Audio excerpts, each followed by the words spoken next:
Okay. Oh, shit. There it goes.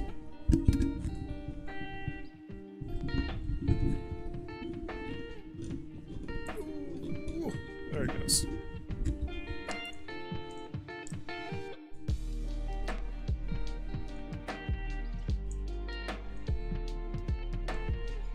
Chat overlay, see if this works. Tweet this out. Close.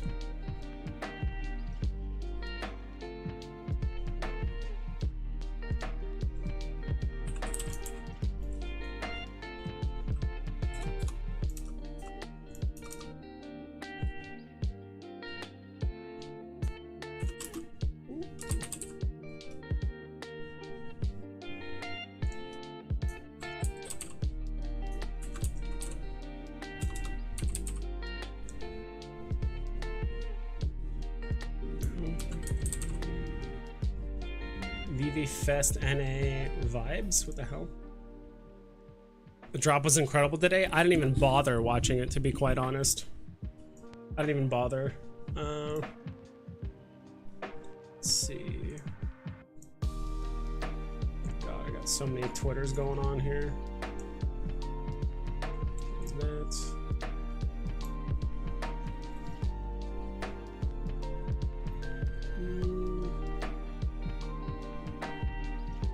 Dude, Dino streamed like 4 different times today so far. He's all over the place. I don't know if this is a video or a premiere.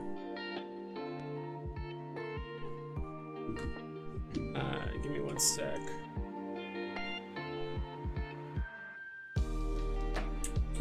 I see a rare grind beats. I'm just doing something really quick.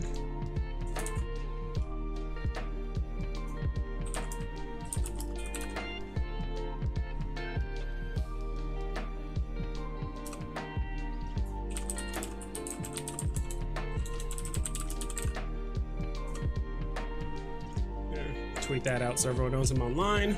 I forgot to do HRO, but whatever. Not much to talk about with HRO, to be quite honest. Not much to talk about. So hopefully we get some more people in here because my old headset broke. I don't know if you probably weren't here. Please tell me this works. No, it doesn't. I gotta refresh this. Chat overlay. Gotta refresh that every time, which is kind of annoying. Dude, my head looks so weird without the old headphones. Oh. Yeah, because my old headphones broke, so I have to use these like really cheap ones that my roommate has. So I need to buy some new ones on Amazon. Let's see.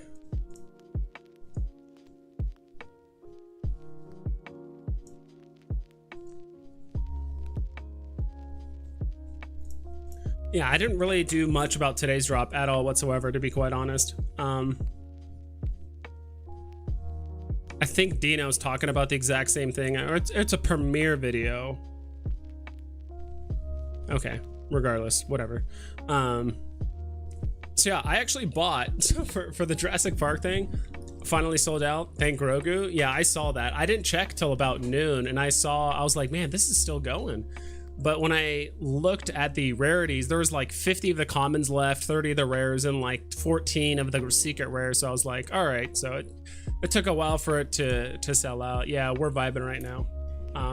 I look different because my old headset broke, and I'm gonna need you guys to help me on stream because you guys basically paid for my last one. I actually need to update this goal thingy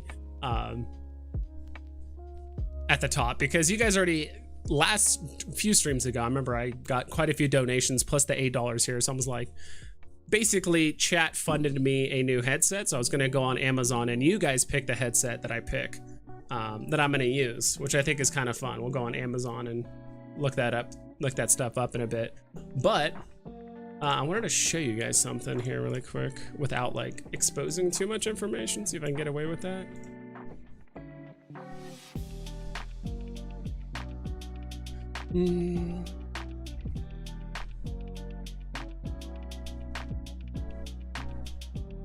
Yeah, here it is. This is the confirmation email that I got on my oof, you guys cannot see that at all whatsoever. So this is the confirmation email that I got from, I got 6 tickets for the Jurassic Park thing. So I mostly became a Stubs member just because I wanted to save, like, I think it was like $12 on the purchase. So I was like, I might as well just become, I'm like, if it's free, I'll do it. But if I have to pay like 15 bucks, like month over month, I'm like, you know, whatever. I didn't know you had to be a Stubs member to get the NFT. But even then, we're still not getting a 100% clear-cut idea as like, all right, do you have to be a Stubs member for AMC in order to get the tickets or not? It's not exactly 100% sure. I just did the free membership, which is called like, oh my god, it's like Stubs. Oh my, I don't know. I don't even remember the name of the cheapest one or the free one. It says as long as you order 4 tickets, you can get a discount, which is what I did for the most part. So let me double check something. Are you guys okay? You guys are able to hear me too. You guys would have been yelling at me if I was muted, so I figured as much. So yeah, I bought 6 tickets. Luckily, there was a couple theaters next to me. I just was looking at different times and locations because I do want to invite probably my roommate, maybe his girlfriend, maybe 2 other friends. So maybe we can all go. But even if we don't all go, I mean, I got 6 tickets coming, right? Or 6 of these promo codes. And in my mind, I figured like, all right, if not a lot of people show up and or we found out later that you have to be like an A-list member or whatever the hell it's called in order to get these NFTs. I mean, you can always just ask for a refund, right? I think there was like a $1.50 charge convenience fee. Dude, online convenience fees are like the biggest scam like I've ever heard of. Like, how is there a convenience fee? Usually a convenience fee is because like I'm paying an employee that has to do paperwork to undo or whatever the transaction, right? But online convenience fees, that just makes no sense to me. Everything is automated. Everything is basically streamlined. Things are done within fractions of a second. Like, I don't know what the point is of an online convenience fee, just to get extra money out of you, but holy moly, that stuff I just like never understood. You do have to sign up for the membership, but it's free. Yeah, exactly. So that's what I did. I was buying 6 tickets and it said, oh, become a member and save like $11.50 or something like that. Cause I was buying 6 tickets and I was like, oh, I'll try it. So I clicked sign up, put in all my info. And it looked like initially it was trying to sign me up for, of course, the highest membership possible. And I was like, all right, is there like other level? Cause I had no idea what that entailed, what like the A-list membership or whatever it's called. So I went back to like the homepage and there was like 3 different tiers for the Stubs thing. And there was one that just said, oh, you get it waived or whatever. And I'm like, all right. So I just did that. It was free. So, yeah, I'm going to the one in Tempe, which is, I mean, there's like 2 or 3 in Tempe. There's a few others, but I know some people are actually trying to make this into a, what do you call it? You know, not like a watch party, but it's just a gathering, right? Kind of like a Veve gathering, right? Because it's pretty much the same location, or it's the same time across all locations as far as I know in the US. Like, I have a brother that's in California. His is at 5 o'clock. I have friends that are on the East Coast. Theirs is 5 o'clock. So it seems like it's pretty much 5 p.m. everywhere in the US.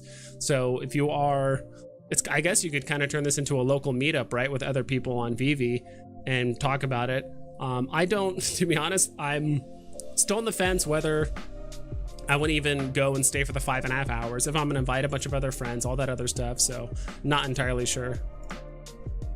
Yeah, in the terms it said discounts are not qualified for it says the A-list memberships are not qualified for the NFT. So I thought I had, I just want to close out of this really quick just to make sure I'm not showing anything weird.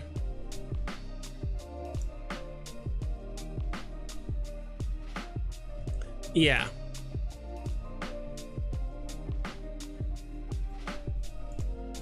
Are you guys able to read this? No, text is tiny for you guys. Should be able to easier. It It says passes, discounts, and or AMC stub A-list tier reservations, says A-list tier reservations, are excluded from the Jurassic World Domination double feature guest. So in my mind, what that tells me is like, if you're an A-list reservation, if you're an A-list AMC holder or whatever it is, member, and you try to apply anything, it just won't even give you the option. So I don't think it like disqualifies you for the NFT. I think it's just saying like, look, if you try to apply a pass, a discount, or a reservation on this like the double feature thing, it just won't even give you the option to do it. That's what I think it means in my mind. So that way they don't get tons of calls or people are saying like, hey, I'm trying to add a reservation for the Jurassic World Dominion double feature and it's not working. You got a discount, but in the email you should be good. Yeah, it's in the email. It says it shows it at the bottom. Yeah, it shows it right here. Down, right here. Your AMC exclusive Jurassic Park World Dominion collectible NFT hatches soon. Congratulations because you purchased blah blah blah. All this. I know some people.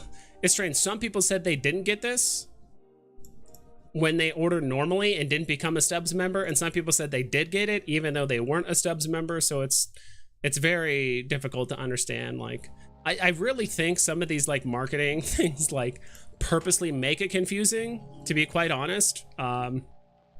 So people just don't know or can't redeem it or whatever. So I'm not entirely sure. That's what I assume it means, right? But Randy Chang, think you need 6 transactions to get 6 NFTs instead of buying them all together. That's another thing. I'm not entirely sure. I think it's a bit silly that one person that buys 6 tickets for their friends, they won't get multiple NFTs. I don't know. It does say here.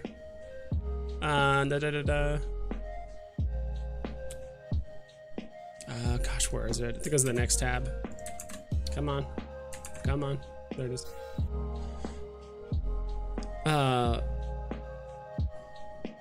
It says eligible to receive 1 NFT per ticket purchase. So it doesn't say per transaction. It doesn't say 1 NFT per ticket purchase. So in my mind, when you're buying each ticket, you're getting an NFT. In my mind. Keeping it vague leaves them open to interpret for liability. I tried without an AMC account only. Yeah. It's per ticket you get per AMC. That's what I think too. If they didn't say, you know, 1 NFT per ticket purchase in the United States. So I'll be honest, like if a good amount of my friends go, you know, I know my roommate's he's into Veve. He has Veve NFTs and all that stuff. So he'll definitely get one if he wants to go. And then I'll probably have 4 left over if my friends go. And most of my friends don't care about Veve, so I'm just gonna tell them like, hey, if you guys want to show up, you know, just pay me for the ticket. Like I don't care to go for the viewing, but then I'll just use the NFT. So some just don't care about NFTs, so I was like, all right, I'll just use it. Batman was like that, needed separate purchases. The Batman what? Was there a Batman promo? Was that with Veve or something else entirely?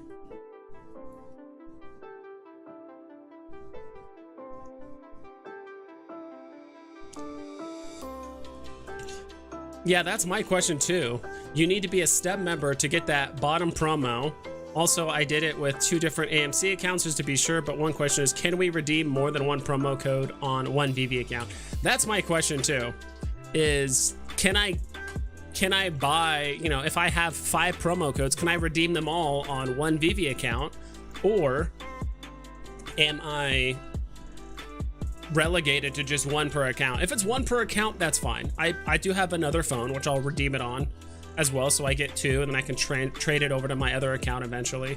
Or what I'll do is just redeem the 1 and I'll just sell the other promo codes, because you have a full month here, right?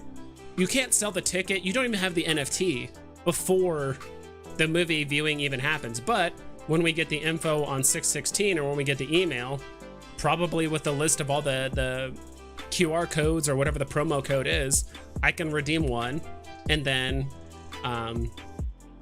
I could redeem 1 and then just sell the rest to people that are in other parts, not in the US, right? People in Canada, people in Germany, UK, you know, literally everywhere else in the world. Just sell it to them off app, and I'll probably use someone like Dino or something like that to relegate that purchase. So if it was like a blind, some people are already speculating, like, is it more of a blind box thing where like each code is something random? Like, could we get potentially 3 different dinosaurs, like a raptor, a T-Rex, and like a brontosaurus? Those are like the 3 most classic, I think, dinosaurs in Jurassic Park.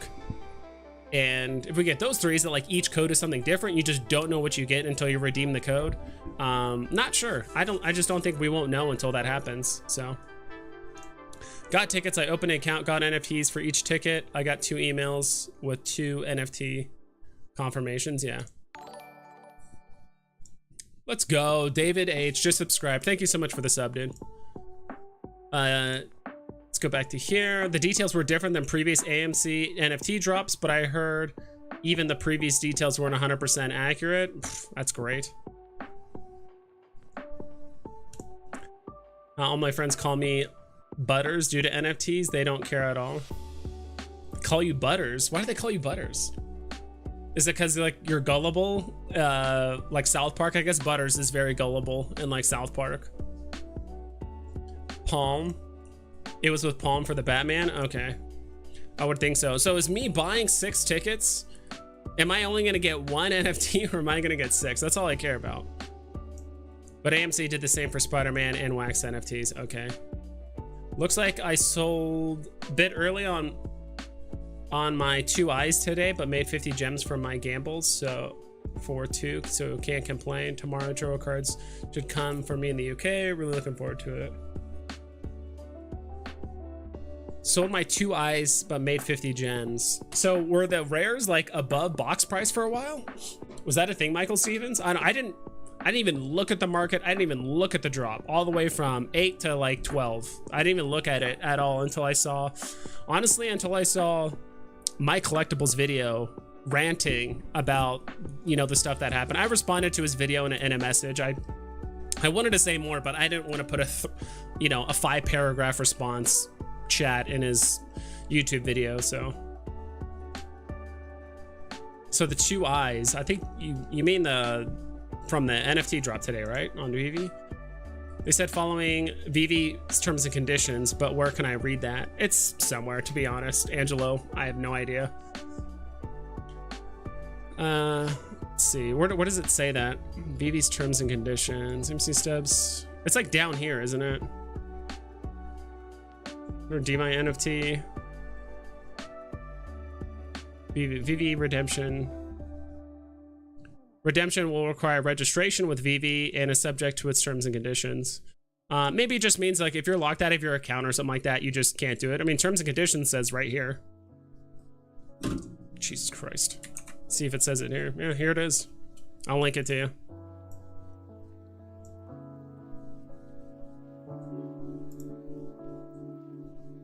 There's the Veve terms and conditions. I mean, this is all of it here. I mean, it's nothing new. I think all it means is like maybe if you're banned or locked out of your account, like you can't redeem it or something like that. That's what I imagine it means. Each AMC movie NFT has been with multiple platforms. Interesting. Okay. You have to have an AMC account, scan your ticket at the movies to qualify. You need to make sure to read all the details on the article. Well, on the article, technically here, it says absolutely nothing about showing up, scanning, anything like that. Right? Unique NFT code and redemption instructions will be delivered by AMC via email 616 to the email address used during ticket transaction. So the transaction already happened. I bought it. They haven't given me the tickets yet, technically via email, but reselling tickets is prohibited. Understandable. If the ticket is purchased and refunded, the email is invalid, blah, blah. Makes sense. So people can't just buy tickets and like refund it and still get the NFT. They're not even delivering the NFT till a full week after, like 2 weeks after the event happens or the movie viewing happens. NFT must be redeemed by this date, though A-list reservations are excluded from receiving the NFT. A-list members who purchase tickets to the Jurassic World Domination will... Yeah, like there was an A-list, like you can get like free reservations or something like that occasionally as an A-list member. So they're just saying if you use it, you don't get the NFT. I don't know. I think this is AMC's way of just, they want to mitigate as many discounts as possible, like at least like extra discounts, like reservations. I don't know. But it doesn't say anything about like, once we scan your ticket, this works or whatever. So I'm not entirely sure, to be quite honest. They left out like a lot of information. 3 NFTs distributed randomly. Okay.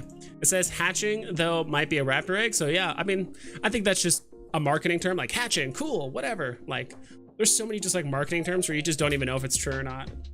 But it would be cool if we did get like an egg, or maybe it's an unopened egg until you claim it or something like that. I don't know.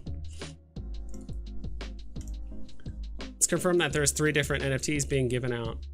It's confirmed that there's 3 different NFT being given out randomly. Where does it say that? If you guys have a link for that, let me know. That there's 3 NFTs? I don't see it anywhere on here. There's an episode of South Park where he's pushing NFTs on everyone. Check this out, guys. You know what's funny? I was actually just having breakfast with my roommate today, and we're talking about random stuff. Talked about NFTs a little bit, but talked about a bunch of other random stuff. And I was thinking, I'm like, gosh, there has to be like a South Park episode of them talking about NFTs. Like, there just has to be. But buy 6 tickets, give them all away 5 when you watch the movie. Yeah, that's what I bought 6 tickets. So I have some friends that might want to come. The only issue is it's like 5 p.m. like in the middle of the day, which is kind of weird. I mean, it is a 5.5 hour viewing. Because I think the first movie is what? Just the most recent one, like the Jurassic World, Jurassic, whatever it's called, like the most recent Jurassic Park. And then it's going to show the new one. So I assume you could just show up late, right? Like, you don't have to be on time. Like, I don't know. Just book my tickets. Nice, Steven. AMC plus Marvel advertising Veve. Yes, sir.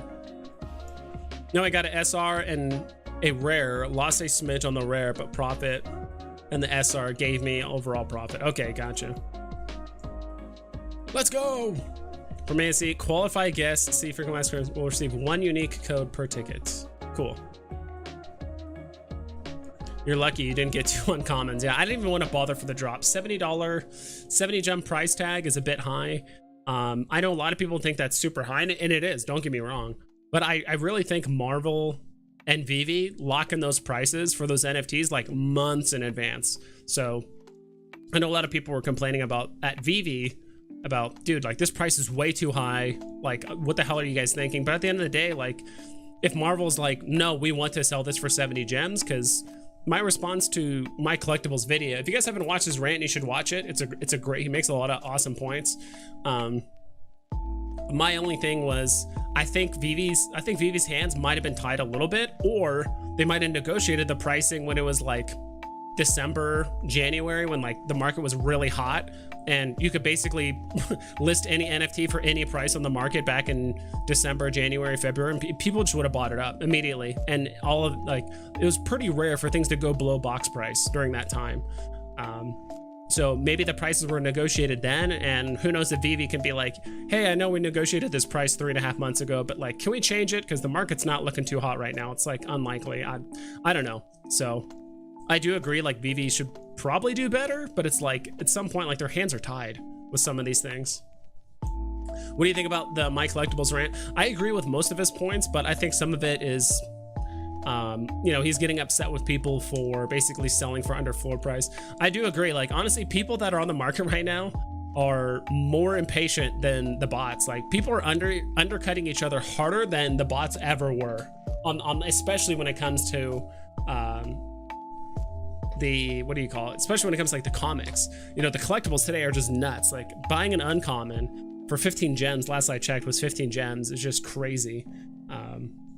In my mind. Let me actually open this up. I know my head, like, dude, my head looks so weird without my old headphones, because my headphones broke the other day. So I might need you guys to help me out on Amazon, buy a new headset. I might do that live on stream.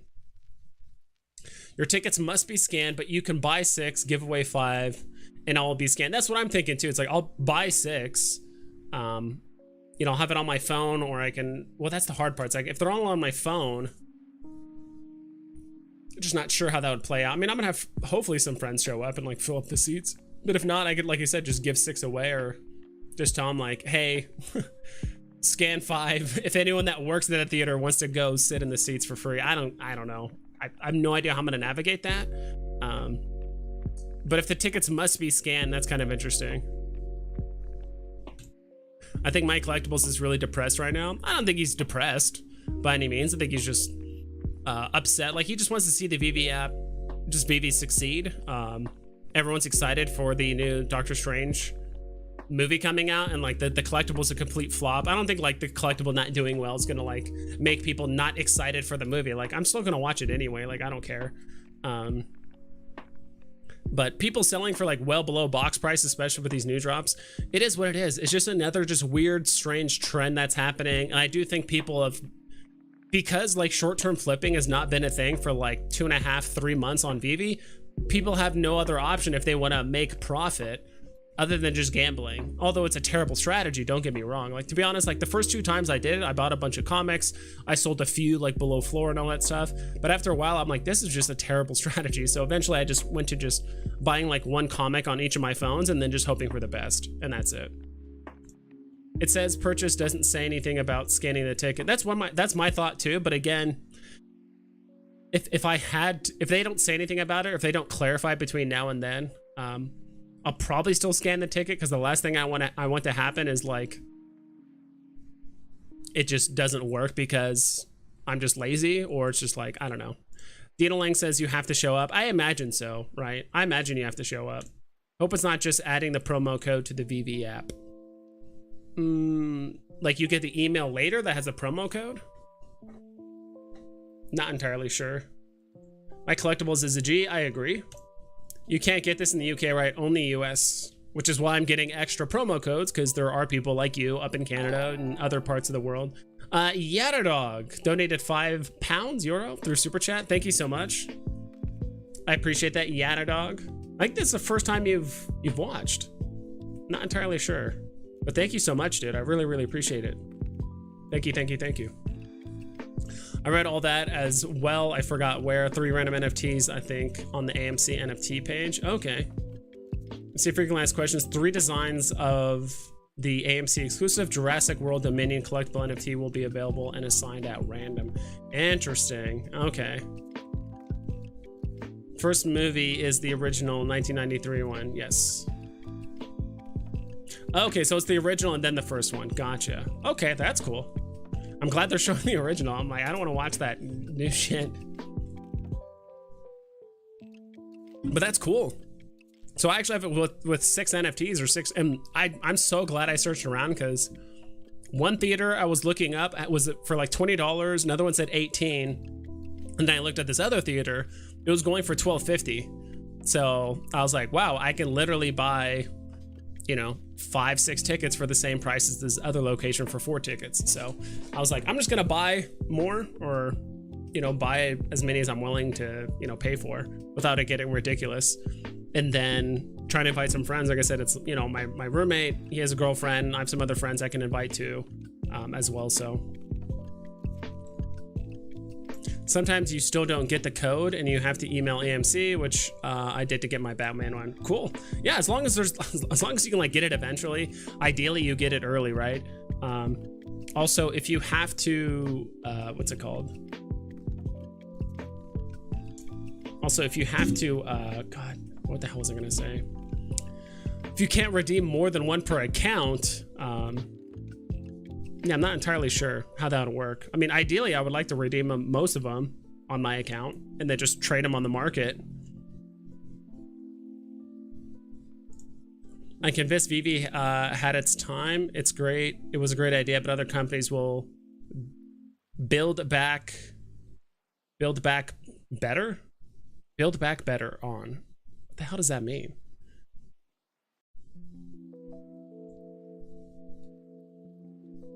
I don't know what that means. You think 3 collectibles will make a set on Veve that will be mint size? Will be the mint sizes?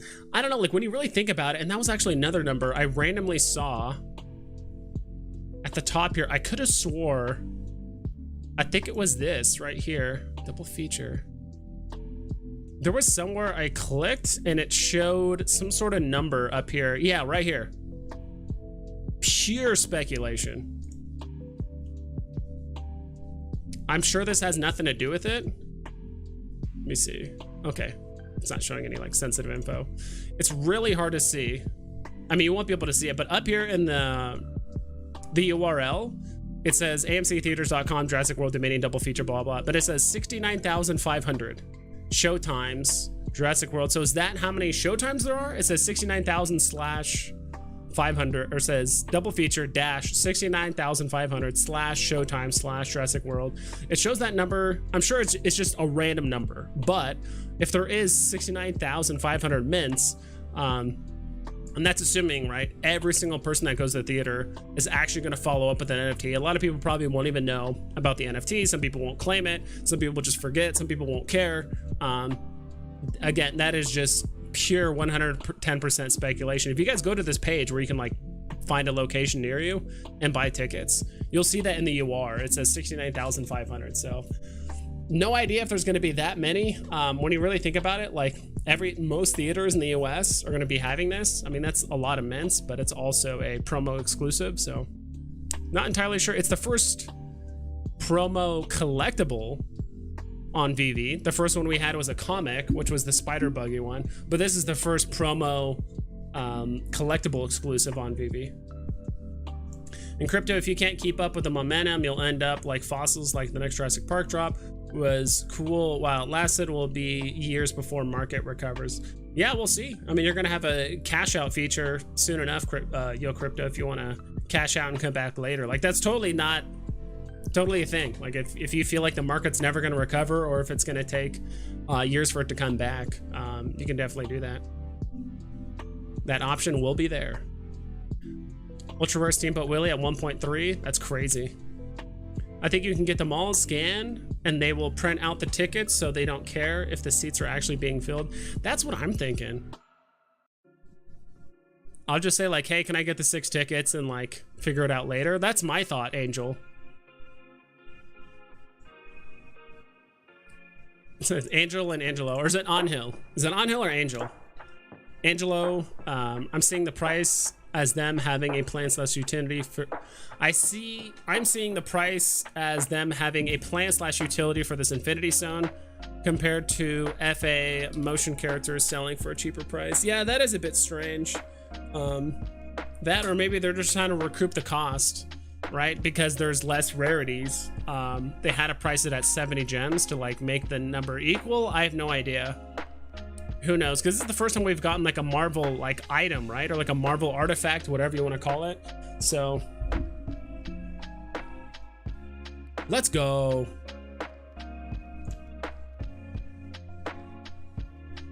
Oh, and you became, oh, you've been a member? Nice. Now you can spam some fun emotes. Maybe we'll put in some Jurassic Park emotes once those do come out. Once those NFTs like come out, we can actually see what they look like. I'll definitely add like a T-Rex head or something like that as an emote.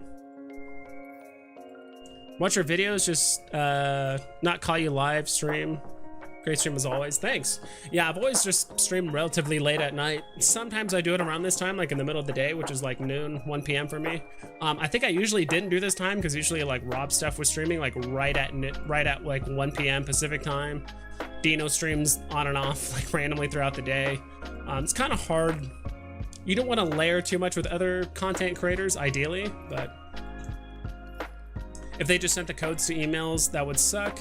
If they make you show up, then it makes a bullish opportunity for programs and software utilities going forward. I agree. If you at least like show up, right?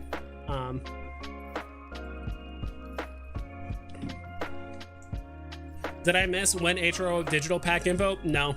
To be honest, I completely missed the whole AMA today, which apparently wasn't really an AMA. It was just a community update as to what was going on. Not exactly sure. I didn't hear anything about it. I think as far as I know, they just said when. I know Dino live streamed the whole AMA or like the whole update or whatever, and he basically said, because I caught the very, very tail end of it, like the last 3 minutes. He's like, dude, they talked about nothing, like literally nothing the entire time. He said they talked about congratulating the leaderboard people, giving some, talked about that for a little bit, saying their names, and literally just talked about nothing. I'm like, dude, how you just waste 30 minutes of time just talking about nothing? I don't know. Premiere date is 9.6, 6.9 in America, in American. Yeah, we do the month, we do the month first, then the date. That's how we do it. Do we need to scan the ticket to get the Jurassic Park NFT? As far as I've heard, I mean, even if they don't outright mention it, I'm still gonna do it personally because I don't want to take that risk. I'd rather just show up. I mean, it's a 14-minute drive for me, so I'm just gonna drive over there, scan the tickets, and just be done. I bought 5 tickets and I'm from Israel. No AMC here. Oh, just like you just bought it like you're in the US. Not sure if that's gonna work, to be quite honest. I have no idea. Because it says right here, AMC theaters in the US are eligible to receive 1 NFT per ticket purchase. So I'm not sure how that works unless you have a friend there that can like redeem them for you in the US. That, I guess that could be a thing.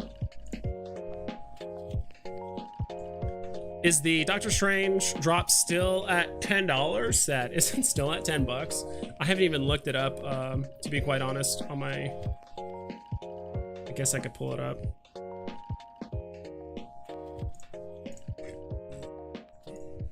Come on. This. Forgot to pull up this program. It's the wrong one. This is the right one.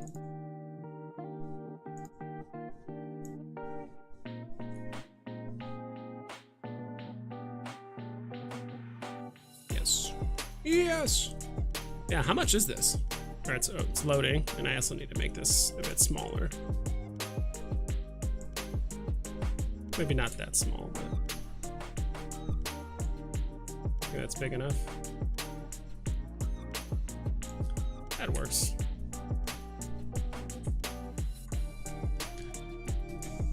So they're all sold out. When I checked, like literally at noon, they weren't sold out. You could still buy them on the market, but let's go ahead and check out the market. So I don't know why someone would buy a closed eye, to be quite honest. It's going up now. 19, last I checked was at 15. So rares are at 40.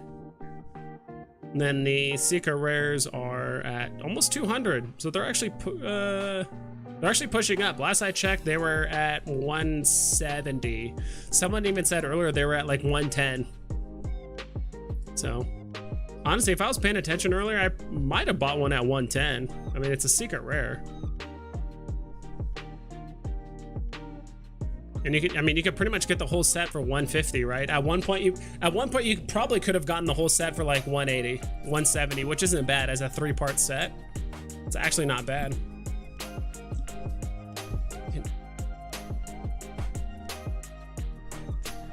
New art drop info is out. Ooh. All right, let's check it out really quick.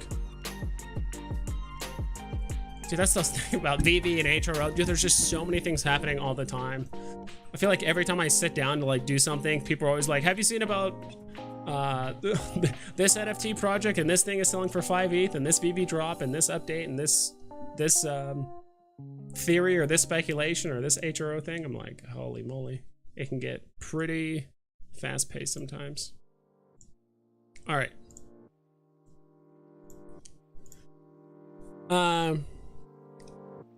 Reverse-spectives are a 3-dimensional painting that, when viewed from the front, initially give the impression of viewing a painting on the surface, like the eyes. 2 pieces from Reverse-spective Patrick Hughes drop Saturday, April 30th at 8 a.m. The typical stuff. So let's check this out. Reverse-spective. I'm not gonna read all this. You guys know where to find it.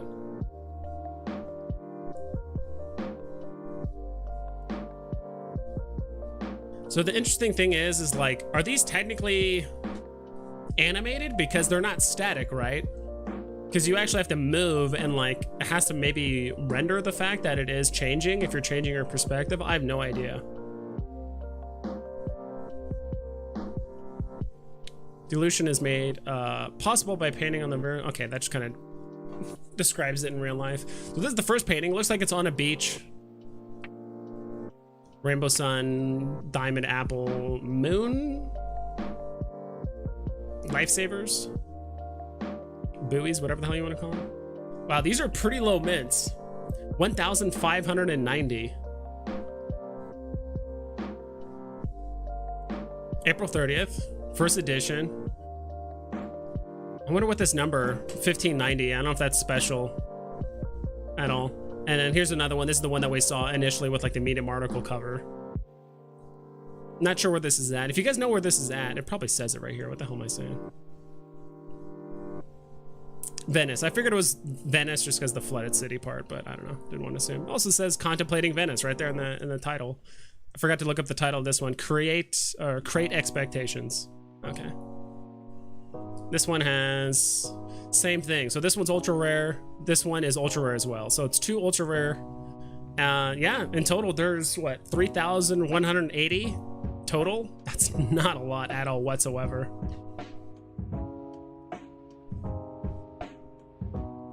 These are gonna go for quite a bit, to be honest. I also did not look at the list price of 200 gems.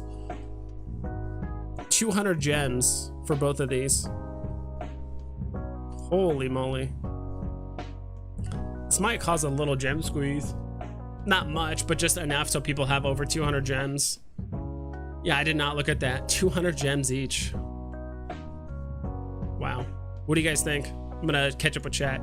Hey, do we need to sign up for anything extra? As far as I know, you have to be a Stubbs member, which you can do for free. And you can get the discount if you are buying 4 or more tickets, I believe. In my head, I'll need to join too. Let me know. I'll look at cheap NFTs, $20 each. Yeah, exactly. I believe movie theaters make the most of their money through concession sales. So they want you to buy snacks. Exactly. They want you to, dude, it's just criminal how much they actually charge for snacks at theaters and stuff. Respective prices out. Yeah, as I thought, not cheap. Yeah, $200 a drop. How will that do? I couldn't tell you. Honestly, I know this artist is popular. I'm not sure how well it's going to be received on the platform, to be quite honest. I'm not sure if, I don't see these going below box price by any means, but you know, 275, 300, 350, who knows? I'm just in this current market. If this was January, these would probably go for 800 or 900 gems in the secondary market. But because the current market sentiment, people are going to try and go for the drop. They get it. They're going to immediately try and sell it for any kind of profit they can. So not entirely sure.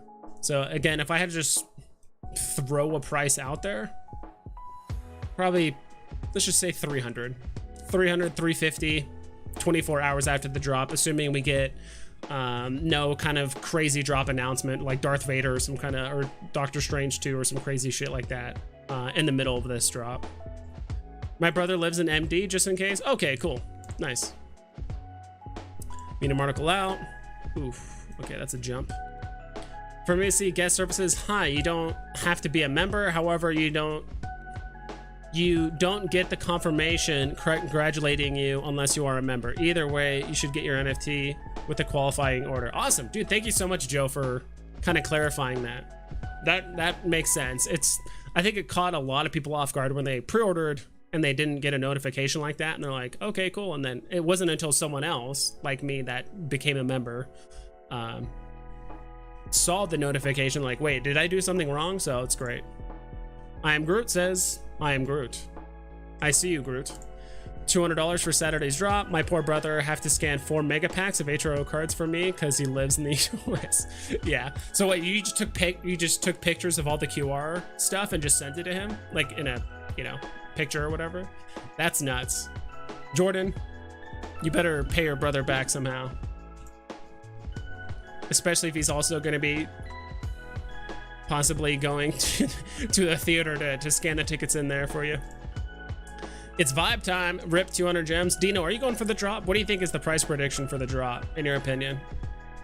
Don't forget to read about Disney making plays for the metaverse. Kind of bullish on Disney NFTs after reading it. Yeah. Hell yeah. Structure gives the movement depending on the perspective. Interesting. So that's, I'm just kind of curious how they would even code something like that. Is it genuinely the image is going to be concave or convex, kind of like in real life, like they're actually sticking out of the painting, or is it just gonna be animated to look like that? I'm not sure. Kind of like the lenticular, I think. Yeah, it's kind of the similar idea. They are 3D when you move around, then in AR and VR. Okay, gotcha. Saturday seems like an upgraded version of lenticulars. Yeah, pass, hard pass. Oh, very pricey. Pass, yeah, it's 200 gens for these drops. That's a lot. But it's a super, super limited run, so we'll see. Dino is bearish on everything, so let him pass. He's bearish on everything except for Star Wars. Like, Dino is going all in on Star Wars. Remember, make sure it's dual showing only. Lols. Yeah, same. I made sure to do that because, like, when I backed out after I was like trying to purchase, I was like trying to sign up for the thing. It like took me to the homepage and it was giving me a bunch of like random normal viewings for the new Jurassic Park movie, and I'm like, no, I want the dual showing because apparently that's how you get the NFT. Not under retail. I don't think it's going to go under retail either. There's just I just don't see that happening. But I don't think it's going to be as high as people think. I think it'll probably be closer to like 300. Good. That this is not a member only chat, so non-members can say something too. Yeah, I've been saying this for a while. Honestly, I don't think I have like enough members online, especially since honestly I stream at like really random times, to be quite honest, to like warrant a members only stream. I might do that very rarely just to like have fun, and even then those streams might last like 30 minutes to an hour, so it's pretty short. So that might be more stuff that's related to like if I'm trying to show off like new emotes I want to add to the stream or new video ideas and stuff like that. I don't know. I'm kind of playing with the idea of what I can do to make members feel a bit more special, like make it worthwhile to actually become a member. But doing like member only streams constantly, at least I don't see any value in it personally. But I would like to do them once in a while. Drew Pear. So Yada Dog says pass. I probably agree. I think only one of my phones can even afford to play it for 200 gems, to be honest. So I didn't join Stubbs and I bought a ticket and I'm tight for an NFT. Don't know where the Stubbs thing is coming from. I think the Stubbs thing is coming from this is because when you get a confirmation email on your ticket confirmation, basically, you get this little thing here at the very bottom of your email that says your AMC exclusive Jurassic Park World Dominion collectible NFT hatches soon. So as far as I know, if you're not a Stubbs member, you didn't get this little thing at the end. So I think people that bought the tickets without being a Stubbs member were like, wait, did I do something wrong? Like, do I have to be a member? Like, what's happening? But apparently that's not the case. It was just, I guess it's just an extra thing if you're Stubbs, that's it. But you should still get it, at least according to what Joe said earlier. Soulsby art, 200K. Okay. His physical art goes for 6 figures. Oh. Depending on his in real life art, we need Veve and 3 info. Look, for a second I thought it was look sex-pensive. That's a little, yeah, looks expensive. I was like, look sex-pensive. Interesting. Just tagged you on Randy's Twitter post on Twitter. Check it out, Vibes. Let's see. Twitter, twatter, whatever you want to call it. It's probably Twitter. Not the other word I just said. Dino's got me thinking dirty mind right now. Damn it, Dino. All right, let's see. Would you tag me in? Ooh. Let me drag this over. I still need to close that. Y'all know why Patrick uses 200 for a digital painting on Veve? Check out the prices for his physical art. Are these one of ones though? I assume so. I mean, don't get me wrong. Like, I mean, would these prices hold up if there was nearly 1,600 of them?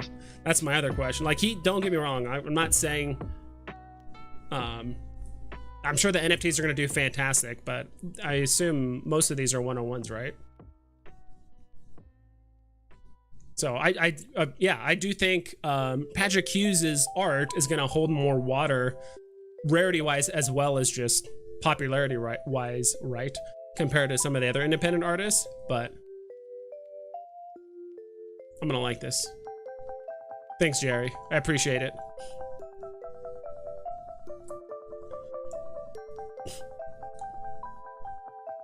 If it looks profitable after market, maybe I'll mint one. You guys just don't know how to value art. Sorry for all of you that only live for Star Wars. I don't only live for Star. I like all kinds of stuff. For me, it's just scrounging up the 200 gems to do it, to be quite honest. One of my accounts could probably afford it, and I was probably gonna try and mint it anyway. Yeah, that's my only thing. I think some people are really holding out for Star Wars. And Dino, as many gems as you have, I mean, you might as well give this a shot, dude.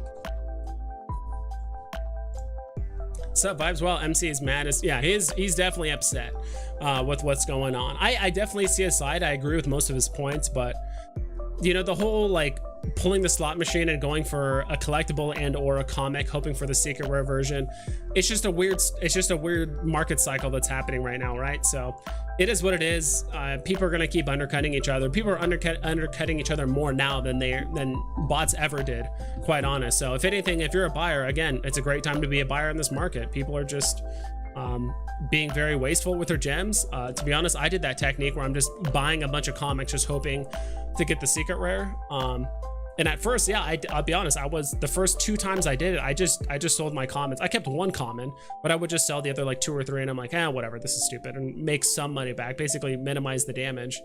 But then after that, I'm like, what am I doing? Like, now I just buy 1 or 2 on each phone. If I get a secret rare, cool. If not, you know, if I get something better, cool, I'll just sell it. But I'm still keeping at least the common for the most part. I'm not selling anything below box price anymore. You just took a picture of every pack, 48 cards in every photo. I scanned from the pic. Okay, cool. Yes, concave, convex. Okay, so they're keeping it genuine to the art style that Patrick Hughes is doing. So I kind of like that better, to be quite honest. If it was like just animated, I'm like, well, then what's the point then? Like, now we're kind of removing the fact that it's the illusion that it gives physically, that aspect. So I kind of like that it actually shows it being concave or convex, like on the wall if you post it.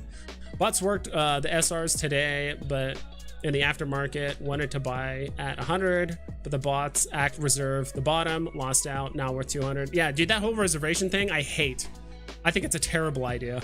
I know some people are like, well, I want to be able to reserve it, but it's like, the fact that a brand new account or a bot can be created on Veve with not a single gem in their account, can just reserve orders, makes absolutely no sense.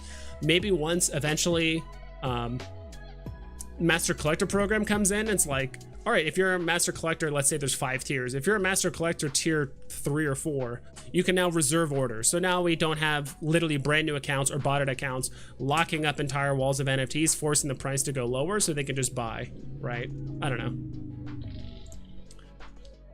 People, please don't compare with the IRL. IRL's 101, come on. Yeah, that's what I'm saying. Like, I will say, like, this does give them more legitimacy. Like, this is gonna hold more water than the other, what's it called? Independent artists on the platform, but it's hard to say, right? Like, translating physical over to digital. If we did the same thing with Todd McFarlane, like, dude, don't buy the Todd McFarlane NFT. Dude, the physicals only go for like 300. They were going for less than $300. They were going for like 150 bucks on physically, like early 2021, right? Like before Todd and Veve and all that stuff like blew up, right? So that's why I think it's kind of hard to make a comparison. All you can do is compare the reputation of the artist in real life and how much their art goes for versus Veve. But then again, that's the whole point of, but Veve, there's, you know, there's such things as being in certain conditions and all that stuff, but in digital collectibles, there's no such thing as condition. It's just like, it is what it is. There's a mint number associated with it, which is what gives it its value, and that's it. So I think strictly relating it, I agree 1-to-1 that like, oh, this is worth 10 grand, so the digital collectible must be worth something close to that or whatever it is. It's like, yeah, but there's 1,600 of these, you know, these rare hand painted whatevers. Like, each one's a 1-to-1. When you see them on the side, they will be piping out in 3D, that's what gives perspective. Exactly. I mean, I've seen videos of it. I've seen the videos more recently of like his paintings and stuff when people are showing it. The paintings more resemble 3D models than 2D posters. Yeah, that's what I figured. I mean, I've watched the video, the little biography of him or whatever, so. I bought tickets for the AMC Batman NFT, didn't watch the movie.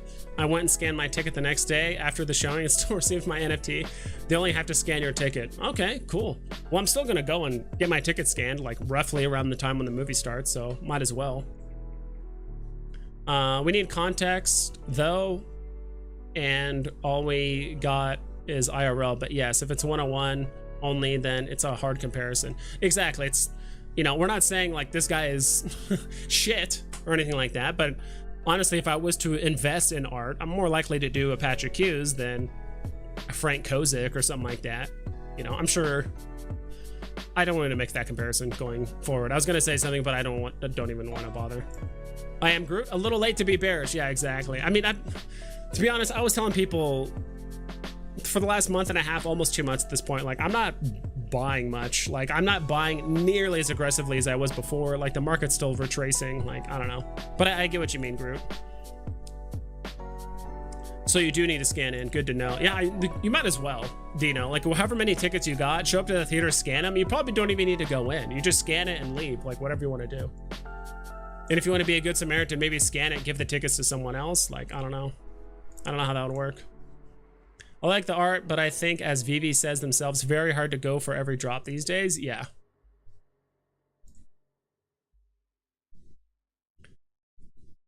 And like I said, in January, these could have gone for way more.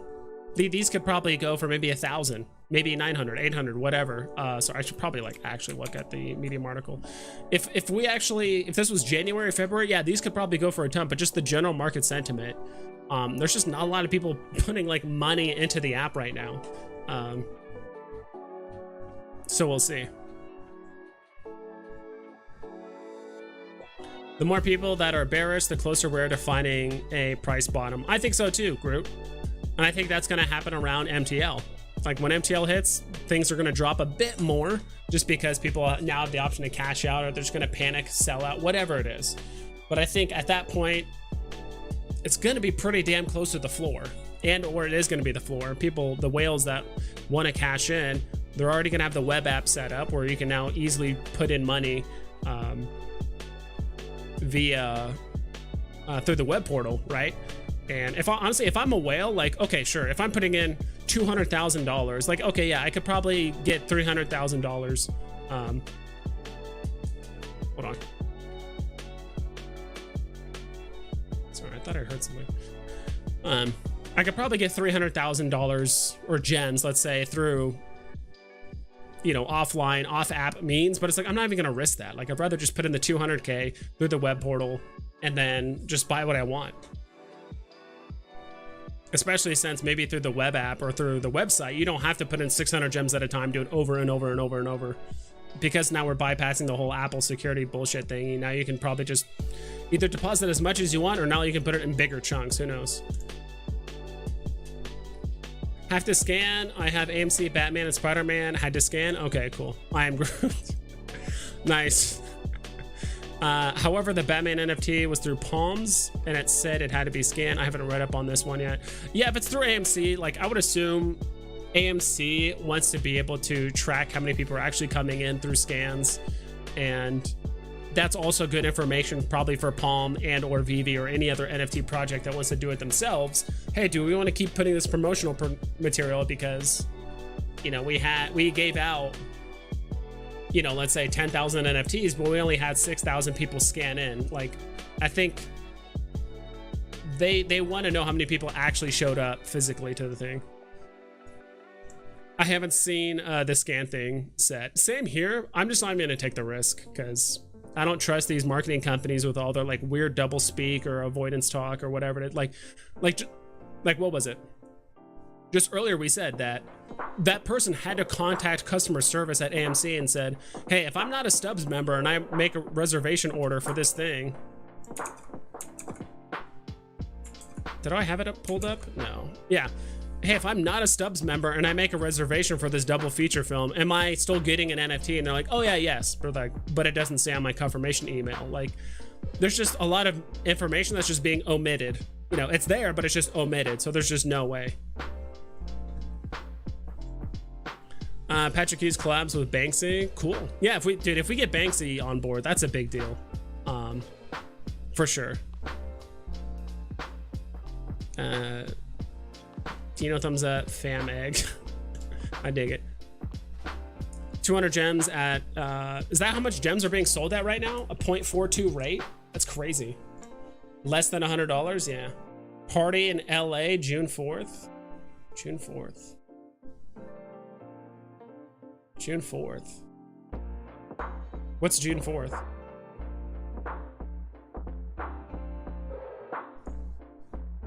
I don't know what's June 4th. Is that Comic-Con? I thought that was Comic-Con, right? I don't know.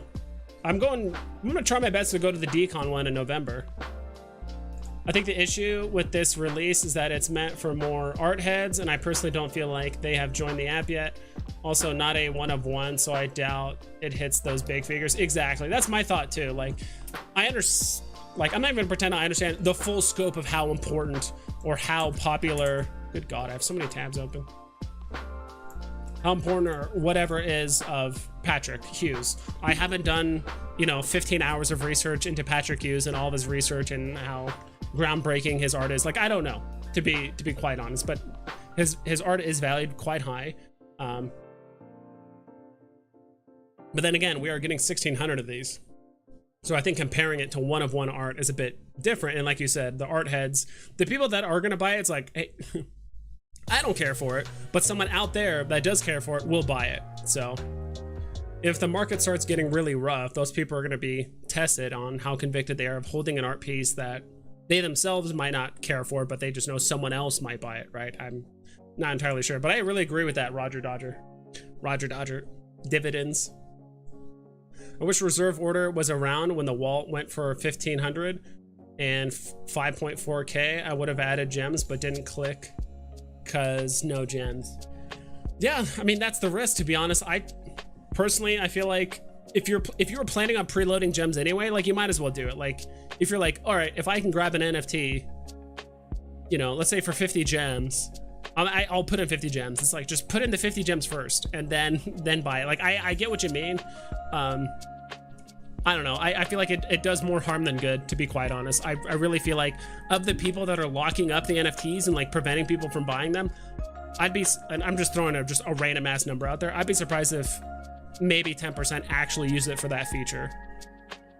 Because a lot of the times I would see the same NFTs get locked up for 15 minutes. So it's like, what are these people that are just locking up these NFTs and just not buying it? I mean, they have 2 minutes to buy it, but they're just not doing it. Why is it not getting removed? Fred Durst came to Veve for Ron English. He loves English. Left due to no cash out. Artists do bring people to the app.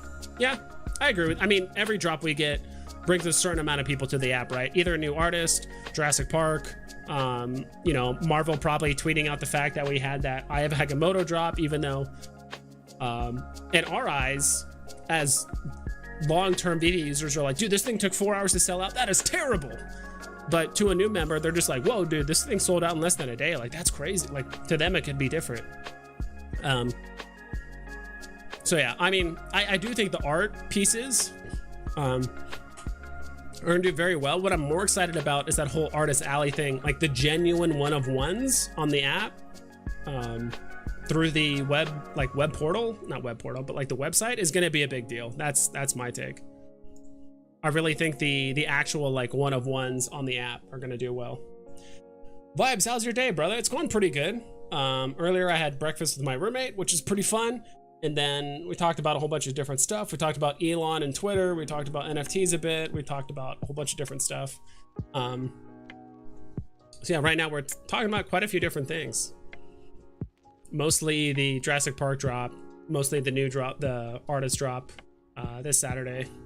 Also my collectibles video, which was interesting. I've never seen him upset like that, but it's good. He's passionate about it, right? I didn't agree with like I agree with the points that he's making, but I feel like my perspective of it is just a bit different.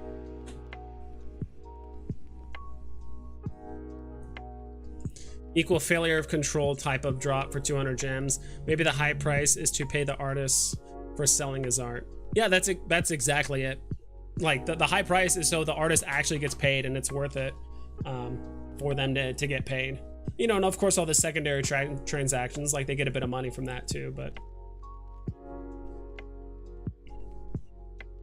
yeah, but Sven, I completely agree. That's exactly why I think the independent artist stuff tends to be more expensive, is because they're trying to get paid. They're independent artists. Because the only way they can really leverage their NFTs, you know, kind of holding any kind of semblance of a price, like it's really hard to compete with Disney, Marvel, DC, Ghostbusters, you know, Cartoon Network, like all these other IPs on the same app if you don't have like limited number runs and you make a concerted effort like to make it a community-based thing, like Matt Gondek, Frank Kozik, like all those guys. Like it's hard to compete with the bigger IPs directly. Like you have to do community related events, you have to do airdrops, you have to do very limited runs to even like compete, right? Diane C donated $2. Thank you for the super chat.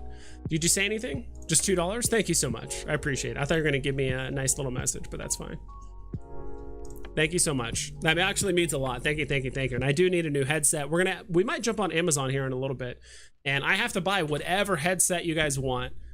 Between today's donations and donations that I did last time, probably gonna pick a headset that's probably like between $60 to $70, and you guys pick for me on Amazon, and I have to buy it, which I think makes it kind of fun. Got the AMC movie NFT. Guess I'm going to the movie. Yeah, why not watch the movie? It's 5.5 hours long, Diamond. I think that's the issue, is like it's a double viewing, right? So it's 5 hours and 5 minutes total, so both movies put together. So that's why I'm contemplating maybe just like, I mean, I've seen Jurassic Park 140 times, so I might just skip the first part and then like watch the actual movie. Not entirely sure, but at the very least I'm gonna show up and get my things scanned. Scalp them at the box office? Well, probably. Like, why not? Send me a link. Let's rage. Sure, give me a sec. Let me open up Discord. Also want to close a couple tabs here so my computer doesn't explode. So yeah, we don't need that anymore. I don't think we need to look at like the double feature stuff anymore. I say that, but then probably get trolled. Dino, I hope you're ready. Dude, this top of this thing is making my head itch. Okay. I see it, Dino.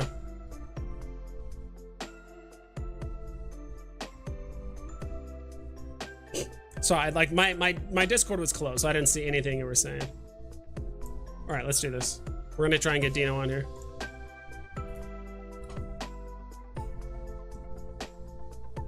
Let's rage.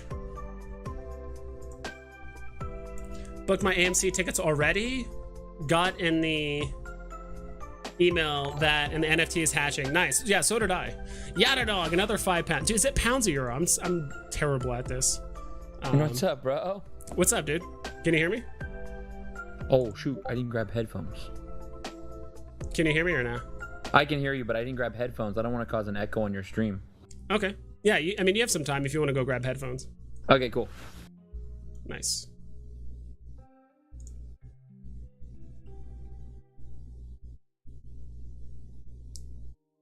Give me a sec. I also do want to change my voice and video. This activity. I think that works. I have to turn this down actually. Okay. Turn it down more. All right. That works for me. I'm gonna put Dino on the. I'm gonna try my best to put Dino on the screen here. Ripperino. I think he's gone.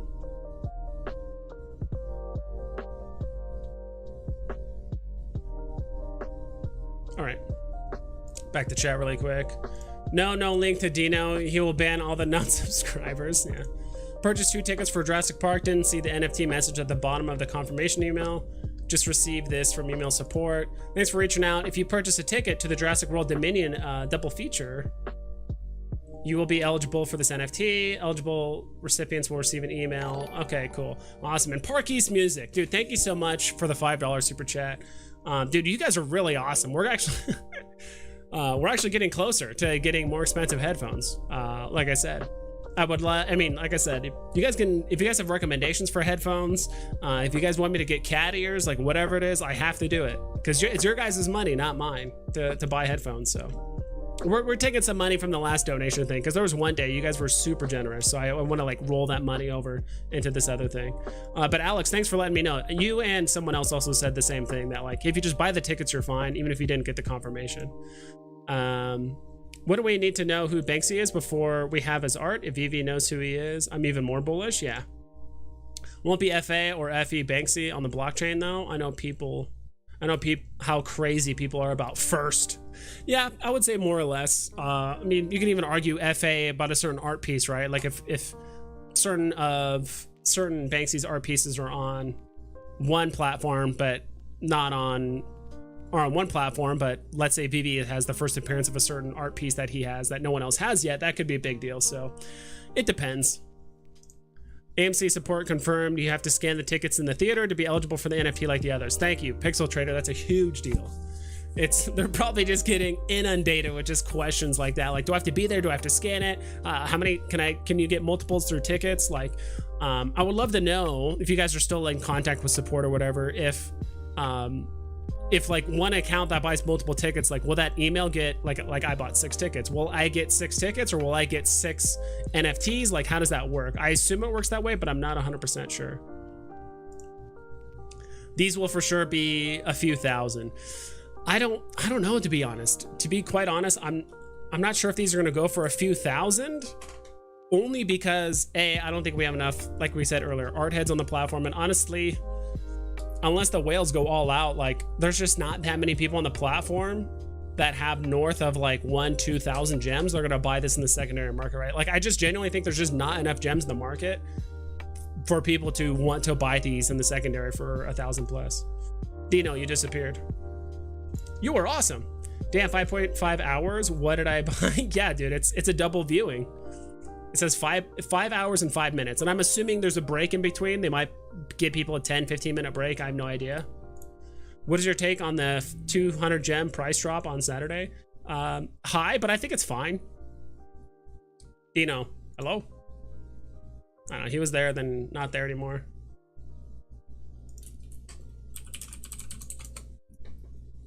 I'll type to him. What do you think of my collectibles last video? I think he's right on some thoughts. Yeah, we'll get to that here in a bit. I'm curious to see if Dino has watched it yet. I will talk about it again. I've talked about it like twice already, but Euro buddy, let's go. He's angry. Yeah, dude, he's upset. I thought he was gonna turn green at one point, but he didn't. Again, thank you so much, Parky's Music, Yada Dog, as well as Diane. You guys are awesome. My brother doesn't have an AMC, so he booked a show at my local theater, and I can go scan his code for him. I already booked for my wife, and I will go, but we will just go scan our QR codes. Nice.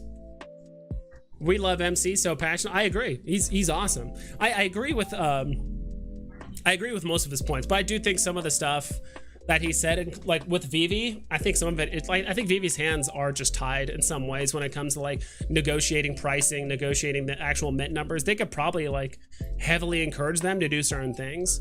And I really think the prices of the NFTs, as well as the prices and the NFTs, are locked in like months in advance. That's my thought. Like they're already contractually obligated to like release these at a certain time.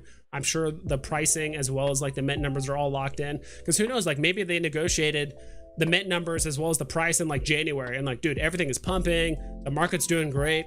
70 gems I think is a fantastic price. Like we have other item like things on the platform that are selling for way more than that, so I think 70 gems is fine. You know, that price probably sounded fine in January, but now it's not, so who knows. I'm just gonna recall Dino here. I'm gonna disconnect and just recall him. Join video call. Dino, I don't see you at all, dude. You showed for a second, but then you disappeared. All right, well, we'll give him some time to figure that out. Now his thing just changed. Dino, can you hear me? Yeah, dude, I couldn't find my AirPods to save my life. No, I No turned my worries. camera off because I was looking for them. Okay, no worries. Give me a sec here. Yeah, I'm gonna try and boot you up here. Try and get your attractive egghead going on here.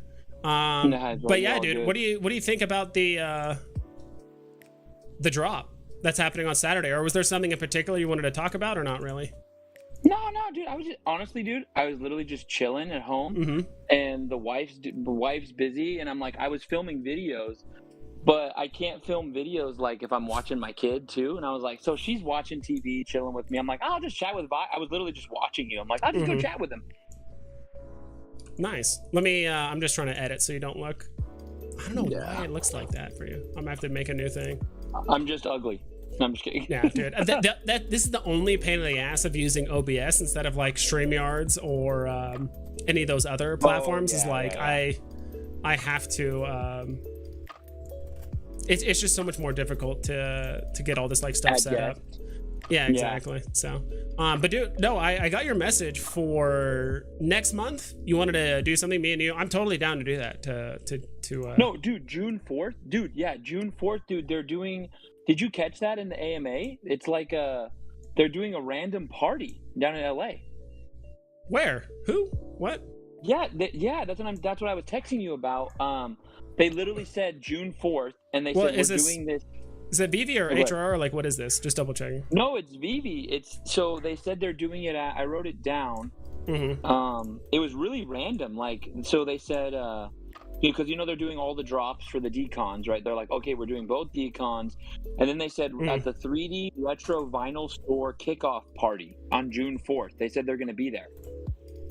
Huh? That is strange. So, let me look it up. 3D Retro Vinyl Store.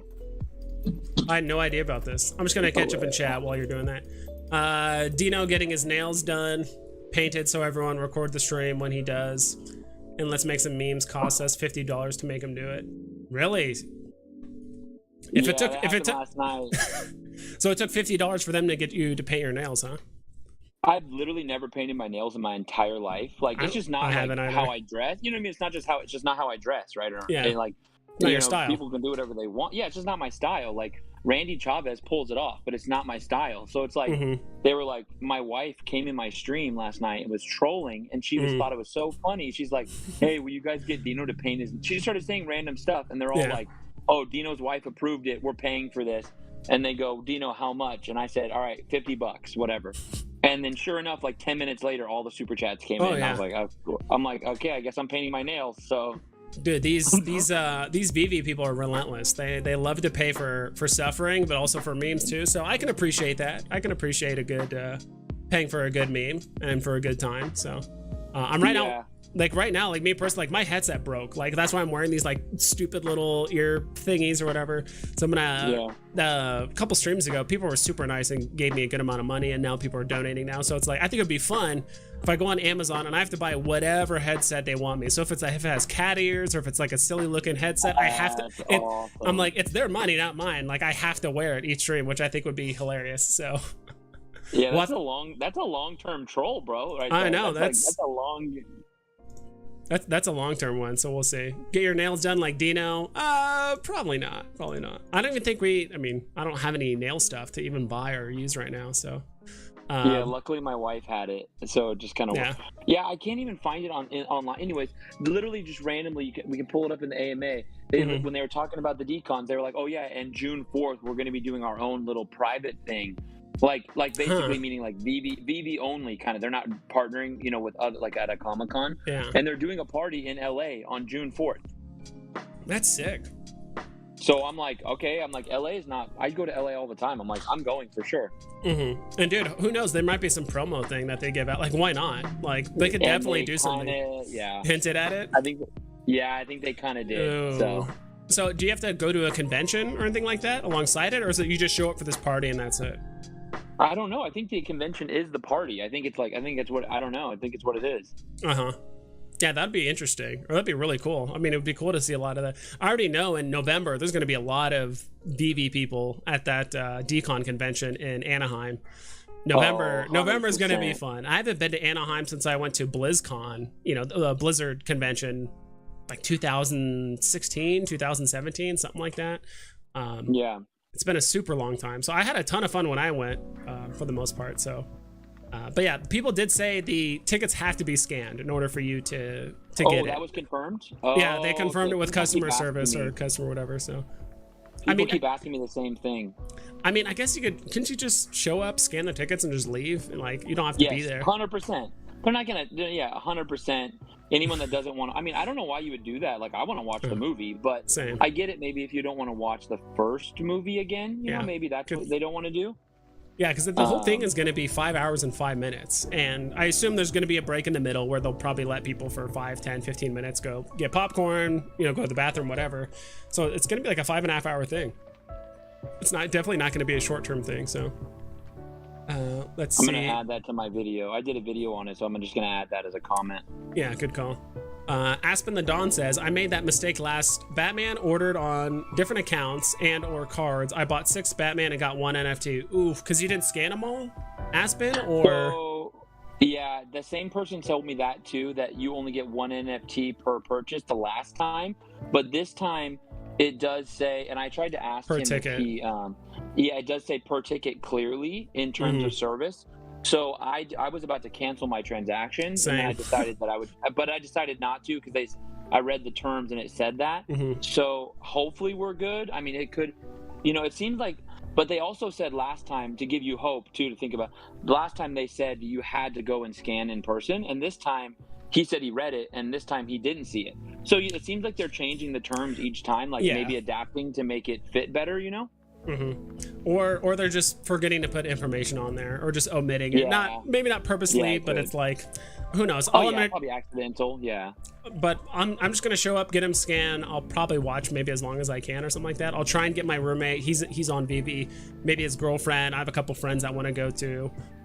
Some of my friends couldn't care less about Veve, so I'm just gonna use their NFTs. They can just pay me for the ticket, and then go from there. And then any extra tickets, I'll just either give them away. I don't know what I'm gonna do. It's gonna be a game day decision. How many did you buy? How many tickets? I bought 6. I bought 6 tickets. So wow, you went heavy, bro.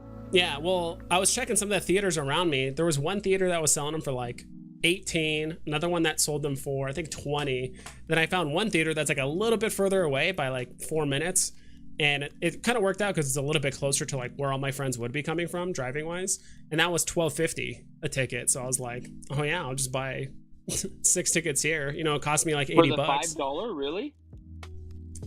6 tickets. Yeah, I mean, it was for the 5 p.m. 5 p.m. Yeah, they were all 5 p.m. It was $12.50 at this other location. So I was like, oh hell yeah! It was just more convenient too. So, bro, that's insane. So you're just gonna hop around and go scan? That's genius. What am I doing with my I don't know life? about hopping around and scanning, but I mean, I could just buy them all at one location if I really wanted to. But yeah, and just scan them all in. Dude, you better hope. I mean, they said, I mean, they're not going to catch it. I mean, there's no way they're going to catch it. But, like, did you do it all in the same account, or did you do it on a separate account? All in the same account. Okay, hopefully they don't catch you or flag you at all, because they have that in their terms that it's like, oh, if we think you're doing something fraudulent, then blah, blah, blah, blah, blah, you know?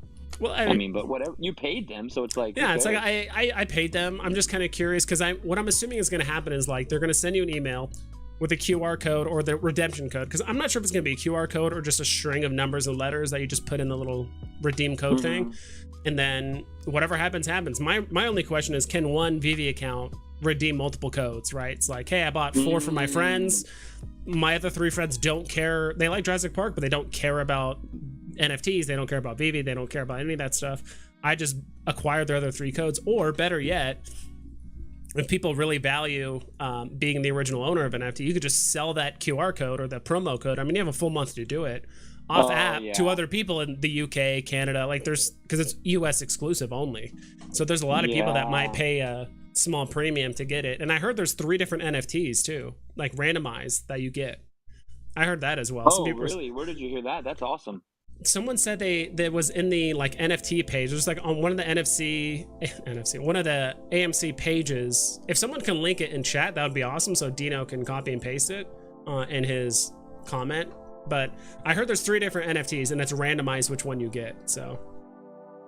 Oh, that's dope. Now you're making me want to go buy more tickets at another place Well, and just get the codes. Yeah, well, that's my thought was just like, all right, I'm gonna buy 6 tickets. It might be too many, but if some of my friends don't show up, or if they say like, oh, it's only 1 per account or something weird like that, I can always just ask for a refund, right? As long as it's before the date of the theater. I think it's like a $1, it's like a $1.50 convenience fee for like if you do any kind of refund. Yeah, hopefully not per ticket, but even if it was, it's like whatever. Dude, keep They're online all $20. I can't find cheap ones around me.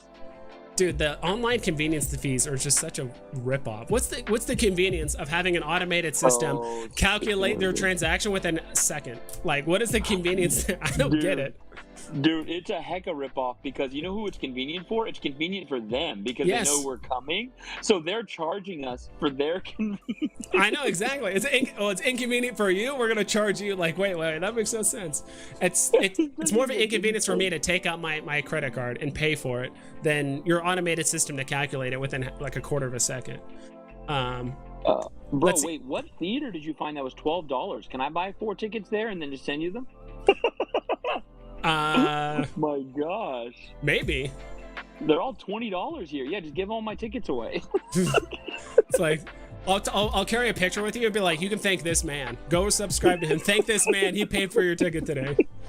You see this bald man right here? Yeah. He paid for your ticket, so you're welcome. No.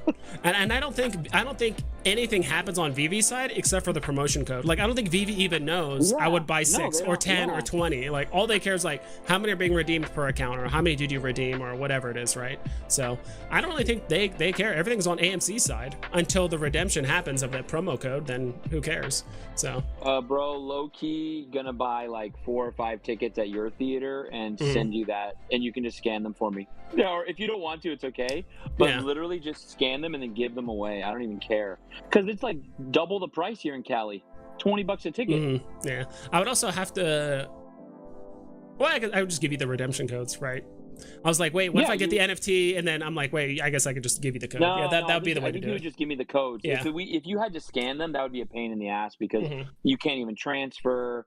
That would be a nightmare. Also, you don't have to do it at all. I mean, it just saves me like $50, but it's not like it's a big deal. Like, I don't care. That's just genius, dude. I'm a little nervous about, I don't know if I'm nervous. I would say that we don't really know the value because we don't know, I mean, we don't know the mint numbers. That's a lot of locations. And even if we were,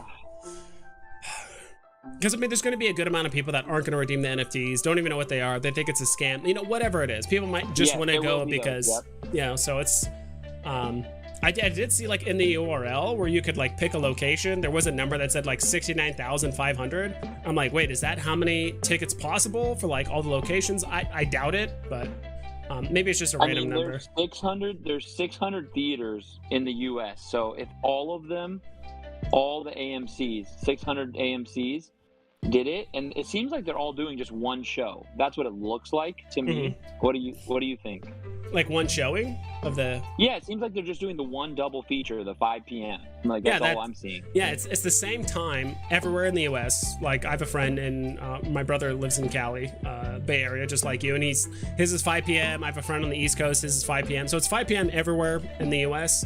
And it's going to be just a doubleheader movie. I'm curious if they're going to give like a 5:10 intermission like in the middle, because going for 5 hours and 5 minutes straight, I don't know. I've never been to a movie like that, or like a viewing like that where it's a doubleheader or like a double viewing. There's definitely going to be an intermission. I mean, I would hope so. I don't think I have either. Okay, so like let me look at my theater. So like let's just do an estimate. Let's say maximum mint size. My theater has 9, 10, 11, 12, 13, 14. 14 times 9 rows my theater has in seats basically, and every theater size is different, right? But some of them are even smaller than that. So there's about 125 people. So let's do 600 times 125. That's 75,000 mint max. So we're looking at about a 75,000 mint NFT on this. And then you got to remember, people are not gonna do it. Some people just aren't. So we can kind of get a rough estimation, like based on, remember that the spider buggy dropped. Like there's 6,000. What I think it was like 5,000 whatever mints total, but like I don't think there's actually that many in circulation. I think there's a lot of people that are just, that QR code is still just hung up in a random email that no one's ever going to check again, or like in some trash folder or spam folder or something like that in their email. Oh, so, dude, look at this. The AMC Alpha. Dude, who knew that working at AMC was going to provide so much alpha? Yeah. JB in the chat said, I used to work at AMC. If you don't have to scan your ticket to hold on to them, you can say you missed your movie and got free passes. Dude, we got the Alpha in the chat. Damn. So wait, if you pay for the ticket and you don't get it scanned, you can just say, oh, I missed it, or if you don't have to scan it. I think he's saying you don't even have to scan it. So like basically, if like maybe you just need to get the refund. You know what I mean? Like if you need to get the refund somehow. So we shouldn't have a problem getting our refunds basically if we let's say like you don't get your NFT. So like if let's say I bought 5 tickets at your theater and I'm like I don't get the NFT for some reason, we could easily get a refund. Is probably what he's saying. Like you're just like, hey, it didn't work. Like maybe. Yeah, get the refund. Yeah, because they're not gonna actually give us the email for the NFT until like 2 weeks after the showing. I think to stop people from refunding beforehand, to like, oh, I bought the tickets and then I'm just gonna like refund, you know, kind of do a quick, you know, rug AMC real quick, you know, buy the tickets and do that. They're gonna prevent themselves from getting rugged, and I want to pay them for it. To me, $20, like, I mean, this thing could be. I mean, the only context we have is the spider buggy, right? And it's probably not going to be that much at all, but still, you know. Yeah. I'm going to catch up with chat really quick. If you have anything to say, like with some of these comments, I'm just going to double time it here really quick. So unless it's like a question or something like that. Diego got 2 secret rares on the most recent drop. So good for you, dude. I hope you held on to them. So now you can actually get like a nice premium price because they're like over 200 right now. Steven says, I honestly think it's Veve's fault. People are flooring them because that's what the value of these NFTs are. Don't sell a 20 gem NFT for 70 gems. Yeah, I personally think it's Veve and Marvel like already locked in the prices in these NFTs like months ago. Like, and I'm not sure how much negotiating power Veve has like once something's locked in. Because like I said, I think they might have negotiated these prices in like December, January. And they're like, oh yeah, 70 gems is great. Everything is pumping. Like we're selling a bunch of stuff. Like they're like, dude, even I don't even know what would be considered like trash tier back then, but like even some of the like, dude, Invisible Woman Marvel Mighty is selling for 60 gems. Yeah, it's like Murmur are selling. So again, I'm not exactly sure. And sometimes like if Marvel was just like, no, we're selling these for 70 gems, like what's Veve gonna tell them? Like, no, we're not gonna, like they're gonna say yes. So I do think in some ways Veve's hands are just tied with certain things. Like if Marvel or Disney really has an idea or a concept that they just want to just employ, like they just can't really do it. But I do agree, like Veve could probably do better communicating with some of these IPs that are like 70 gems for an item, yet 50 gems at a potential for a secret rare Black Panther or a secret rare whatever. Like there's a bit of a difference there. Heads up on the AMC NFT, the earlier Batman AMC Palm poster. Batman AMC. Okay, I guess he said the Batman AMC was a poster. Yeah, we don't know if this is a poster or a collectible. Like we have no idea what it is technically. It's a Jurassic Park NFT and that's it. So that's actually a good point.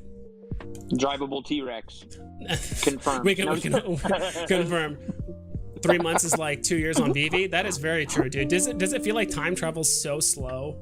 On like even though it's only been 3 months, it feels like it's like half a year, like a full year. Oh yeah, 100%. Everyone's asking if you finished your nails, Dino. I did do my nails. You finished them? Mind showing them off on the stream? Yeah. Here you go. You want to look at those things? Rainbow was requested for 2 days. I have rainbow nails. I dig it. Did you do it so like the ring finger nails a different color while the other ones are the same? They're all different. So it literally every finger alternates color. It's like pink, glossy, pink, blue, glossy. Like they're just all different colors, like just alternated. Hello Kitty headset. That's what Yada Dog wants. Pixel Trader says, why did Dino spend all his thousands of gems on the Doctor Strange drop today? We know you did it. You just don't want to admit it. Oh yeah, dude. I'm a whale, dude. I floored my C3 today. I spent all my Star Wars gems. I just went all in Strange, man. I'm just a bull. I'm a bull on those on the hookahs. Yeah. Dude, JB said he bought 10 tickets. He said, let's go. JB in chat said he bought 10 tickets. Now, Dino, I could see in Dino's head, he's like, Should I buy 15 tickets? Like, how many seats are at your theater? 11? How many dude, how many there's seats? Like one person in the JB's theater, and it's just him sitting in the middle. Oh my god, dude! I'll just take a picture of the theater, all the empty seats, and replace them with Veve NFTs. Like, here's my viewing party at the theater. Like, nobody's here, but it's just a bunch of murmur-cornos and a bunch of random stuff in the seats. Be so worth it. I mean, that would be an awesome pick. I think I got caught up in the fun. I mean, it's going to be fun because I think at mine, a few other YouTubers are going to go, so it's going to be kind of fun. So Taps Trades is going to my theater. Oh, that's fun. Rob is going to my theater. One of our subscribers is that he told us. So I think it's going to be a few of us that we all know each other, kind of. So it'll be fun. Cool. PayPay says Veve Vault, I assume, says he has proof you have to scan. So yeah, I think at this point I'm gonna scan it regardless. Yeah, Dino, maybe we'll chat after this. I mean, there's probably a good chance that if you just want to pay me extra for tickets at my location, and then I'll just scan them. Because if I could genuinely just go up to the box office at the front, scan, and be like, hey, I have 15 tickets here. A bunch of friends are gonna show up. Scan, and that's it. Bro, just scan them. I mean, just scan them and then just go hand them to the people in line. Honestly, dude, you should do that, dude. You should do a video of that. That would be so cool because like you should just do like a video on your phone of like, hey, I got 10 tickets to the Jurassic Park. Do you want to go for free? Here's your ticket. Here's, and just hand them out. Do a video of that. That'd be so cool, dude. That would be cool. Yeah, just give out 10 tickets. Like, who cares? Unless your friends are going to use your 5, but if they're not, then give them out.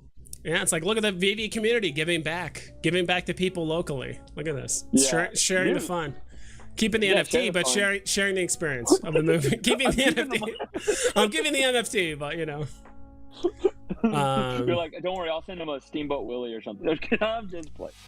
PayPay says, think you need separate transactions. I remember someone complaining on the AMC Batman, bought 3 tickets at once, only got 1 NFT. I hope that's not the case. Like, I might just contact them myself and just say like, hey, if I bought 6 tickets, am I getting 6 NFTs? Like, because it'd be really obnoxious if I had to do separate purchases on each and every one.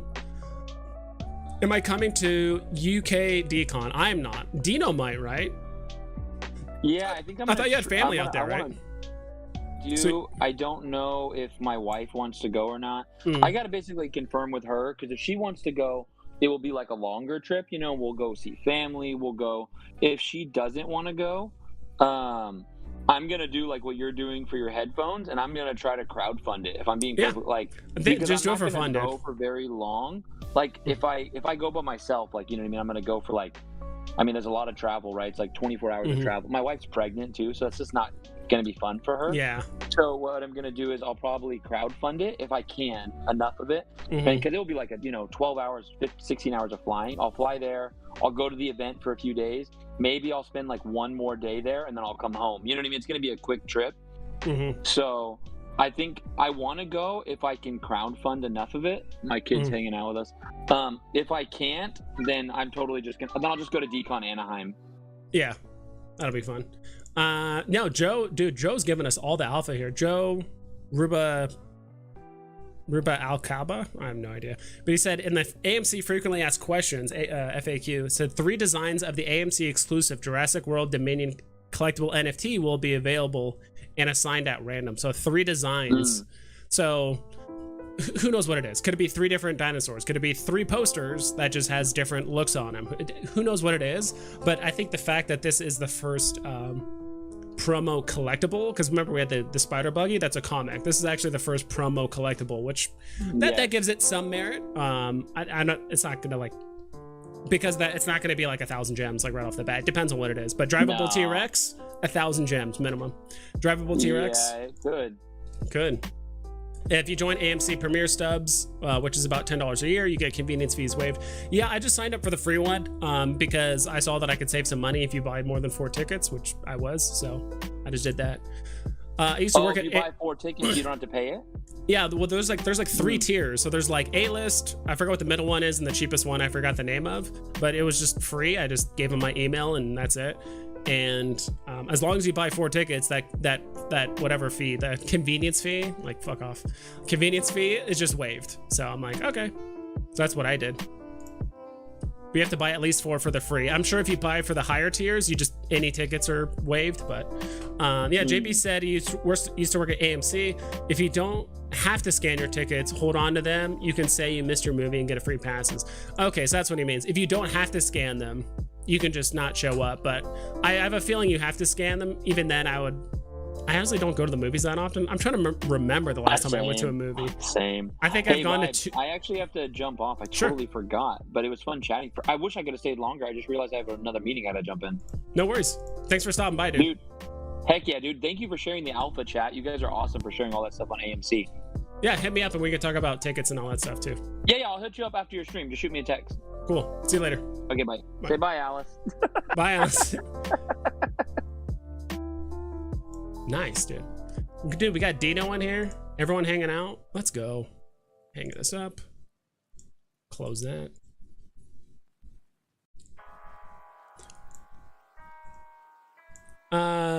Yeah, I'm just gonna scan them. I don't even want to run the risk of like not being able to claim the NFTs, right? I think they should drop Hulk now. Perfect timing. Yeah, something. Double features always have a 15-minute intermission. Thank you so much for letting me know. A lot of theaters are doing 3 to 4 screens. Okay. My theater already has 10 seats sold. All VV people, I bet. Probably, dude. I really think this is an awesome opportunity to actually do like a local meetup, right? Of VV people. It might be funny to put up a sign like in front of the theater or in front of the actual like door that goes into the theater that says like I'm here for VV or I'm here for NFTs or something like that. That would be pretty funny. So that way everyone that walks by is like, oh, I'm on VV. Like, okay, cool. Like whatever. And you just talk, right? So I think that'd be kind of fun. Do you know what time the movie starts? I'm not interested in seeing the original one. So it starts at 5 p.m. Like every location I've heard is 5 p.m. So whether you're East Coast, West Coast, Mountain Time, whatever it is, from what I've heard in the US, it all starts at 5 p.m. And I'm not sure how long the first movie is, but if you can kind of do the math, you can probably figure out when it starts from there. Mine has 76 seats for that theater. Damn, that's a lot. I think the theater I was selecting it looked like it had about 50, maybe a little bit less. Not 100% sure though, but I'm gonna double time it through chat, or I'm actually catching up with chat a little bit here. Is Super Chat how to donate for headphones? Yes, so Super Chat is what donates here. I know previously I had it messed up, but I set it up in a way where now Super Chats add to it, and only Super Chats. So Roger Daughter, yes sir. Yeah, any unused tickets will be given for free passes, yeah, but if you get a free, I'd rather have the NFT than the free pass, to be quite honest. That's just me personally. My daughter, let's see. My daughter just asked me if you and Dino are the same person. Yes, Tito420. Just say yes. Like we're clones. They're like, say I'm from the future and Dino is like modern time, right? Like I'm from 2040 or something like that. That's where I'm from. I'm from the future. Dino's from modern times. So Diego Galvin, only 29 seats left in my theater. Crazy. Yeah, dude, just buy them up. You know what I mean? You won't give cash back. They will give you free passes. The free passes are good for everything, even IMAX. Awesome. Dude, Roger Dodger, thank you so much, dude. Donated $20 through Super Chat saying, I vote unicorn headphones. Oh, God. And I'll admit, like all the money here is just increasing the amount. So I think right now we're probably at what? Probably 80 bucks for headphones? Because people were really nice enough last time. So once I catch up with chat, if you guys want to do the Amazon search, we'll do that shortly. Sold one at 200, kept the other one. Dude, Diego, hell yeah. Congrats on the double drop. That's how you get. It's sad but true, but I think that's why a lot of people are doing that slot machine style of the market, right? Because right now, just flipping is just not a thing. Like, it's just so hard right now to figure out which NFTs are super low right now and that are going to go for, you know, 20, 30, 40, 50% more in a week. Like, it's just so hard to tell, or it's just not existent, right? So a lot of people are just pulling the slot machine, pulling the lever just to get lucky on these. So it's stories like yours that are great to hear, don't get me wrong, but it also like makes people like, ooh, I could be that person that gets a secret rare. Like, don't worry, I'm that guy too. I do it on comics still, but I'm not gonna do it on a 70 gem thing. So but dude, Roger Dodger, again, thank you so much, dude. Thank you. That honestly means a lot. And I'm really excited to get these new headphones because these old ones I had, these ones I had for like a long time. I mean, I had these for 6 years, maybe 7 years. I had these for a while, and I've actually replaced because I'm, obviously I'm bald, but like my hair grows on the side, so it kind of gets short and stubby, and it kind of pulls on some of the material on the inside and kind of rubs off. So I have to like get new not ear muffs, whatever the hell, ear covers every like 2 years or something. I mean, they cost like $10, not that big of a deal. But yeah, I mean, whatever headphones you guys vote on, and we'll figure out some kind of voting system on how to make it work. I have to buy those. I bet it'll be cool. They say your NFT is hatching in an email. I know, dude. I really hope. If I had to give 3 NFTs, I think everyone wants Velociraptor, T-Rex, and probably like a Brontosaurus. Because if you guys didn't know, that's the very, very first dinosaur you see in Jurassic Park is the Brontosaurus. Before the raptor eggs, before anything, you see the long neck Brontosaurus, right? The one that's like eating off a tree, and like Dr. Hammond, is it Hammond? I forgot his name. Hammond is the guy that runs the park. I forgot the doctor's name. The main actor's name. I forgot his name too.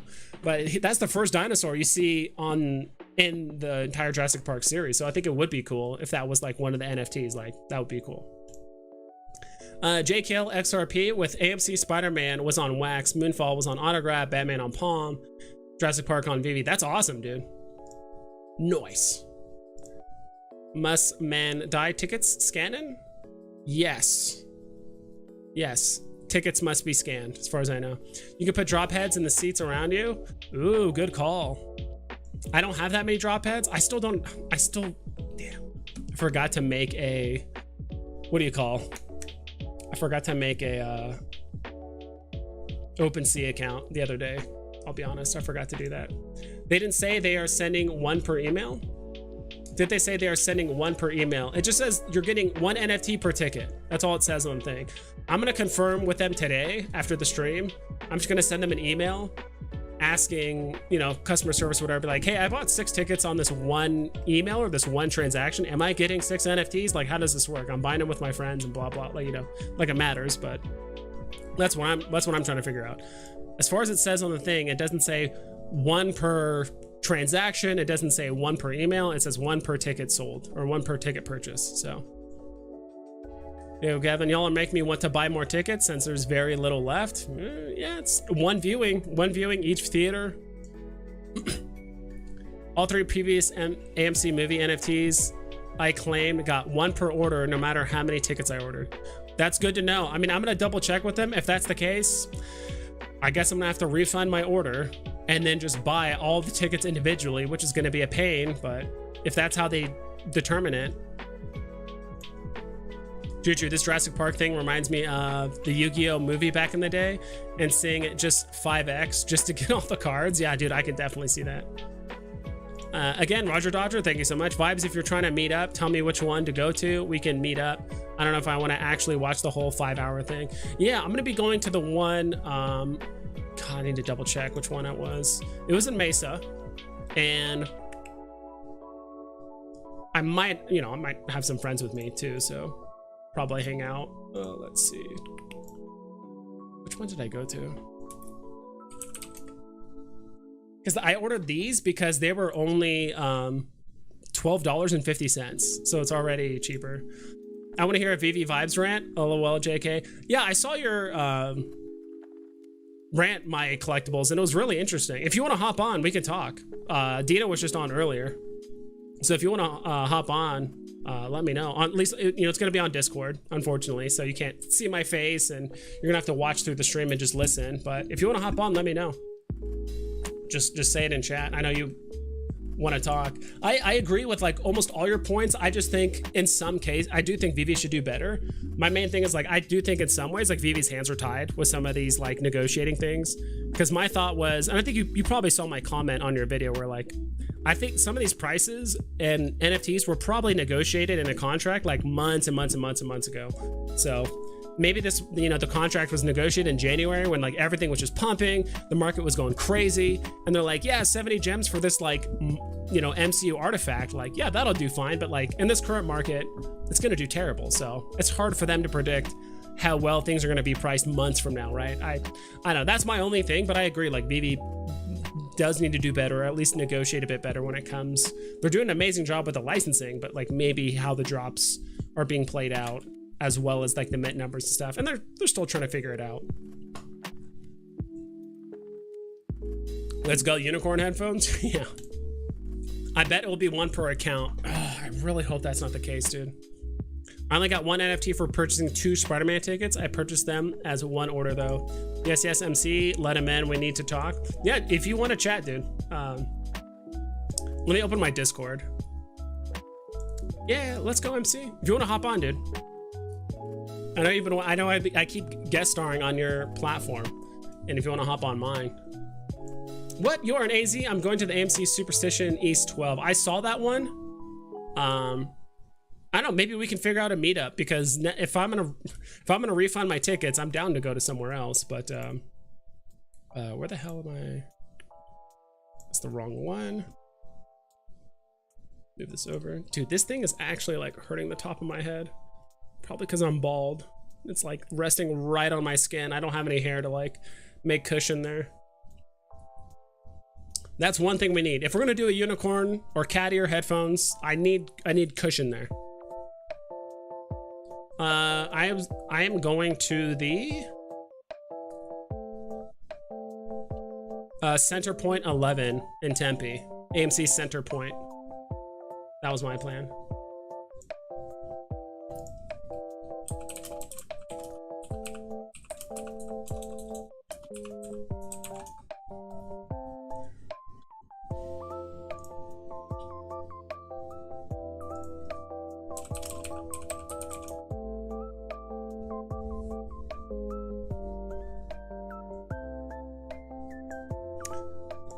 Make sure you get yourself a nice set of headphones, as you'll be stuck with them for a while. Yeah, dude. I mean, I might get an extra set for myself. So maybe the ones you guys get, I'll always wear on stream. But like outside of that, because I do game a lot, I am on my computer a lot doing other stuff. So we'll see. We'll see. All right, let's do this in the meantime. Let me open this. It doesn't have any of my personal information, so it shouldn't be revealing it. I'm not even logged into my Amazon account, so it shouldn't be showing anything personal or anything like that. That is loud. Sorry about that. That's closed. Okay. Let's see. All right, let's do this, chat. We're on Amazon. Let me clear this. I'm gonna just type in headphones. Is that covering the top spot? Gaming headphones, headphones gaming, headphones. I'm just gonna type in just generically headphones. I order 1 tick from my phone, and my wife got the seat next to her phone. Nice. And dude, thank you so much, J Kumba, or JK Umba, just subscribed. Thank you so much for subbing, dude. Let's also zoom in a bit more. What do you guys want? Throw some ideas out there. We want unicorn headphones. Do we want noise canceling? I think we want it all, right? We need like votes. And once we figure out a couple, maybe we'll pick like 3 and then we'll narrow it down to 2, then we'll narrow it down to 1, and then that's the one we're gonna grab, I would say. I mean, what do unicorn headphones even look like? To be honest, I've never heard of unicorn headphones. What do these look like? Oh my God. No. And it has cat ears? It has cat ears and unicorn horn? No. Honestly, also none of these look comfortable and or probably have like good sound quality.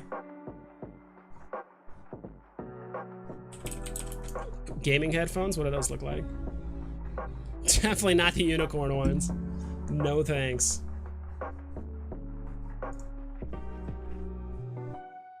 I guess we could also put this back up, so y'all can see. See, look at this. Looks cool. You gotta have the LED lights. You gotta have the little microphone on the end. What is that? I don't know. It looks like crazy looking camo. LED lights. All that.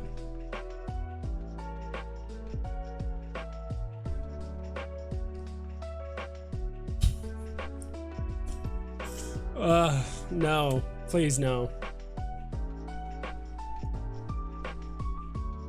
Okay, just making sure my collectibles isn't like messaging me and I'm like missing something. I don't know. Dude, some of these look pretty cool. Dude, how's this $12? This thing has got to be made out of like not the best material. There's no way it looks that good. And it's $12.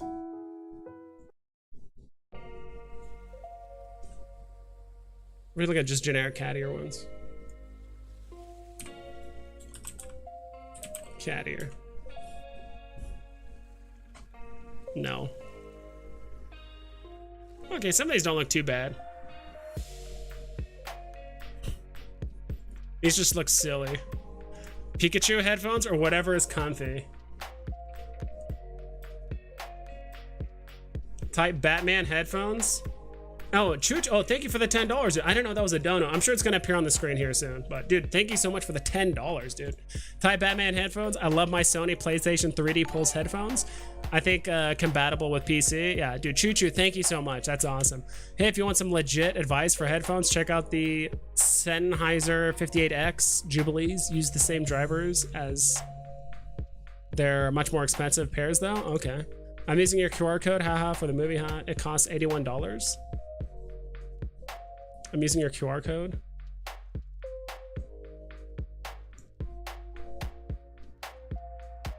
I don't know how that works.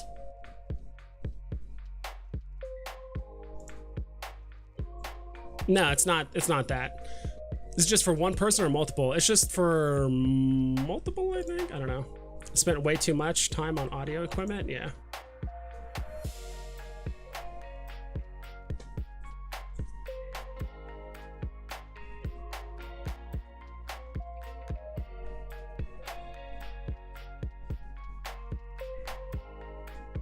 One sec here.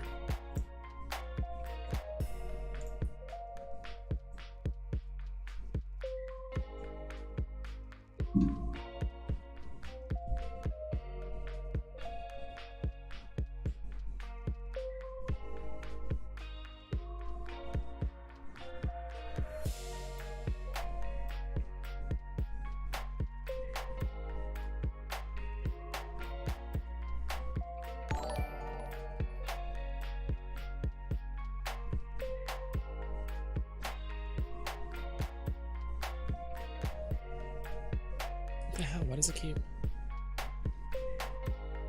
I'm trying to.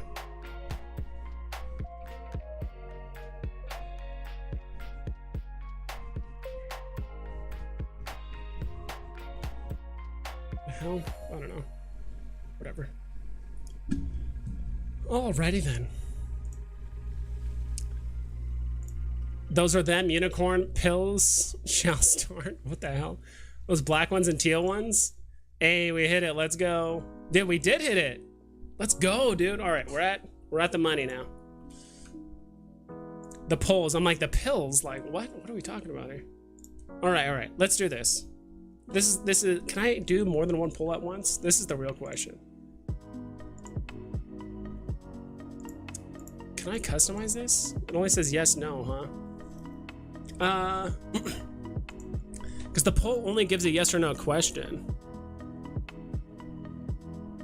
I could have sworn you could have added more options.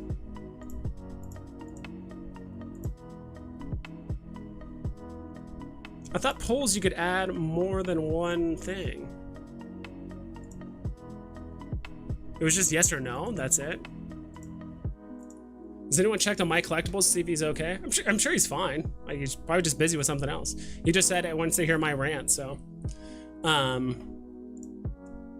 Let's do this. I know this is gonna add another step for some of you guys, and I apologize, but this is the only way I can get, because the straw poll, yeah, all you can get is yes or no answers. That's upsetting. All right, let's do this.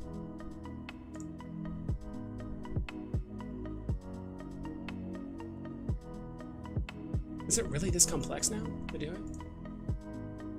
You can type in yes or no and add, I think.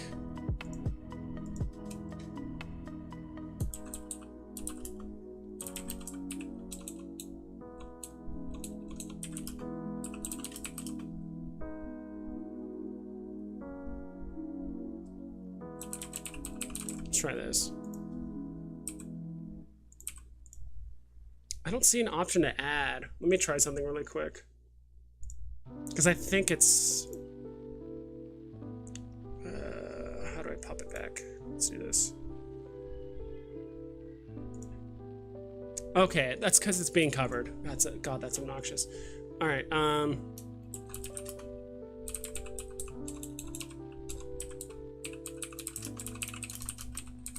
right, let's try this. First off, we're gonna take a quick look at the Batman and the Pikachu headphones because I have no idea what those look like.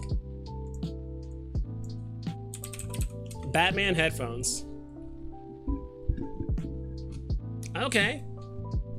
Probably the one with ears. You gotta get the one with like the Batman ears on it. Just Batman on stuff on the side seems a bit weird. All right, the Batman ones look all right. I don't know about this. Batman headphones. I'm not entirely certain. This looks like it's for kids though. I'm not entirely certain that would even like fit my head. I don't see Batman. Just has Batman stuff on the side. All right, we'll look at Pikachu really quick.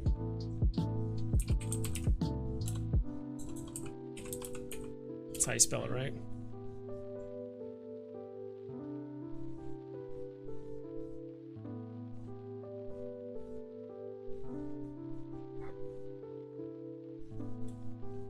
Oh God, these are so fucking yellow. Wireless kid, Bluetooth ones. Oh my God.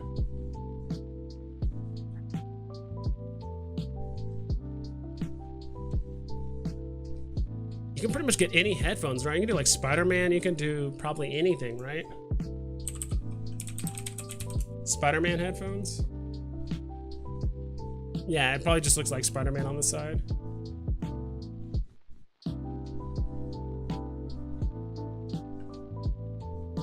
Okay, so let's try this. All right, I'm gonna do a quick poll.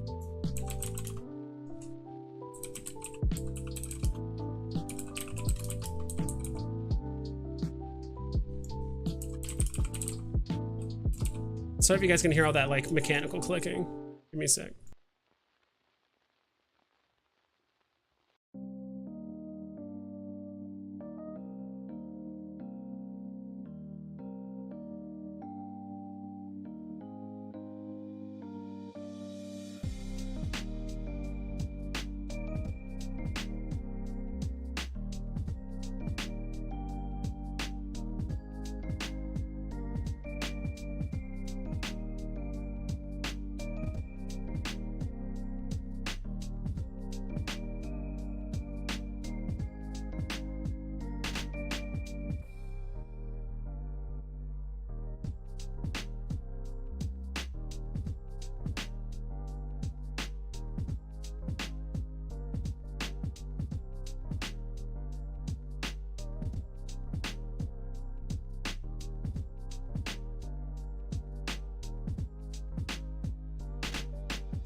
Lion headphones, is that a thing?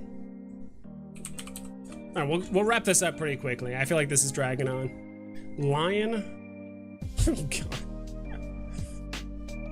There's always one that's like ridiculous, and then the rest just have like an image like printed on headphones, which is kind of funny.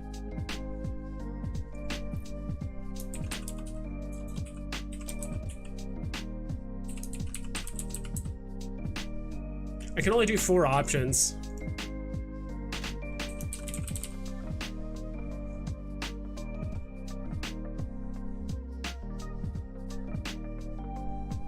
I'm sure there's like, is there Pokemon? I'm sure there's Pokemon ones. I know we looked at Pikachu, but there could be some like, forgot the K. I don't know what the hell I was trying to type in. The hell is going on?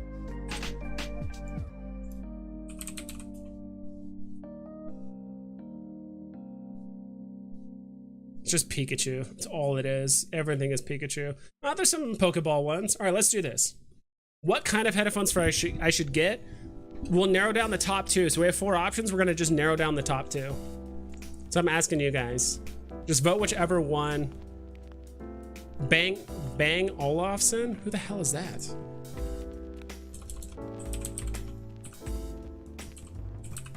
No idea what that is. Also, I don't like this song.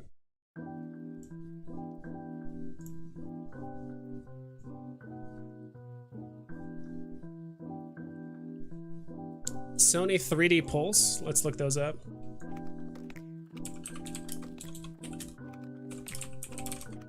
Dude, I don't know why it just jumps around like this. What in the actual fuck?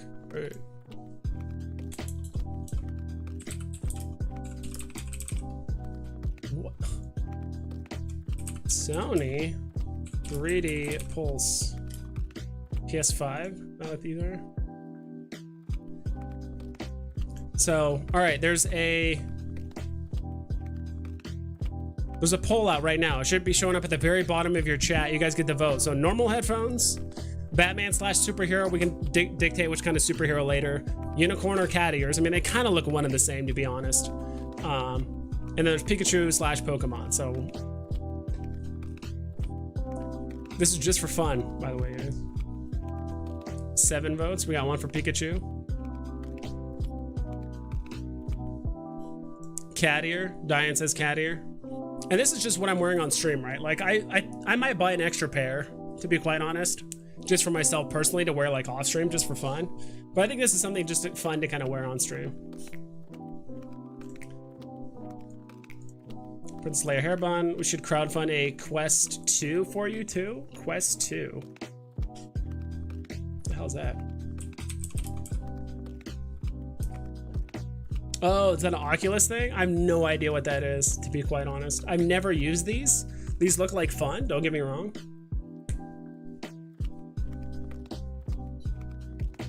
Advanced all-in-one virtual reality headset. Let's go. Dude, $400 for these now? $500? Some of these are getting crazy. Line headphones. Bro, please buy Sirius headphones. Imagine you explaining to Veve to new users in Pikachu headset. Come on, guys. What's up, guys? What's up, guys and gals? Pokeball, go! Look up the Sony 3D Pulse ones. They are really nice. Yeah. I mean, if the headset's ridiculous, maybe I won't wear it all the time. Maybe I'll have either... that's kind of one of the things I want to do for the point redemption thing, because you guys are still accumulating gems right now, and you guys can redeem those gems to do fun things on the stream, and that might be one of them, is like you redeem 500 gems for me to wear the Pikachu headset for 10 minutes or 20 minutes or something like that. I think that's always funny.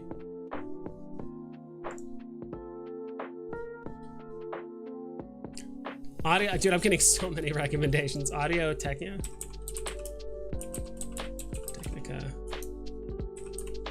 Should appear, I would assume. 50 are the honest answer. So these ones.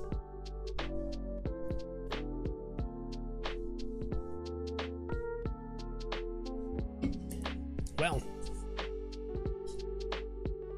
these do seem legit. I have to do more research. That's the other thing too. It's like, I'm not usually just like, oh, I'm gonna find headphones. I usually, actually, when I do buy a serious set of headphones, I do a lot of research, mostly on YouTube. I look at like the top 5 best headsets for between, you know, whatever my price range is. It's like 100 to 200 or 300 to 400, whatever it is, the price range is. And there's usually a dozen videos on it that are really recent, right? So usually that's what I use as my source to usually make hardware purchases like this. But you can always put stickers on nice ones too. Oh, that's great. You know, on Amazon, they have some dope monkey headphones. Dude. Monkey headphones. Let's go. Monkey headphones. Let's go. What do these look like?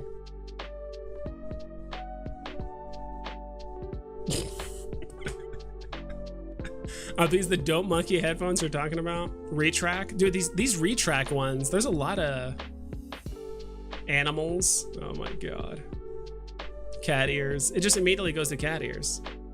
Paw Patrol Chase headphones for kids. Oh my God. What kind of ears look like bat ears, or maybe like, I don't even know what kind of ears those look like. Monkey. Yeah.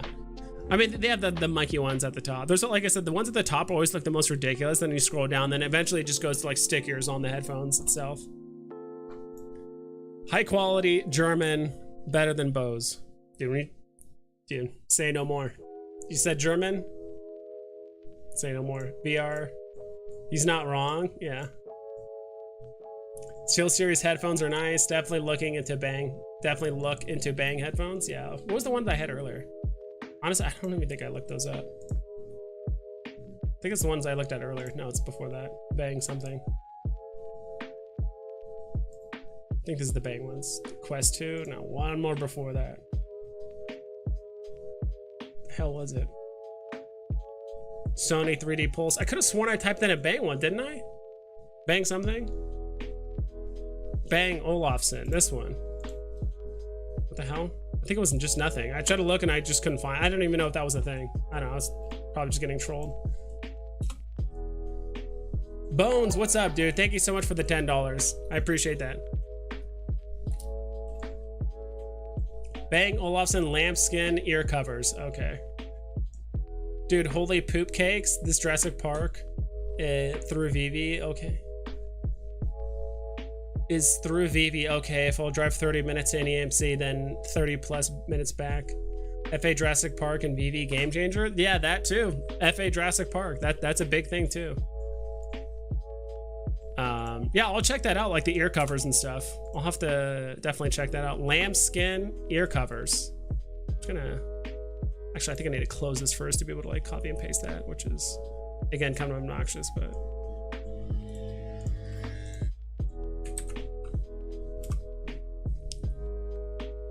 Lambskin ear covers. Let's check this out. Do not know why my stream is lagging so much too.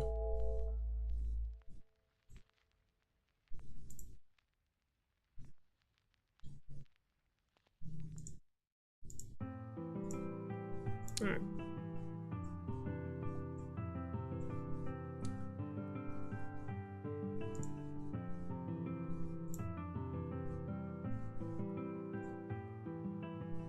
But dude, Bones, thank you again. Is Dino here? Nah, let me double check. I don't think so. He had to leave. He had to step away for a moment. He was here. Oof. How do I close this? Good God, like I don't need.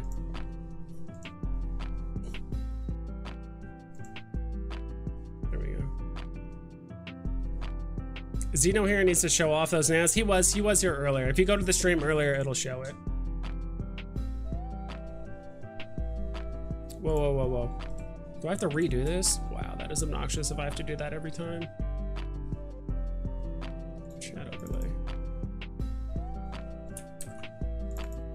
Wow, I do have to redo it each time. Oh, that's obnoxious. Okay. Dino here? No, he's not. On YouTube does nothing but audio equipment reviews. A very knowledgeable dude if you want somewhere to start looking, yeah. Bones, you just missed? Yeah, you just missed it. He was on here like 15 minutes ago. If you watch earlier in the stream, you'll be able to see him. Just razzing you out on cat earphones. You should get quality ones. Bang and Olufsen are great. Okay. Well, we have the top two right now are unicorn / cat ears or normal / gaming headphones. So we're narrowing it down to there. So we'll end this poll.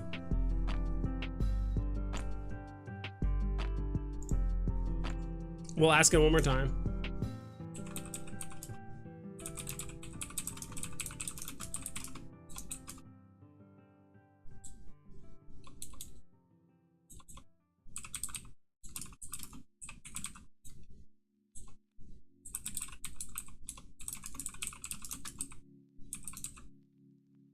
We could also split the money too a little bit, right? Maybe put a little bit into like some actual headphones, and then like maybe a little bit of money into some like meme headphones, something like that.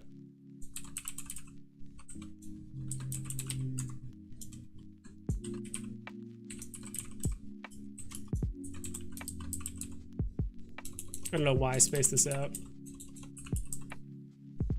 Olufsen? Oh, that's fine. All right, one more poll, and then we're gonna confirm it and move on. We need both these guys in one stream. Yeah, we both were. We were both talking on stream. Background music is going hard AF right now. If you want to know the song of it, The last song was called, is this it? No.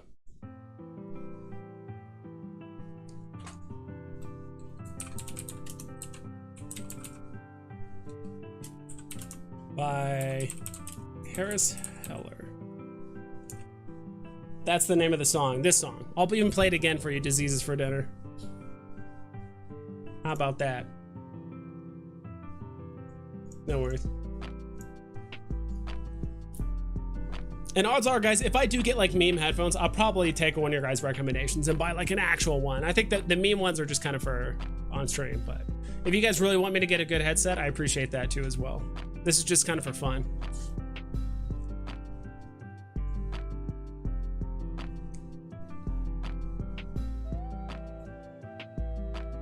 Six votes in. We're doing it. It's hard because I feel like no matter which one I go with, I mean, I bet a lot of people are giving really good recommendations right now on which headphones to get, but it's just hard to say. A lot of people are, some people are saying Audio Technica, the ATH N50. Some people are saying Lion headphones, you know? Cat ears, Unicorn. Sennheiser 58X, don't know. Did we look that one up? I don't think so. Jubilees, okay. Is there a difference? Does it have the Jubilees in there?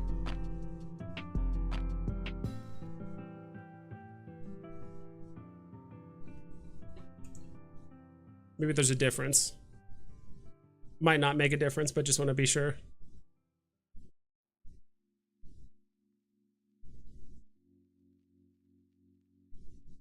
Some of these look pretty good. I don't know. To be honest, I just buy, just like I said, I usually just buy whichever kind of earphones that just work for me. Probably should also establish a budget because I want to make sure it's like you guys are buying it as well too. But because to be honest, like most of the headphones I usually buy are probably under like $100, like around $100, maybe like 80. I don't think I've ever spent less than 80. Maybe like 60. I've never spent like less than like 60 on headphones, let's say. Because there are like, I mostly went for comfort as well as sound and all that stuff, but don't get me wrong. The best headphone you'll ever own. Okay. About to refund my AMC tickets. I bought it, but I can't go. Apparently you need to get your ticket scanned for the NFT. Yes, sir. How's your HRO collection going, brother? I've yet to receive my pre-order boxes. I'll be honest, I will be checking Walmart's tomorrow morning because last week, my friend, your local scalper, said that there was HRO boxes out and about, so I will be doing that as well. I had to cancel my first ticket because I wasn't a member. Now I am, but use the same email. Will I be okay? Got successful page, bought another ticket. Can't go wrong with Auto Technicas. It really, yeah, I've never heard of the company. Never heard of those. What was the other one you said? Audio. I like something with a little bit of bass. You know, something with some good bass on there. Not something that's gonna blow out my eardrums, but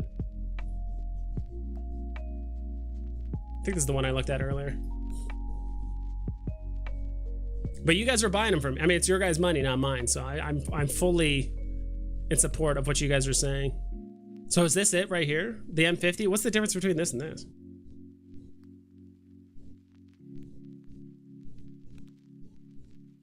They all have the exact same name except just different prices.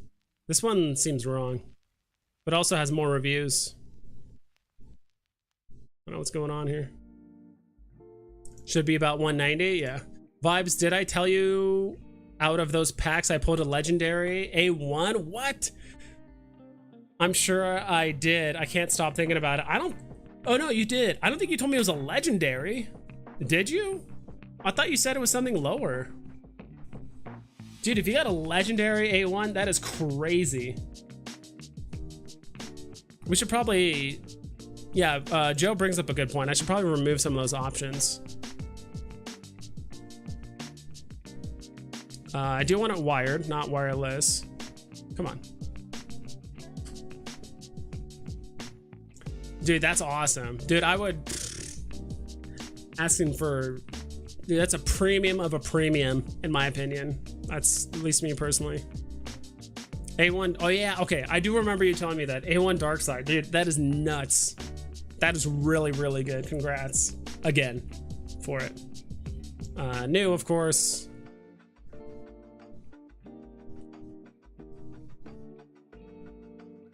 So I don't know if I like the blue. I just like black. I'm not really a fan of like, I like neutral color headphones, like white, black, gray, maybe like a steel gray, charcoal. The ones that are like red and like blue and shit, like I'm not a huge fan of, to be honest.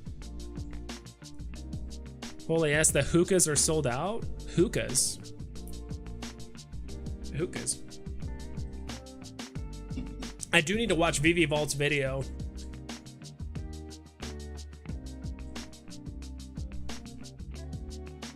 All right, the poll was close enough. Shocking.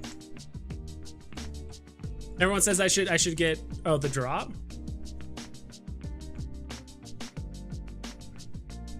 Bro, just get the Astero A10 and call it a day. Bang for the buck. What's that? Astro A10. I'm thinking Astero, because that's, I play EVE Online. That's actually the name of one of the ships. It's called the Astero. Let's see. How long is that video from Veve Vault? We might play it live on stream, though. I'd prefer you guys just go check it out so he gets the views. Veve Vision? No, where's Veve Vault? Dude, I'm subscribed to so many Veve channels, it's like hard to keep up with all of them. Where is Veve Vault? There it is. It's 3 minutes long.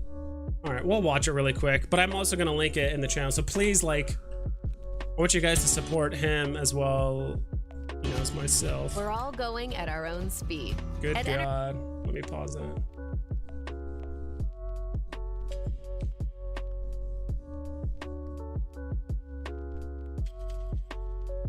You guys seen this before? Also, let me link this down here. So please go check out the video, click that link, like it, do all the stuff. So Veve Vault gets all the credit. I have the Auto Technica M50X in black. Then I just put some cool wraps on it to change the color. Okay.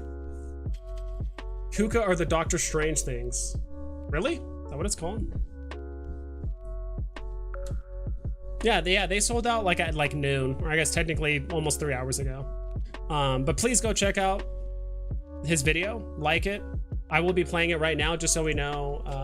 Also gonna pause the music so we can listen as well, because this has all the information about the Jurassic Park thing. This is going to determine whether or not I need to sell or refund all my tickets, because I do want 6 NFTs.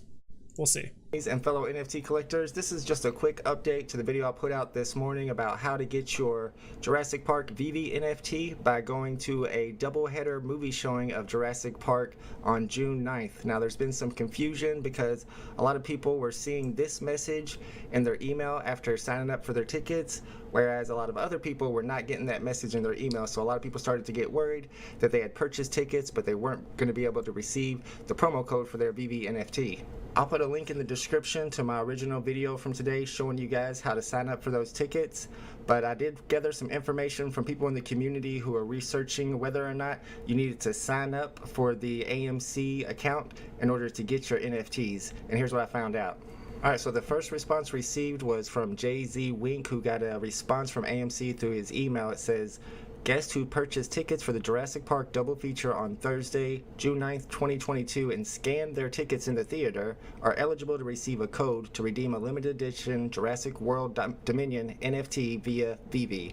All ticket purchases must be made on amctheaters.com or the AMC mobile app to qualify for NFT, and it also says you do not need to be an AMC Stubs member in order to qualify for this NFT. But even with that information, I was worried that I didn't get that message in my email confirmation, so I went ahead and canceled my tickets and reordered them after creating a free AMC Stubs account. but apparently you really don't need to do that. However, if you're like me and you're worried about it and you want to make sure that you're getting those NFTs, it's only $2 for each ticket that you purchase once you get the refund. That's a $2 convenience fee. I purchased 2 tickets, so I lost 4 tickets getting a refund, but then directly after that, the refund came to me automatically. It was super fast, and I went ahead and purchased those same 2 tickets after creating my free account, which was very easy to sign up for. And then when I got my confirmation email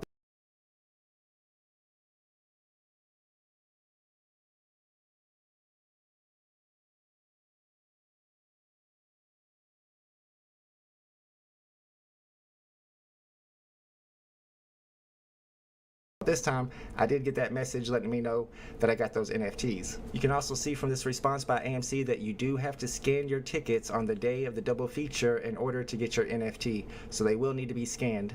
Now, fellow Veve YouTuber Randy Chavez says that he did call AMC and spoke to somebody there who told them that you do have to be a member of the AMC Stubs program in order to get the NFTs. So like I said, if you want to be 100% sure, go ahead and cancel your original order that didn't get the confirmation NFT email and repurchase those tickets. Now, we also had Rocket from the Crypto who was able to get a hold of AMC guest services, and they told him, I'm sorry for any troubles, you don't have to be a member. However, you don't get that confirmation congratulating you unless you are a member. Either way, you should get the NFT with the qualifying order. So according to this information, you'll still get the NFT and you wouldn't need to cancel your order. However, it's up to you whether you want to take that risk or not. I went ahead and canceled mine and repurchased them, but it seems from Rocket from the Crypto AMC guest services here that you'll still get the NFT even if you didn't get that congratulatory message in your email.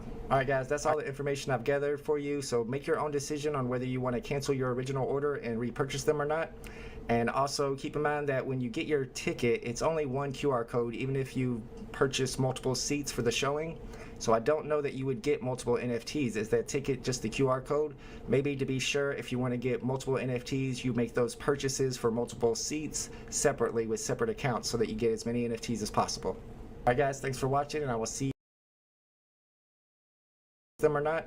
And also keep in mind that when you get your ticket, it's only one QR code even if you purchase multiple seats for the showing. So I don't know that you would get multiple NFTs. Is that ticket just the QR code? Maybe to be sure, if you want to get multiple NFTs, you make those purchases for multiple seats separately with separate accounts so that you get as many NFTs as possible. Alright guys, thanks for watching, and I will see y'all at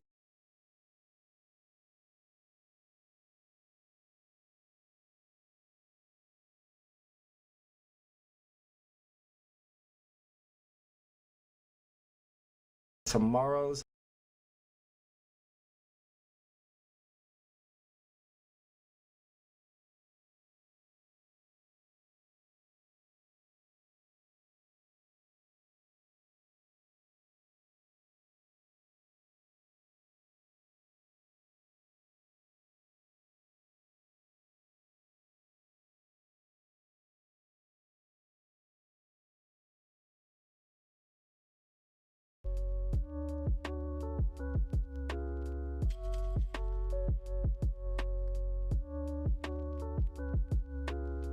Just realized I'm muted. My bad. Please go check out the video. I linked it in I linked it in chat. Go watch it, like it, comment, do all the stuff. But that was my question. Is I wasn't sure if I had to. I might cancel the order, to be honest, and just buy each ticket individually, because I did buy 6 tickets on one account and I got one QR code. So mute gate. Yeah. I gotcha. Vibes, you were muted. Yep. It's not sure about multiple tickets with one QR code. Yeah, exactly.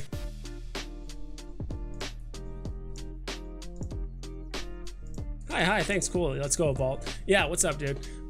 So yeah, that's another thing I'm gonna have to figure out. I do want to call them and be like, all right, I bought 6 tickets, 6 seats with essentially one large transaction. I bought 6 seats. Is that going to allow me to get 6 NFTs, or is it one per transaction? I see one QR code on my thing and that's it. Like, how does that work, right? So that's one thing I'm trying to figure out myself.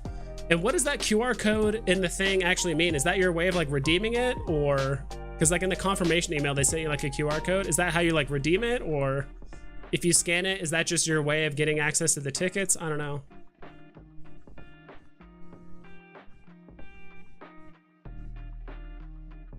And you need multiple email addresses. This is like going to be like HRO shipping, a complete cluster. Yeah, dude. We want to reorder tickets, but my theater is sold out. Wow. What up? It says on the AMC site, it says per ticket.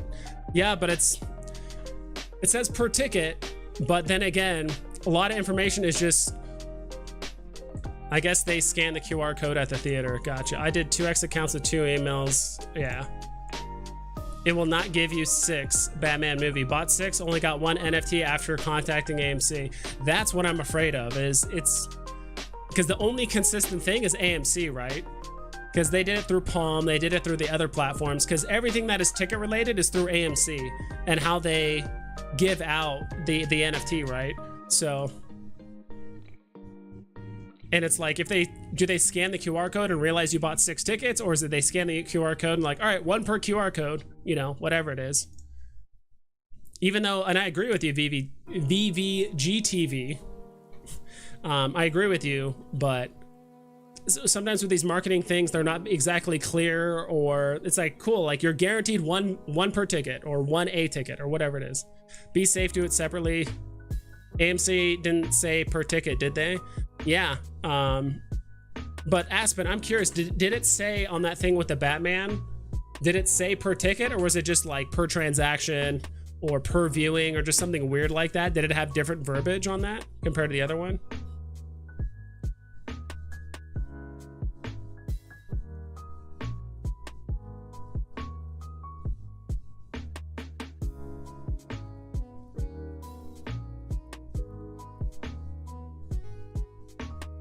Yeah, because that's the one thing I'm trying to figure out right now too, is like, how does that work? But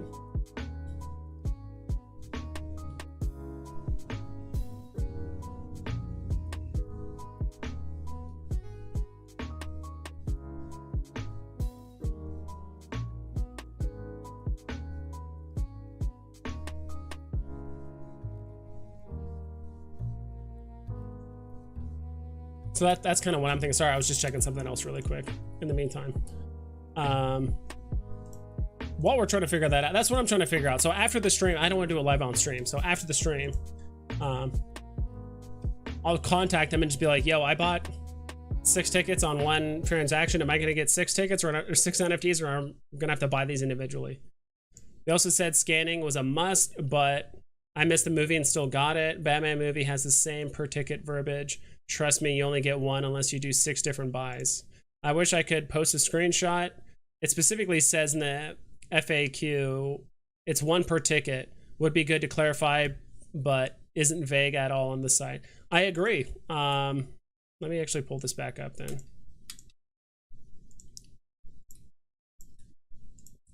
Should be clear. At least you would hope it is. God, let's go back.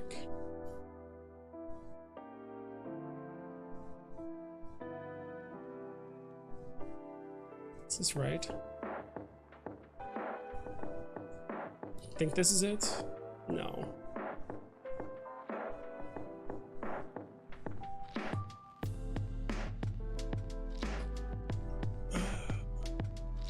Right. Hopefully this will take us back to the page. Learn more.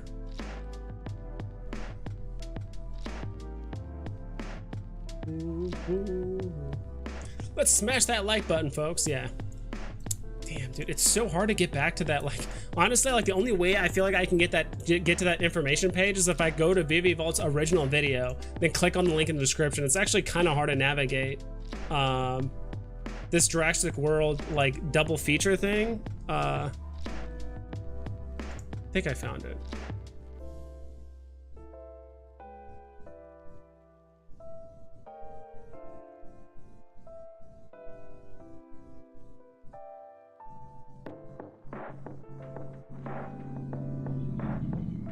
Where's the...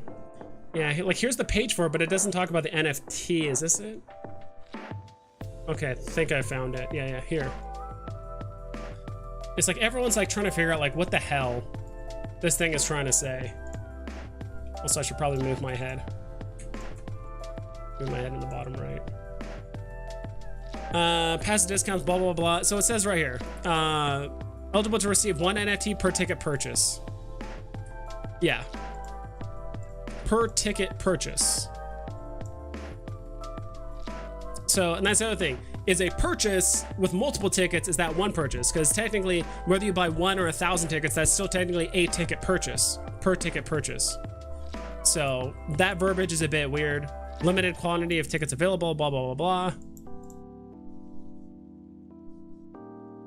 That's the main thing. I think the QR code is what they scan when you shop up to retrieve your ticket, which in turn generates your code. Okay. I use my browser history to find it. Yeah, same. Here's the link down. I can't see links unless you're part of a member, not member. God, what the hell is it called? A moderator or whatever it's called. Down in front. I'll just do the extra work for the peace of mind. Yeah, dude, like these things, like they tend to just overlook stuff and they think it's not that big of a deal, but it really is. I don't think they'll send more than one promo code to one email address. So what, I have to do 6 different emails?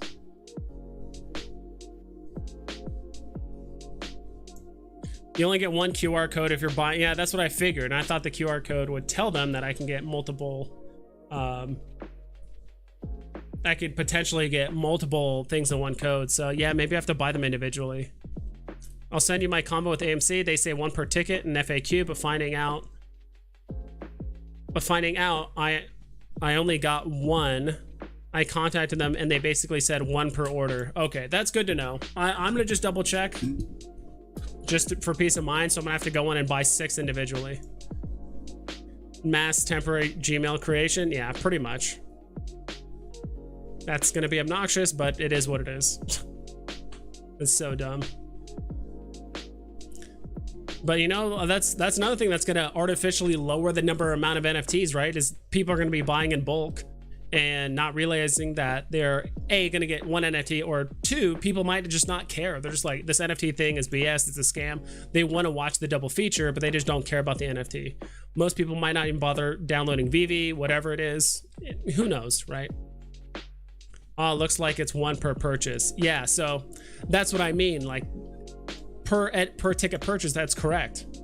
So if 1 NFT, technically a ticket purchase, whether it's 1 ticket or 100 tickets, it's still technically a ticket purchase, because ticket purchase, I feel like, could be singular or plural. And that's the kind of like the marketing double talk that people have to like reverse engineer as to like what they actually mean. And so that's why I think sometimes it's very generically phrased in some of this stuff. I don't know whether they do it on purpose or maliciously or unknowingly.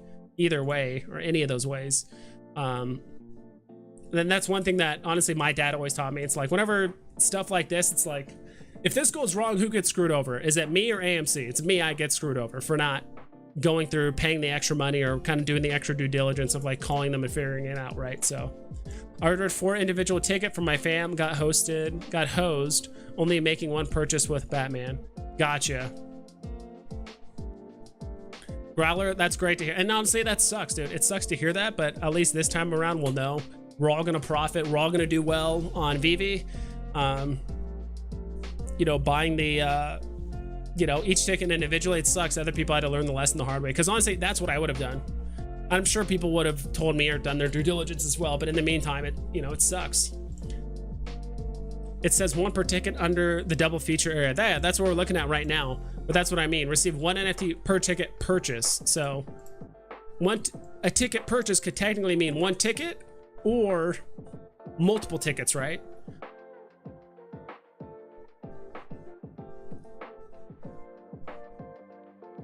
So, and someone even said earlier that they confirmed that basically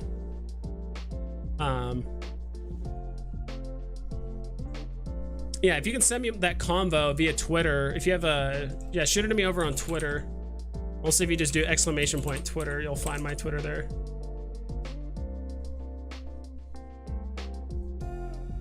If you're if my bot's working. There it goes. Yeah, that's my Twitter.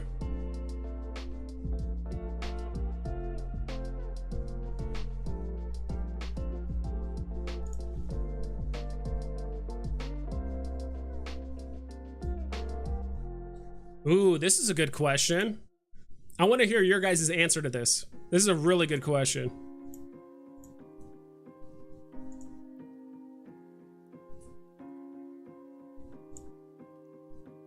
This is from Jeremy Padawar. Padawar. What video game has most impacted your life? And how many NFTs can I receive? Qualified guests will receive 1 unique code per ticket. We'll see. Honestly, I'd rather play it safe and do individual purchases, and or I'm gonna double check with customer service, because I'd rather do it that way. Just be safe and order individually. Agreed. That's what I'm gonna do regardless. Even if it costs me an extra $5, $10, whatever the hell it is, I'd rather just do it individually. Red alert. Okay, cool. At least Veve is getting some advertisement on AMC. AMC Army comes to Veve, it'll explode. I agree.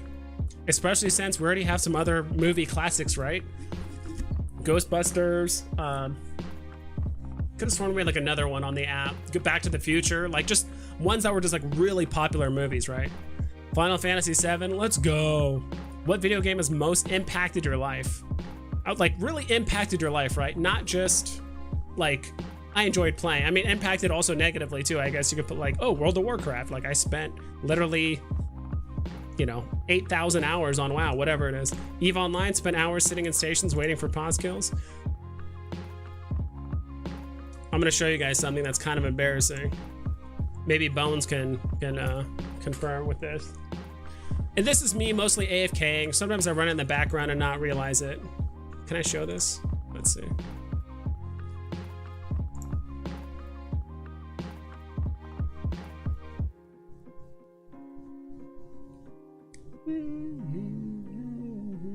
Come on. This thing's taking a while to load.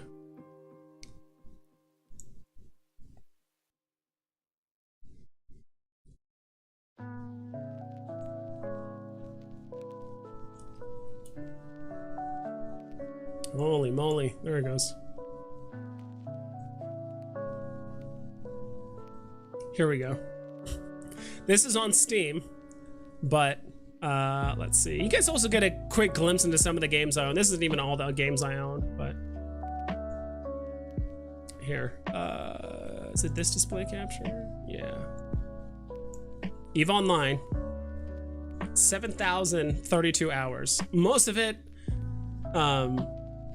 because when I press play, it comes up with like another menu that shows the game. You know how it is on Steam. It doesn't actually track. It doesn't actually track how long you played the game. It's just like how long is that game window been open for, which is not always entirely accurate. I also leave that window open a lot in the background, just like AFK. But yeah, I played a lot of EVE Online the last 2.5, 3 years. Right now, I live in a wormhole with a wormhole court, Bones, in case you're wondering. I live in a wormhole right now. And I took like a 3-month break. Now I'm back playing again. Gotta Be Mario Brothers was the game that got me started back in 1990. Nice. Gary's Mod, for me, that game was so great back in the day.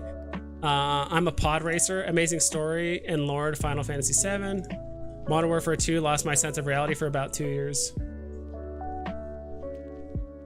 I have one. If someone can guess what it is, I'll give you a comic. I know we can't transfer NFTs right now, but I'll make a note of it. I'll give you just like a random common comic. I'll give you the Silver Surfer one. I have an extra common of that. That's the Dark Silver Surfer one. If you guys can guess which one it is in the next 2 minutes, if you guys can guess the game, I'll give you a free common comic. And I'll write it down to make sure that you get it. I've probably talked about the game, I think at least 2 or 3 times, maybe over the last like month or so on the stream.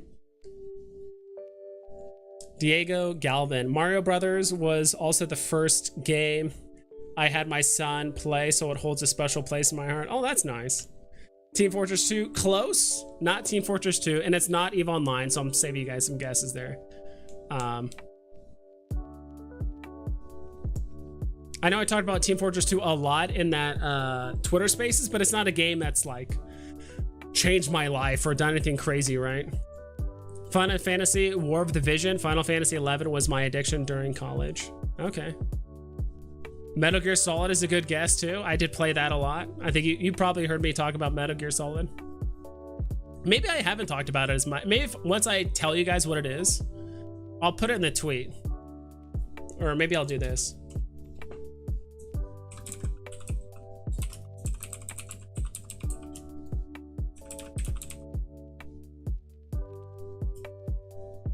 Nope.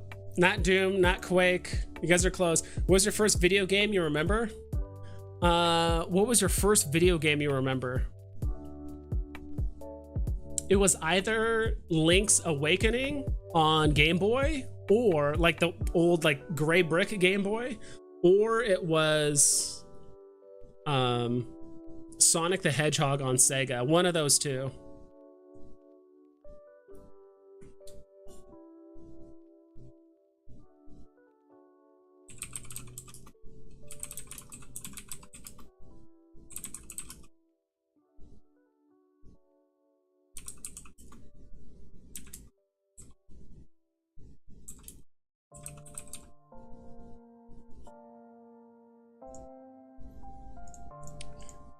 Oof. Close. What is the final word with needing an ASC Stubs account? Is that it? It's needed. That it isn't needed. Sorry, dude. I'm like pumped up on Rockstar right now. As far as I know, you don't, but just to be safe, you should. I'm gonna do that with all my accounts. Metal Gear was class. Metal Gear was a great story. That is one of the few games I really wish Hugh Jackman would have made a great Solid Snake if they actually turned it into a movie.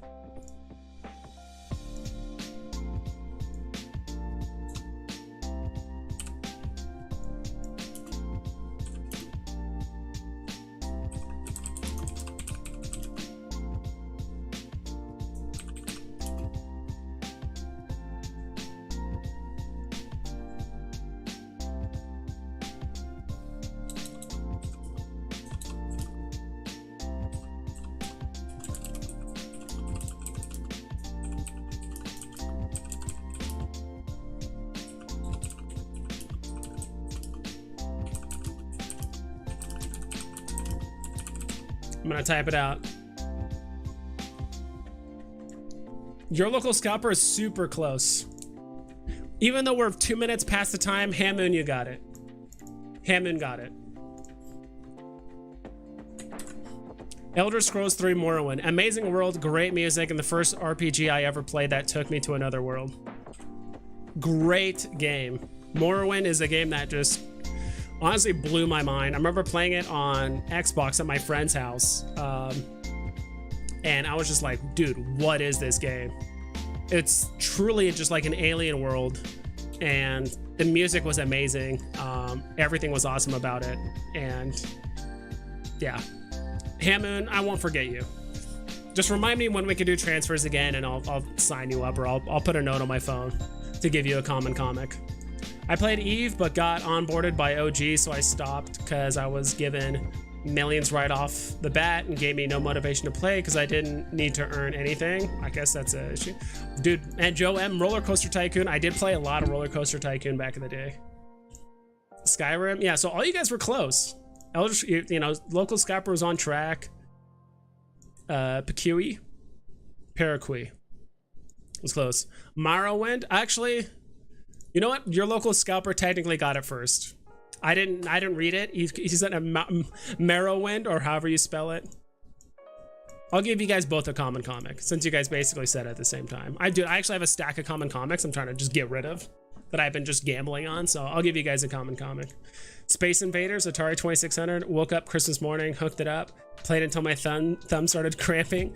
Gamer nerd ever since. EverQuest? Dude, Atari 2600, gosh, we got some old timers in here. I was thinking that right after him, I had no idea how to spell it. Yeah, no, both you guys get it. I'll give you guys a common comic. Wait, it was Hamoon or your local scalper? I'll give it to both of them. Screw it. They both said it basically at the same time, the way I see it. Your local scalper said it first, but Hamoon was correct, technically, so I'll give it to both of them.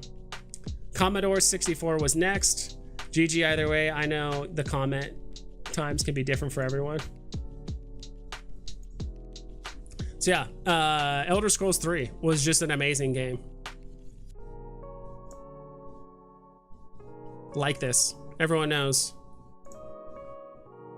Dude, if you guys have not played Morrowind, it's very granular, don't get me wrong. It's also very you know, it's very easy to break the game. Like once you figure it out, it's very easy to break the game. But dude, that game, there's no other game like it. What up? Hi Vibes, I'm late on stream, but did you get the eye or did you, I just passed, dude? That's a hard pass for me. What up, YouTube? Let's see, what else? Dude, Metal Gear Solid was an amazing game. That's probably up there. All those games you guys mentioned are pretty high up there for me. But dude, Metal Gear Solid was probably one of the best well-told stories, I think, pretty much ever. And if there was a movie made about a video game, I'm like, dude, one of the first ones I'd recommend is Metal Gear Solid, personally. You get what? Solid Snake, you get Liquid Snake, you get Psycho Mantis, Vulcan Raven, Sniper Wolf. There's so many just like good characters and just like boss fights. Revolver Ocelot, like all those guys were really sick and would make like awesome movie scenes. It'd probably have to be like a 2, maybe a 3-part movie if they were genuinely going from beginning to end, like in the video game, like if we really wanted to get the full story. But I made a video with Morrowind and morphed it into a different story. That's a hoot. Nice, dude. Do you have that video? I would love to watch it. Morrowind equal Metaverse version 1. Yeah, dude, a lot of people have been doing like Skywind or Skyblivion.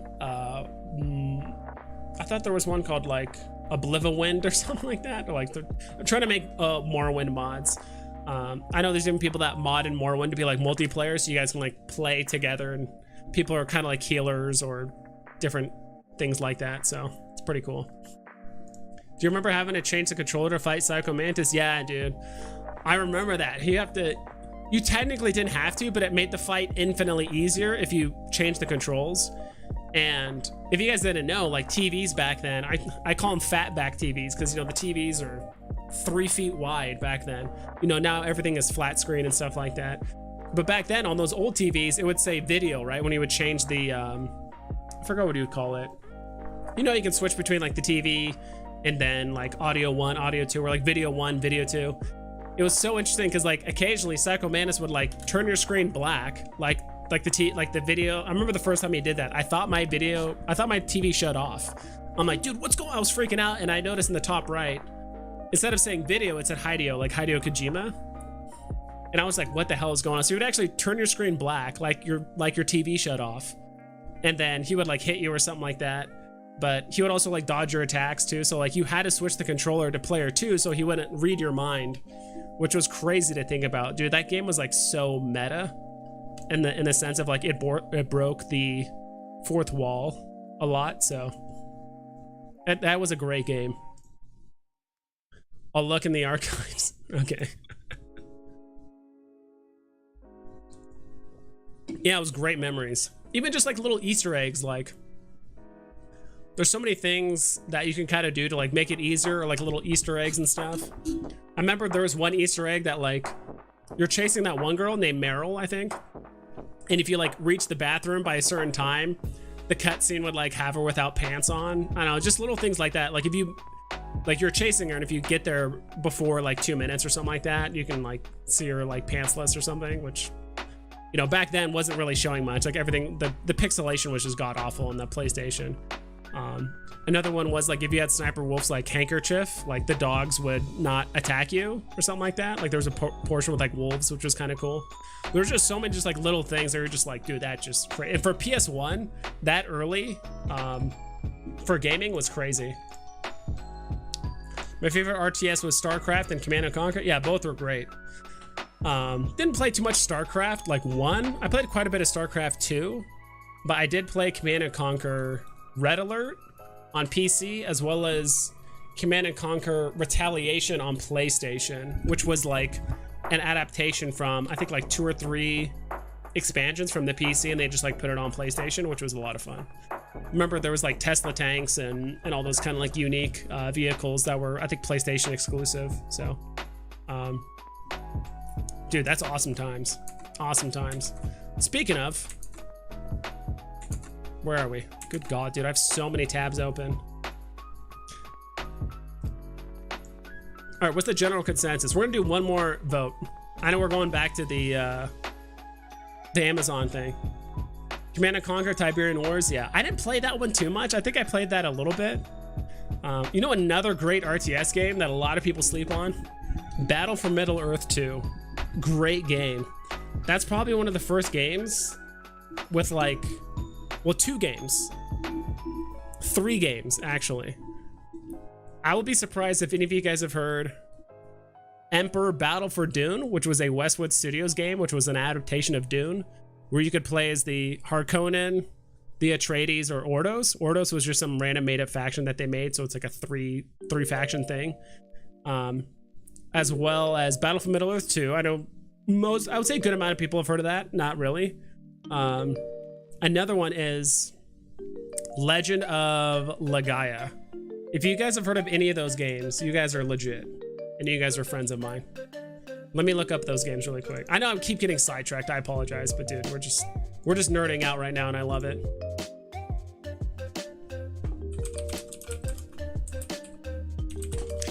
So Legend of Legaia came out around the time of like Final Fantasy VII, so it was like completely overshadowed. But I'll show you. It's time to own. I apologize. Let me show you guys just like some brief gameplay of Legend of Legaia. It's great.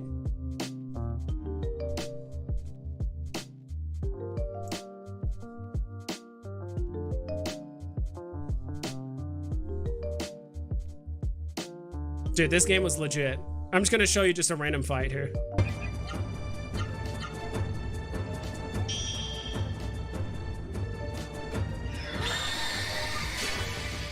This game was legit.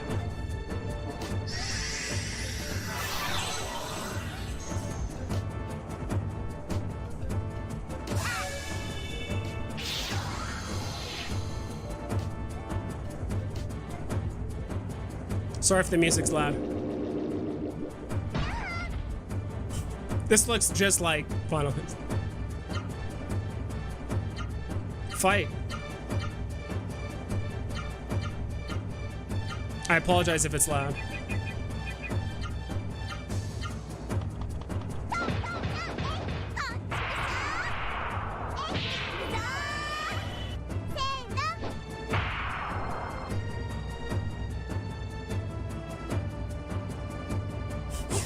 Dude, this game takes me back.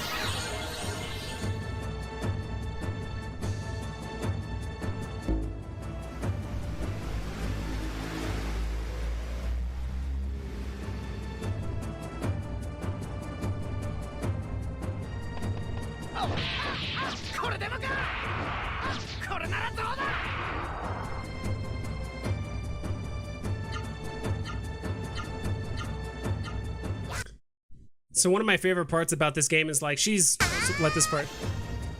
So you could, that like bar right there, you could do combos with and stuff. I might have passed it.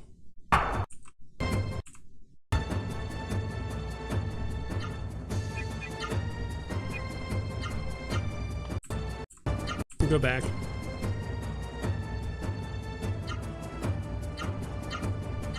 So you could do up, down, left, right, and you could actually make combos. If you do like up, down, they'll do like high kick, low kick, and then like do a backflip for bonus damage and stuff. So this like, so like she did like a high, left, low, right, down, right. And like you could chain combos too. So if there was like an up, down, then there was a combo that was like down, right. You could actually like chain them together. So you could do like multiple special combos and stuff back to back, which was really, really cool. Like, I liked this system a lot. The only issue with it is, like, you know, most games eventually, people min-max it like no other.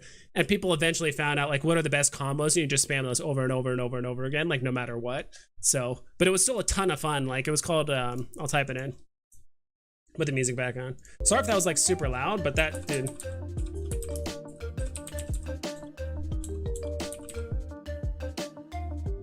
I think that's how you spell it. Also, Emperor Battle for Dune. One more time.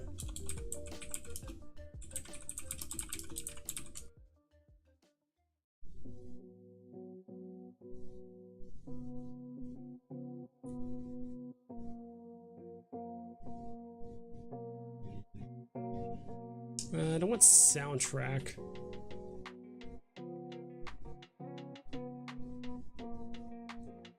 This is just like generic gameplay. Try our Yes, Battle for Middle Earth, playing with the orcs. Dude, I love playing as Mordor. That was my favorite faction to play by far. What are your thoughts on Saturday's art drop? Pass or try? I'm gonna try it personally. With something that low of mints and that big of an artist, I'm gonna try for it, to be quite honest. Because it's very, very hard to imagine that's going below box price. But I don't think it's gonna be as profitable as people think initially. Nice, never played that. Looks awesome though. Yeah, you could just mod it and just play it. I found a way to, I think, eventually mod it. Is this just nothing but cutscenes?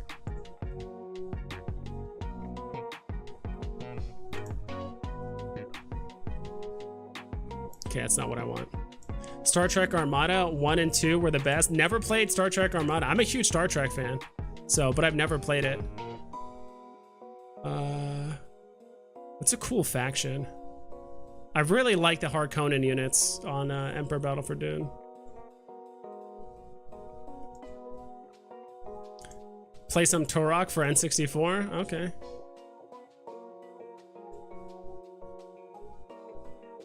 Close that.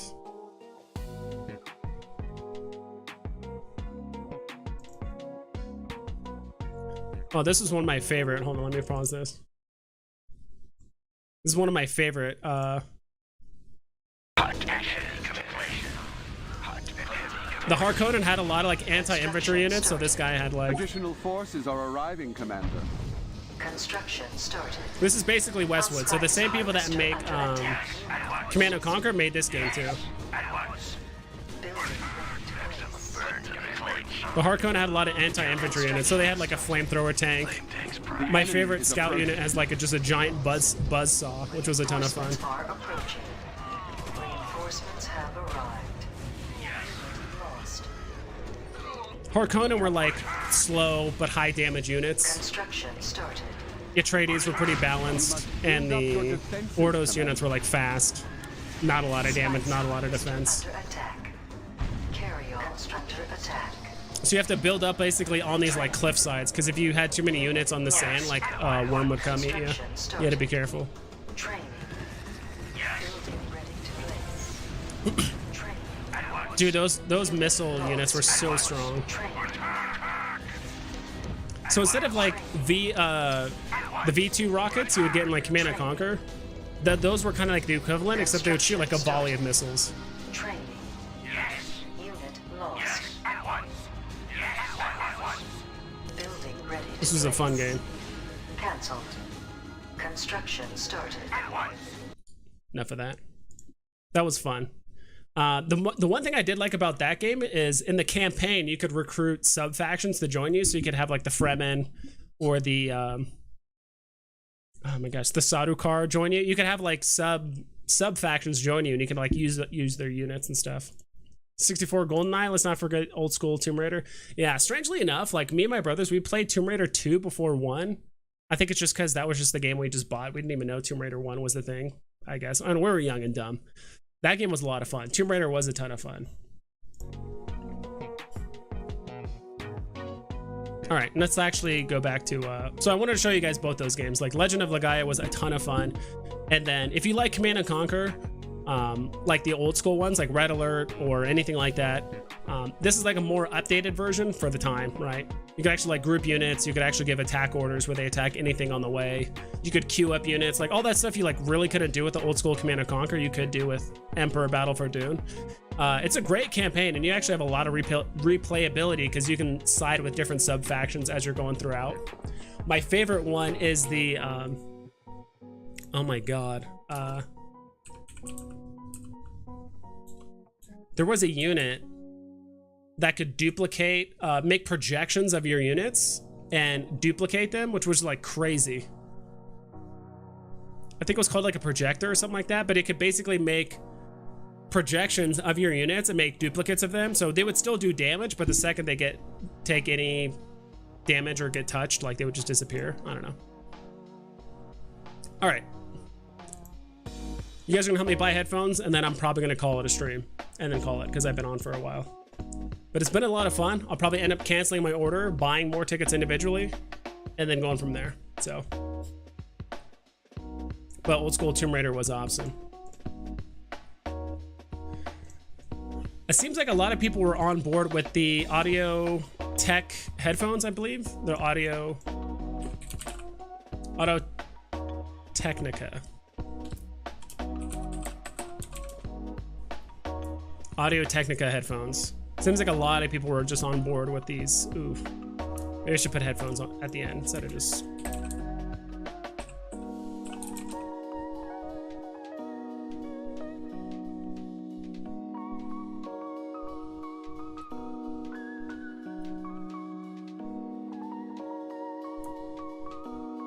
I think this was, no, was it the 50 or the 20? I'm trying to remember which one you wanted. Or which one was, I mean, both have a ton of reviews. I mean, this one obviously has the most reviews. Critically acclaimed and critically acclaimed. Look at that. Critically acclaimed.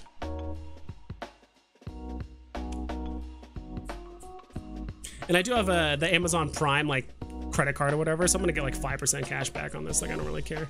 So that helps. Dude, what is going on here? There it goes. Cool.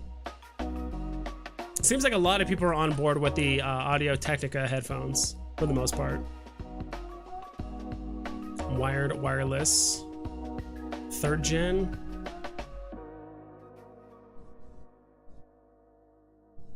Yeah, just get the headphones. Ooh, here's the real question. Do we get white or black? Kind of like the black a bit more.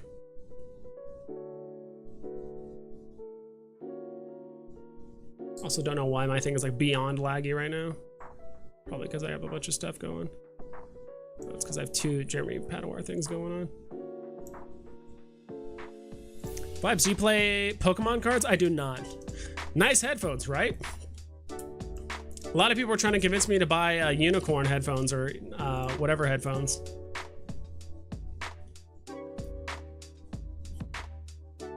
Ooh. We'll see. What else they got? Seems like everyone's recommending the Audio Technica headphones. With detachable cable. That's what's up. What's up, my collectibles? You're back and alive. That's nice to see or hear.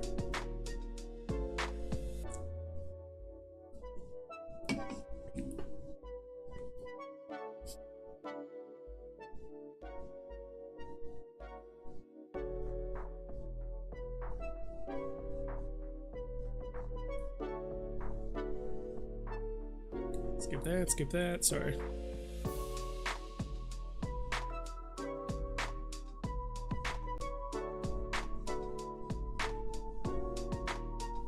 All right, yeah, let's do that. We got Veve Vault coming. Not Veve Vault, sorry. My collectibles. I can hang out for a bit longer. We do want to chat. I love chatting with my boy, my collectibles. And I got some Rockstar left, so I got some more energy left in me.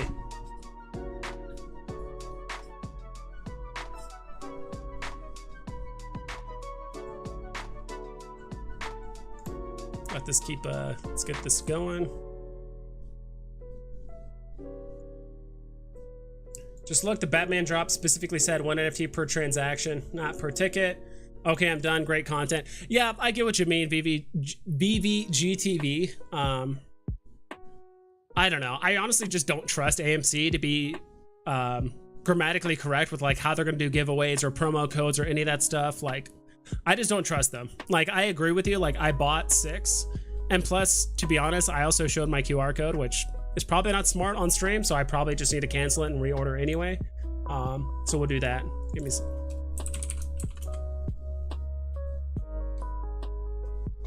We're gonna bring on my collectibles.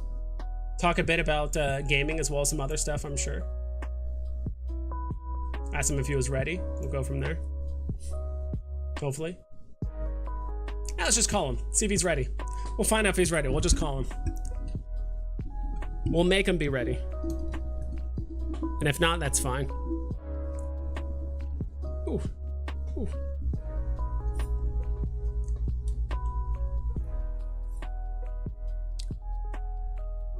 Let's go, MC. Yeah. Let's do. What's up? Hello. Hey. Yeah, I'm on. Remember, this is Discord, so unfortunately you can't see my face, and you're gonna have to pull up the stream and mute it and do all that annoying stuff. Yeah, I just did that. Cool. How's it going? It's going good. I'm gonna pull you up on the screen so we can get you going here. Please work. Yeah, for sure. You're playing a little Command and Conquer there a minute ago. I saw. Yeah, well, I was doing? I was showing it off. It was yeah. There it is. There you are. I got you. Whoops, wrong one. W. Do the mirror thing all the way down. I don't know why it's doing that. New device, capture screen. There it is. This is the right one. It was called Emperor Battle for Dune. Have you ever heard of that game? Probably not. No, I haven't. No, it looked like Command and Conquer or something like that, but I don't know. I'm not too up on some of the newer games like that. I only play a couple of mobile games and then the Xbox. Well, Emperor Battle for Dune I think came out in like the early 2000s. So Westwood, it came out I think a few years after like Command & Conquer Red Alert. It's made by Westwood Studios, which is the same company that makes Command & Conquer. It's just based on the Dune universe, like lore stuff. So you had like the different factions and units and stuff, which was a lot of fun. So yeah, totally. I enjoyed that. But yeah, there was an interesting tweet, and then we'll talk about BB. There's an interesting tweet by Jeremy Padawar that said like which video game influenced your life the most, or like which game had like the biggest impact on your life, like video game. Yeah. Was there one for you? Oh, I played the Resident Evil series in the late 90s and early 2000s like a madman. Those games were unbelievable for me. Yeah. Mm-hmm. I love those games. Those games were just... I still own all of them, though, because I have my original PlayStation. But it's like the smaller version. It's the PlayStation...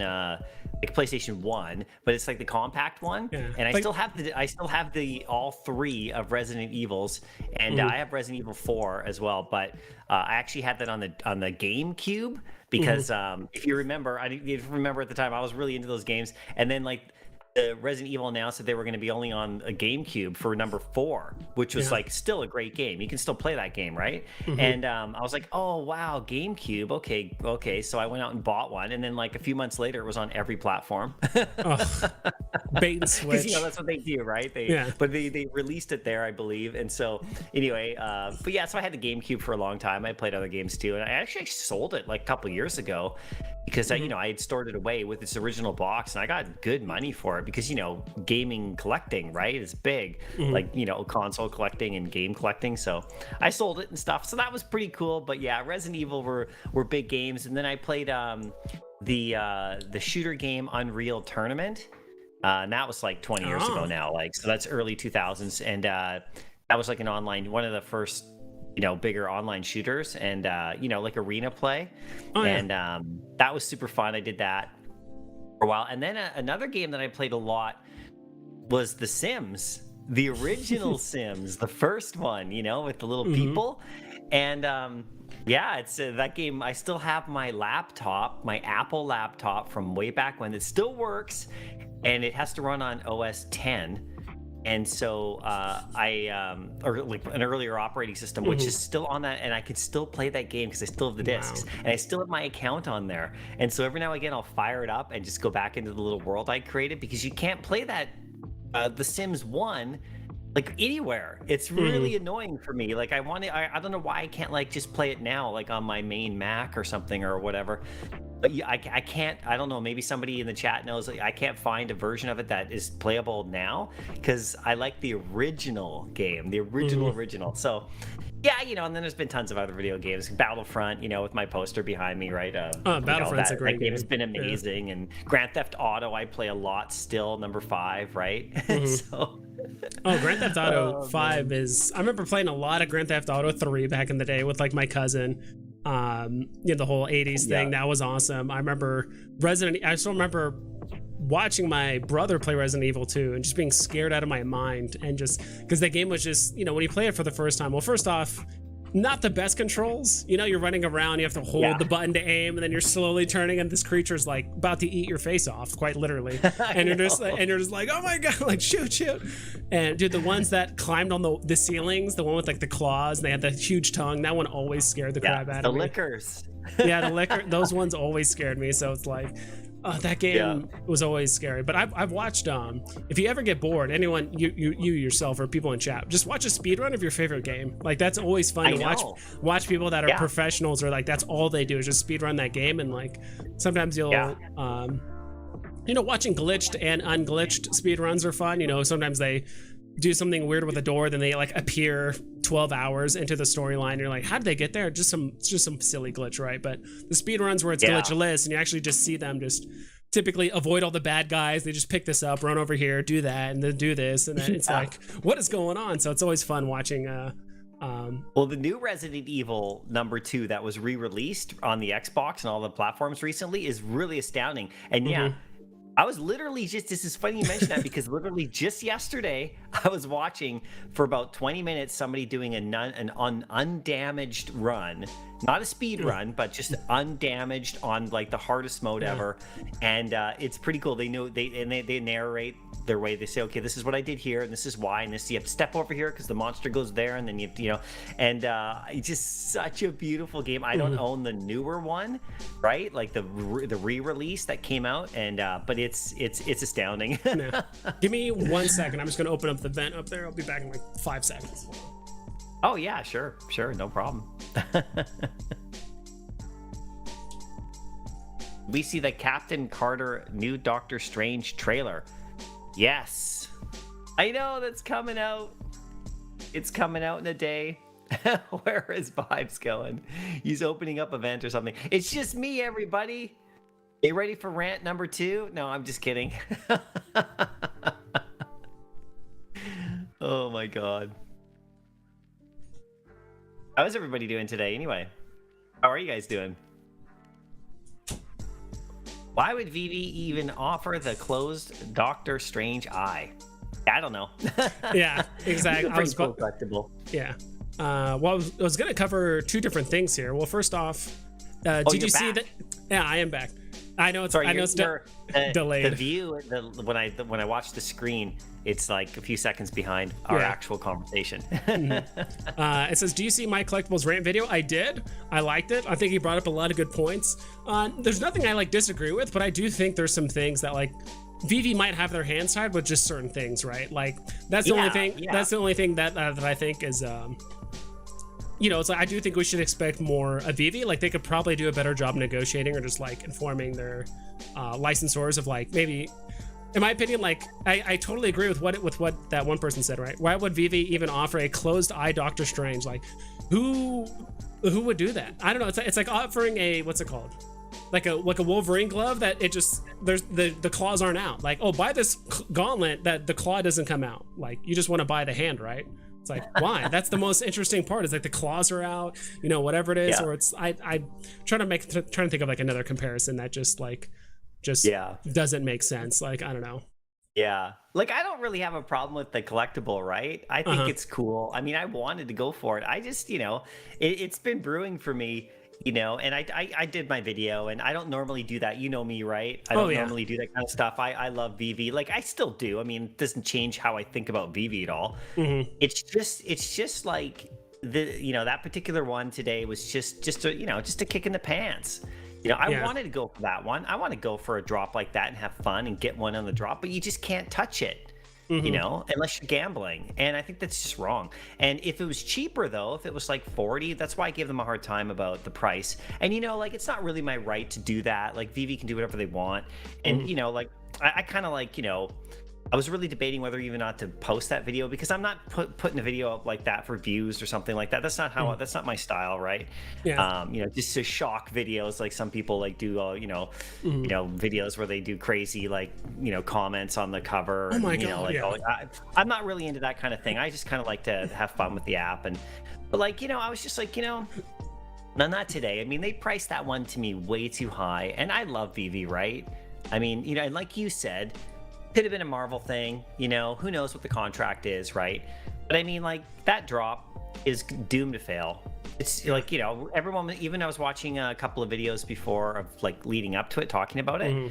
Everyone's saying, oh, it's going to go for under retail, right? And so, okay. But I mean, like 80%.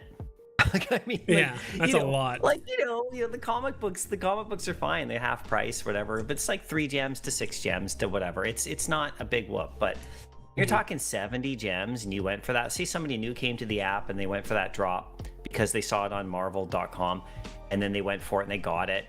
And they're like, oh, this is great. And then they turn around and someone's selling for 15, you know, and they just like literally 20 minutes later. So I thought that was just bad pricing. And then, yeah, the strategy that people are seemingly using is just super flawed to me. It's really irritating me because, and like, you know, not to a point where it's like ruining my life. Like I'm going to make another video tomorrow. It's going to be super stoked about that comic book with, you know, Captain America. Yeah, that's a great comic. I'm stoked for that. Yeah, I'm going to love that. I'm going to go for it. And in a lot of ways, I hope people do dump that one because then I'll buy it up. So there's benefits.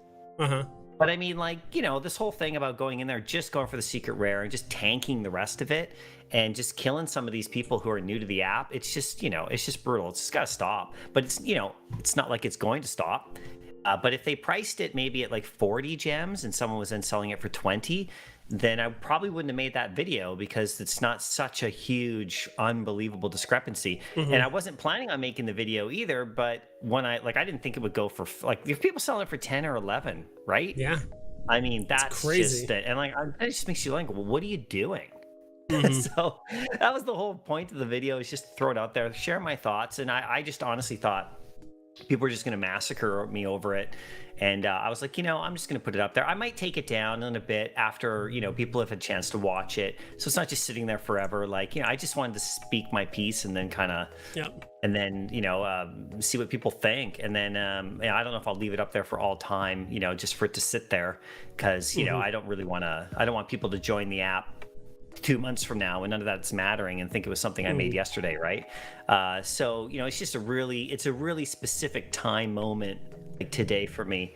And like I said, I've never done it before. So I saw your comment, you commented in there, but it's crazy because I've gotten a lot of people commented on it, and surprisingly, like, I didn't know if I would like lose a bunch of subscribers or and it, you know, seriously, I don't know, because I'm Mr. Positive, right? And but I'm not. You know, I'm always, people actually, I get criticism the other way that I don't talk about because people call me a moon boy all the time, like I'm too positive or something, right? But people seem to like, at least from the initial feedback I've gotten on the video, the comments, which there's tons, they're like, yeah, man, I agree. I mean, you know, generally speaking, right? Yeah. So your point about the price, I totally agree. I mean, I could have probably talked a little bit better about that, but I was kind of in a rant. Exactly. It's hard to cover all the small nuances, where it's like, I'm mad about this, but like, okay, this could happen and this could. It's hard when you get caught up in the moment, right? Because that was the next question I was going to ask. Like, what has so far been like the public response that you've seen, like in the comments? It seems like most people kind of agree with you. I'm sure there's 1 or 2 people that might disagree or might be like, yes, but. I've had people say like, well, you know, what do you care what people do with their money and stuff? I'm like, yeah, okay, totally, right? But it was more like, well, those people are affecting other people, right? It's not just not everyone is in a vacuum when it comes to these drops and what they do to tank these collectibles. Like every drop now is going under retail, like every single one. You know, it's because people are doing the strategy that, you know, we saw the bots doing, and it doesn't work unless you're getting 30. Yeah. You know, this is the kind of what I assumed. I mean, if you get a secret rare, then great. If it's a comic book, no worries. It's a comic, you know, you're not losing. I mean, it's 7 gems. There's no, I mean, we all do it. I mean, like, yeah, we'll go for the secret rare, get 4 or 5 on the drop lately, which is great because we can get them. And then you get a secret rare or an ultra rare and you're good to go. And you can ditch the common if you want. Like, that's what's happening. You know, and then the rest of us go in and pick it up for 3 or 4 gems, and we stack 20 of them, and it's a win-win in some ways. But this one, like a collectible, like what's going to happen to that art piece on Saturday? I mean, that looks so cool. Are you going to go anywhere near that drop? I can't. I can't go anywhere near it. Like it's like how can I? I want to. I desperately want to. Yeah. I want to win that, but I can't go near what is it? A $200 art drop? Yeah, that's pretty pricey for what the market is right now. And I'm not even saying that that's too much for the art. I'm just saying, like, I haven't looked at the rarity variations of it, but do people care about that art like they should, or are they just going to try to get the rarest one and then flip it, and the other ones are going to go like half price? So how can you go on the drop, right? Just wait till after and get it in the market, which is what we'll have to do. But then that sucks because it's going to sit unsold in the market again, like Toby did for, endless hours. Like, but this is a Doctor Strange Marvel one. It shouldn't have went unsold. It should be gone. Like, the price was bad. So I don't know. That was kind of my. Yeah, I obviously laid it out. Yeah. So you brought up good points, and that was the thing, which was like, I think.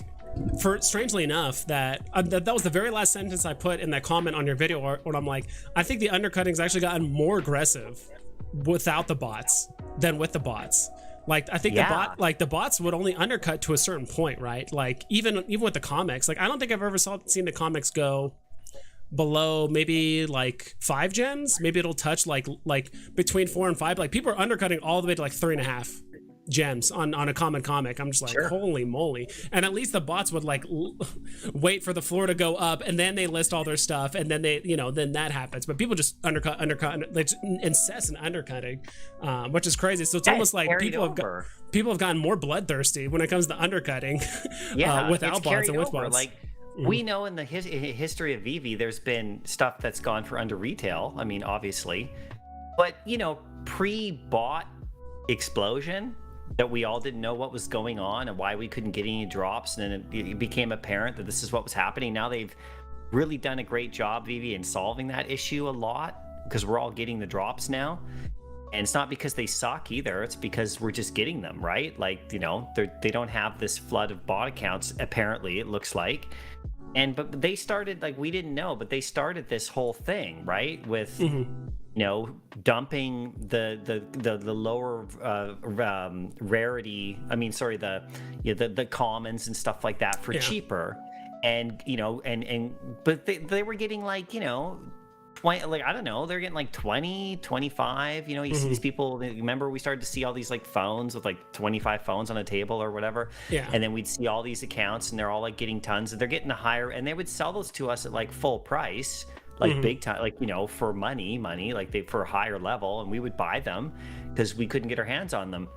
And then the commons and the secret and commons and the uncommons weren't so crazily, like you said, low, because the people who would get them then weren't very many of us. We would actually even get a common on a drop, right? Remember, you couldn't even get one, so you wouldn't just dump it right away, right? For under retail, because it was pretty rare that you even got a drop.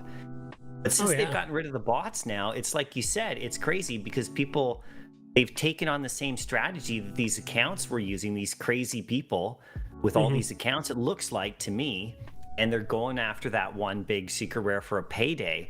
The problem is it's like almost impossible to get one. And if you only have like 4 or 5 phones, or if you have like 2 phones but you're able to buy 2 or 3, you're not going to get one. I mean, if you do, great.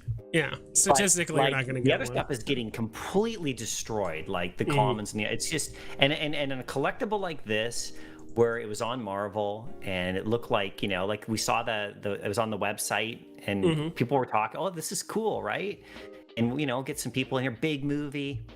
It's not like the collectible is unbelievable. I mean, it's pretty cool, right? But it's not like like, right? It's not like Wolverine with his claws or something. I mean. But like, the price level on that at 70, I mean, we all knew. We're looking at it going like, ooh, right? Like, are we going to go for that? Like, I don't think so. I think we talked even yesterday or the day before. Somebody asked if I was even going to go for it. I was kind of like, well, I got 70. Like, I said I had like 45 gems at the time. And like, do I want to add more to go for the drop? I was like, I don't know, right? Probably not.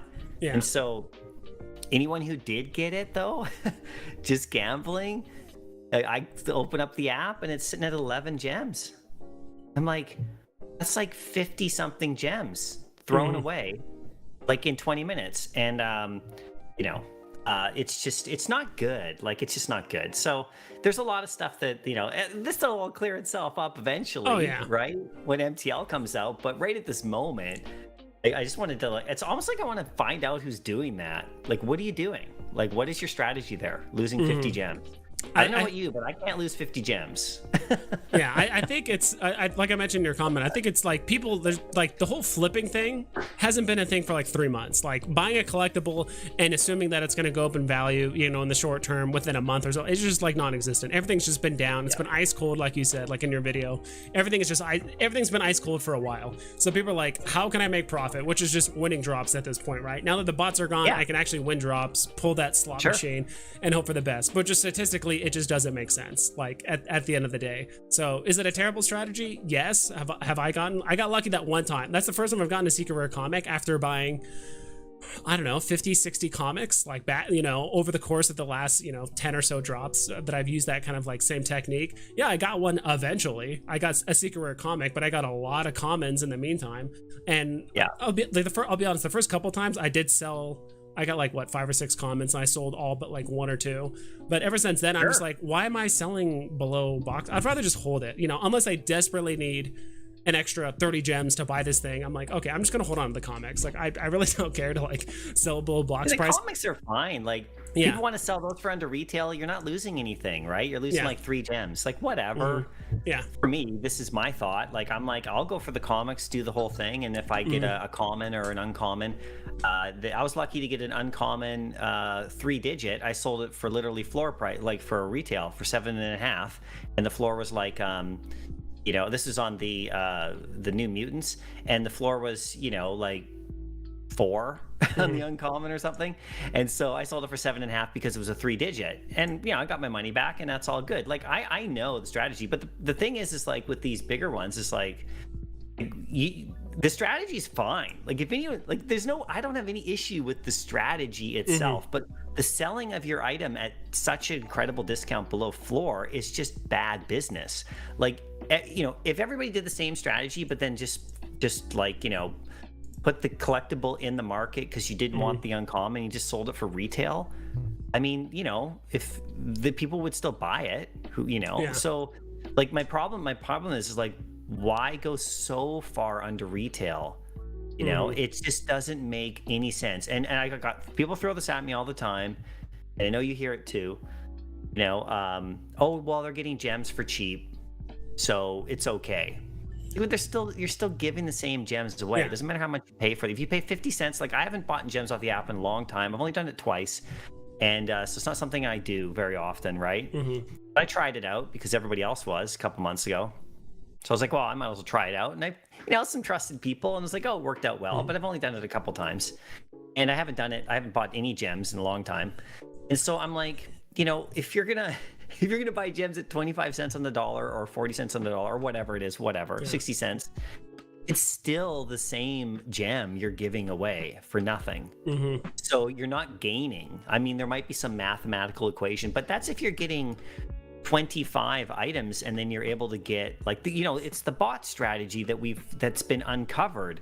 So people playing that strategy but only getting 2 or 3 comics, you can't win. You're literally just throwing your gems away. So it's just annoying to see that I can't go for this drop today or any other drop, you know, in the next little while that's priced at a certain level, because I know if I do, I'm gonna lose. Like, and I'm not talking about selling it right away, but who knows?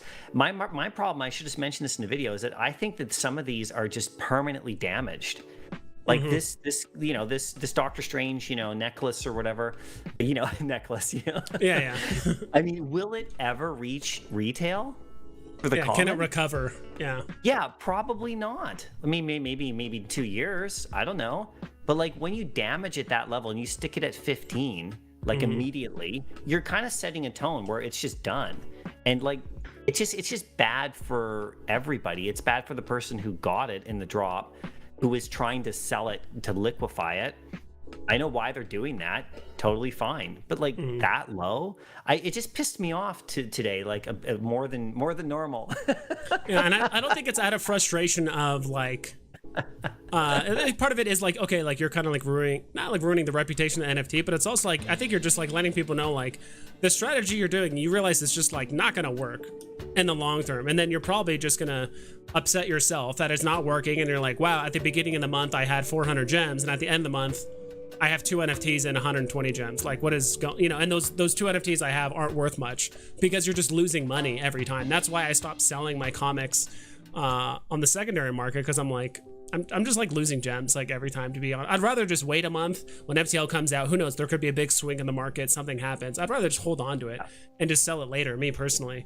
But I think yours was just, it sounded like it was just more of just a warning to people. Like, if you're using this strategy, it's not going to be profitable in the long. You might get lucky. You might get a secret rare, you know, here or there. But in like the long run, it's just not going to help. And I do think, I mean, look at Storm, right? Like when Storm was one of the first NFTs that went like below box price that we saw, we're like, whoa! But that only went to like 40 or 42 gems out of 50. This is like, what, 11 gems out of 70? Like, it's like, it's insane. Yeah, like I wouldn't have made this video about, you know, a collectible like the Disney ones that came out for 20. They were going for 15 and 11 or whatever, right? And 10. I mean, you know, they still are, some of them, right? Ursula, I think, is still under 20 or close to it anyway, at least. But I mean, like, the higher level you get, like, where is it going to stop? So if we go for this art drop, in all honesty, what is it going to be worth? 50 gems if you get one? And I'm not, you know, like if you get a common or whatever. I mean, and so if you go for that drop, why would you do the drop if you could just buy it in the market immediately? Exactly. So it just kills any reason to go for the drop at all, aside from gambling. Yeah. And you know, is that really what Veve wants? No.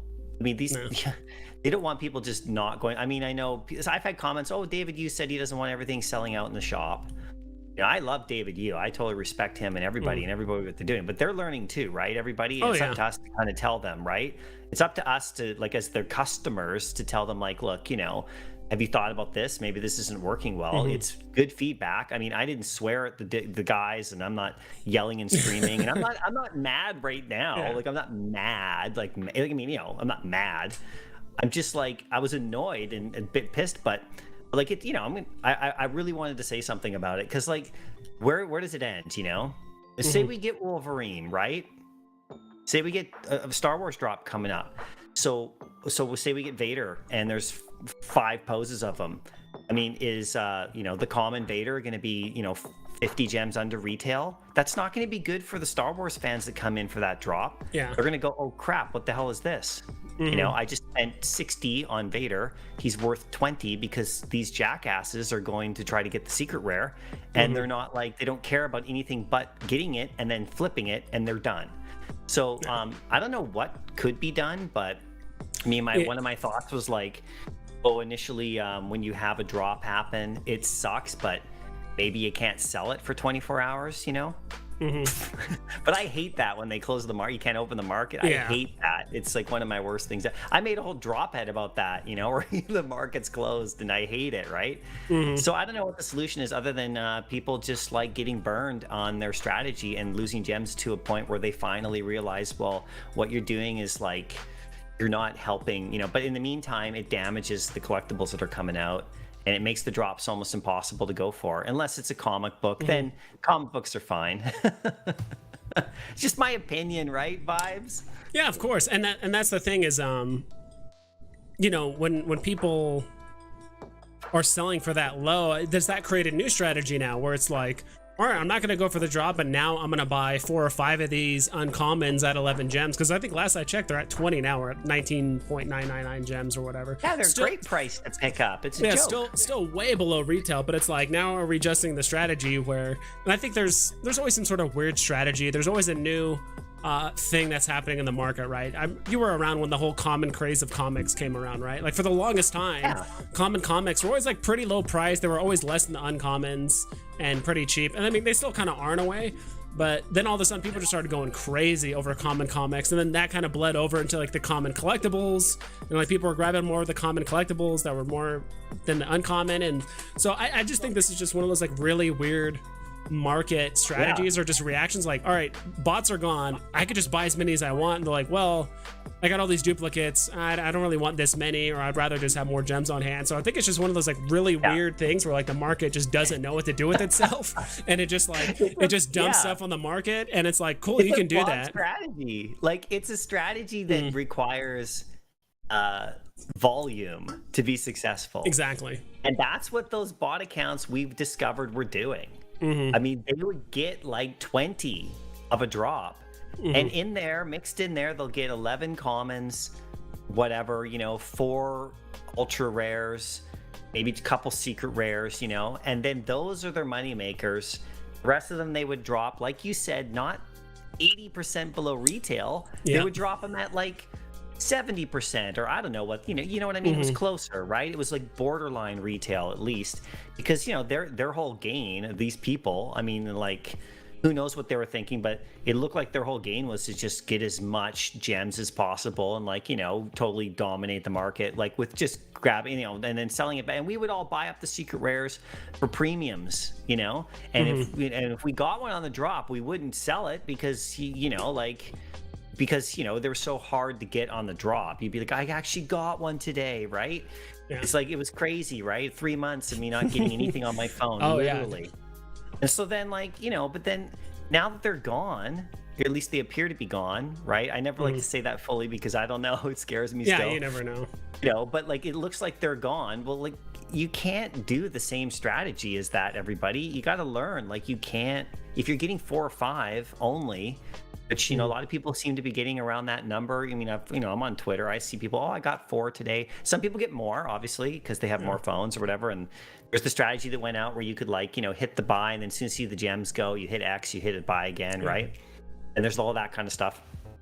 So people are getting 4 or 5 of them, but that's not enough volume for you to be successful doing that on a drop of 70 gem magnitude. Not on comic book, go to town, because there's no risk on comics. You get a secret rare, you don't, great. You sell the uncommons for cheap, or the whatever, right? And I don't have any problems with that. I'm scooping those up. It's actually quite great. But this particular one and ones like this coming in the future, it bothers me because it's just such a massive, and I feel like this one was the most extreme we've ever seen. This might be the bottom of the barrel. This might be the low point of this failed, flawed strategy, right?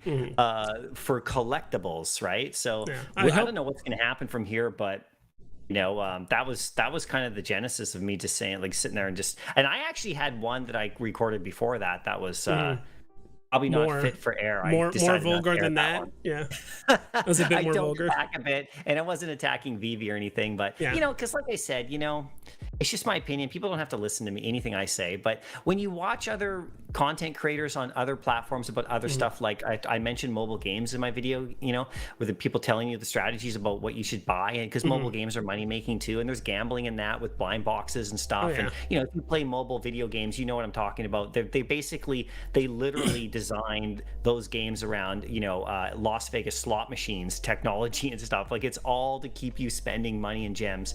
Vive's not like that. They're more of it's a collect. You actually get something, right? It's not just a game. But you watch these content creators that I watch too on other, and they give you strategies. This is what you should do. This is what you should buy. So if people are watching my channel, like, if they want to know, like, my opinion, I'm just throwing it out there. Like, this is not the strategy to succeed at Veve, in my opinion. Now, if you're lucky and you get secret rares every single drop, then you're golden, right? Oh yeah. But I mean, that's never going to happen. No. Well, I was actually just reading Ken Penguin's comment. I went on Reddit and saw a lot of people saying, "This is my first NFT," and people are selling it for $15. What is going on? Looks bad on Veve that people go for this drop because they're excited. They downloaded Veve this day or whatever it is. They go for the drop, spend $70, and then they're like, wait, my thing's only worth $15 in the secondary market? I thought these were supposed to be like limited or whatever it is, right? And the same thing kind of happened with Toby. I remember Toby was one of the first drops after we really got rid of all the NFTs, right? All the transfers, all that stuff. I actually did have someone, because I think I did a stream like shortly after that drop just to kind of have fun and just meme on the drop.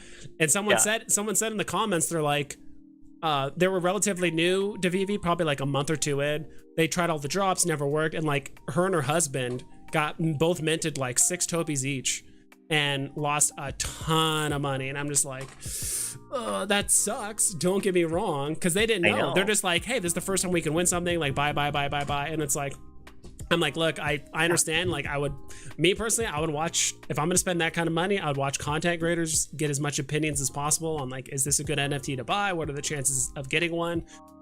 Sure. So, I feel bad for her, but I kind of agree with Ken Penguin. Like, it does look bad on Veve when, the NFT, and I think that's just where the market's at right now. I'm not really sure how much Veve can control it, right? Like, would this still happen, but like on a smaller scale if the gems were cheaper, or not gems are cheaper, but if like gems were, if it was like a lower box price or whatever? Because to be honest, even if this was 50 gems, yeah, I think I still would have skipped it. Maybe I would have minted one just to see, but 70 gems was pretty steep. At least for me. Like that's a reflective of like, because of what happens immediately after. Now, if we're talking 4 months ago and it was 70 gems, then I don't think there'd be much of a problem. But because of like, you know, if you're Veve, right? And I know what you said about, and other people have said it too, maybe they have pre-existing agreements with prices and stuff, you know, right? You know, maybe they're handcuffed, but they also have to go like, guys, I mean, we should adjust this. Like, this isn't going to fly today. Like, look what's they're looking at all the numbers. They're looking at it more than we are. They got access to everything. We don't. So, you know, you see that and you go like, you know, 70, right? I mean, so say today is 40, okay? And then people are selling it for 20. Well, then it's the same situation that we had with the Disney one, the Villains, a few days ago. It's not that big of a deal. You know, it's not as monumental, you know, of a what is going on. It's just, but it's funny because it's just people. That's the thing. It's like, what are you doing? I think the community has just gotten super greedy with just trying to make any kind of profit possible, right? They're just pulling the slot machine lever at this point. First it started with comics. Now it seems that it's bled over to collectibles, and people are just like, secret rare or ultra rare or bust. There's a lot of people who are doing it, but it's not everybody, because it's like most of the people who have commented on the video that I put out, they're like, yeah, man, I thanks for saying this. I agree. Like, you know, and they could have said anything. They could have said, you know, you're an idiot, right? And I would have taken it, no problem, right? Yeah. But like, there's definitely a group of people now. We had the botters, you know. Now we got like the gamblers. There's like a whole new category of VVV. It's really interesting. It's you know, and maybe I should just be laughing about it. But it bothers me when it affects other people. Like you said, somebody comes in for this because the Doctor Strange movie's coming, and they're like, oh, Marvel, oh, cool, you know, and then they go for it, and then they're like, I just paid $70 for this. And they look in the market, oh, this is exciting, and it's like 10, 12, 15, and they're it's like, not even half the price, and and they're just like, what is going on? I don't understand. And then we're, you know, we get Star Wars coming up, hopefully, or whatever. And I mean, I don't think, you know, obviously the collectible will reflect the price, and you know, but we will get, no matter, like, it tells me that if we get like Vader or something like that, the common Vader is going to be under retail, like, you know. This is what this tells me, because the people who are doing this don't care about the collectible. They just really, like you said, want to get the gem flip. And what are you getting the gem flip for? So to cash out later and just increase your gems? You're better off just not going for the drop and saving the 70 gems and not taking the chance. I mean, that's your best chance of getting all your money back, you know? So like, it doesn't make any sense to me. Like, it literally makes zero sense.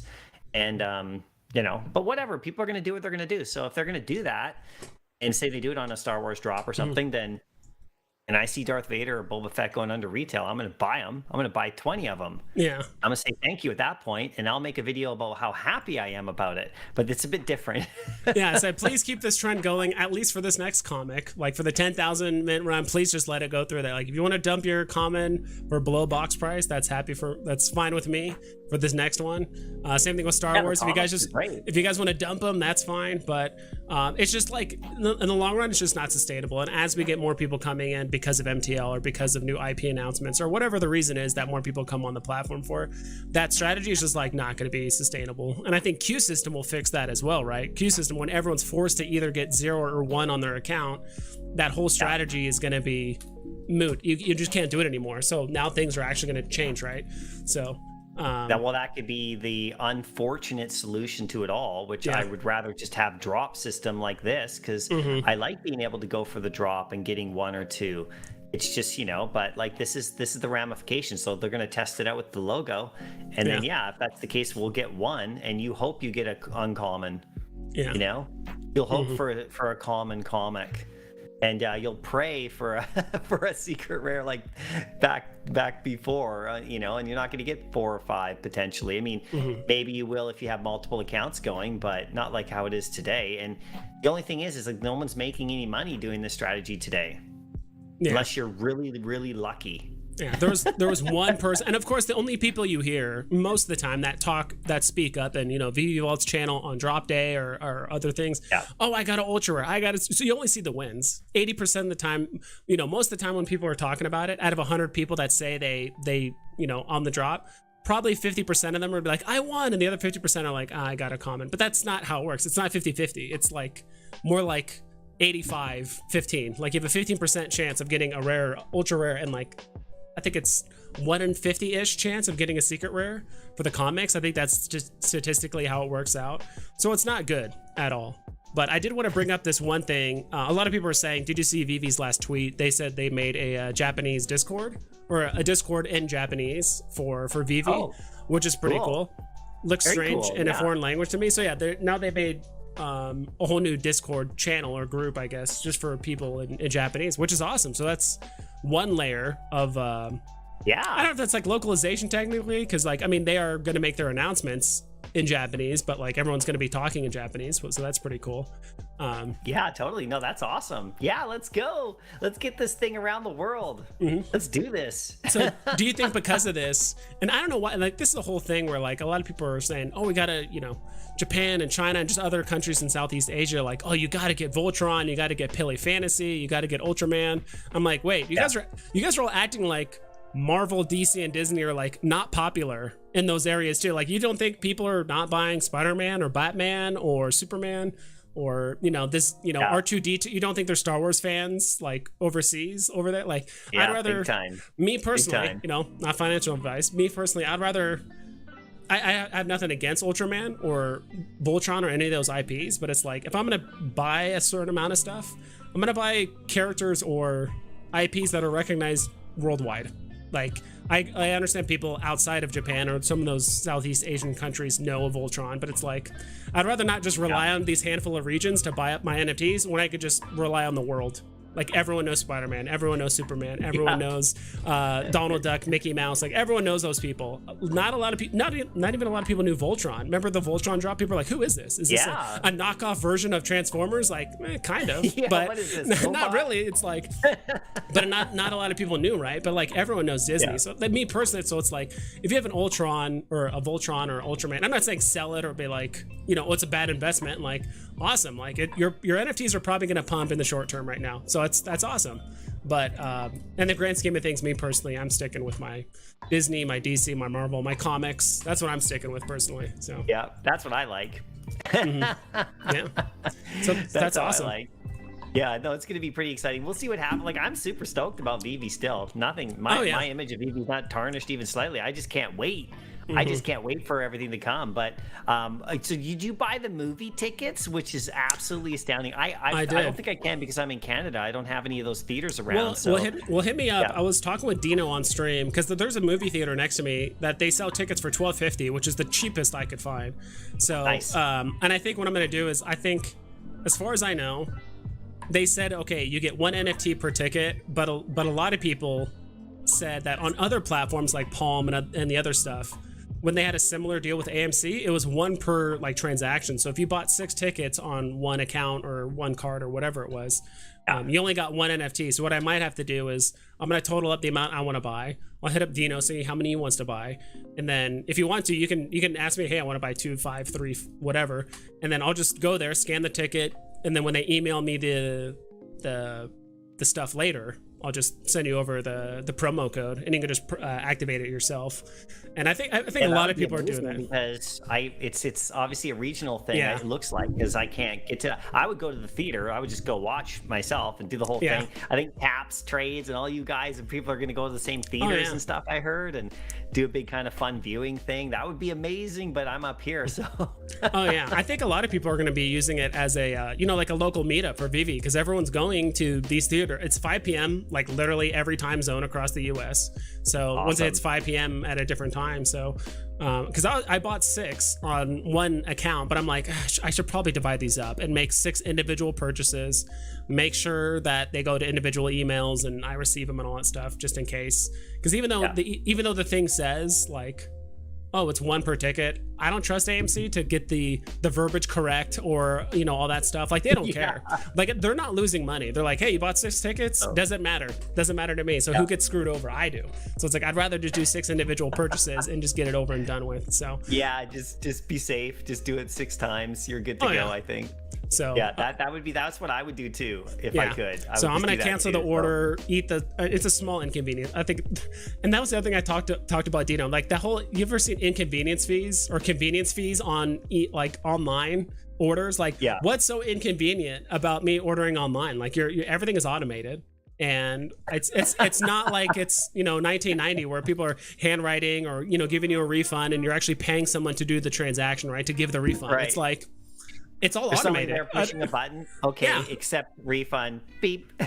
Yeah, that doesn't happen anymore. It's all automated. So I don't know. I'll eat a small like a what's it called? Inconvenience fee, whatever the hell. I don't care. Yeah. But I'd rather just do the purchases individually. So I'll hit up you and Dino after the stream and just be like, yo, how many tickets you want? I'll buy them. They're just $12.50 each. Just pay me and I'll let you guys just get the ones that you pay for. Because I'm gonna be amazing, man. I would really appreciate it because I just there's no way I can't go anywhere near it. It's not in my HRO's locking me out. I know, everyone's locking out Canada. But you're not going to keep out my collectibles from getting what he wants. He's got the cards. He's going to get the Jurassic Park tickets, and that's true. It's going to be FA Jurassic Park, which is a big deal. Yes. It's going to be. It's going to be the first. It's going to be, hey, egg hatch. It's going to be some sort of egg hatch. Well, some people were saying on the AMC. FAQ, or it was like something like that it said there's gonna be 3 different collectibles and they're gonna hand them out randomly.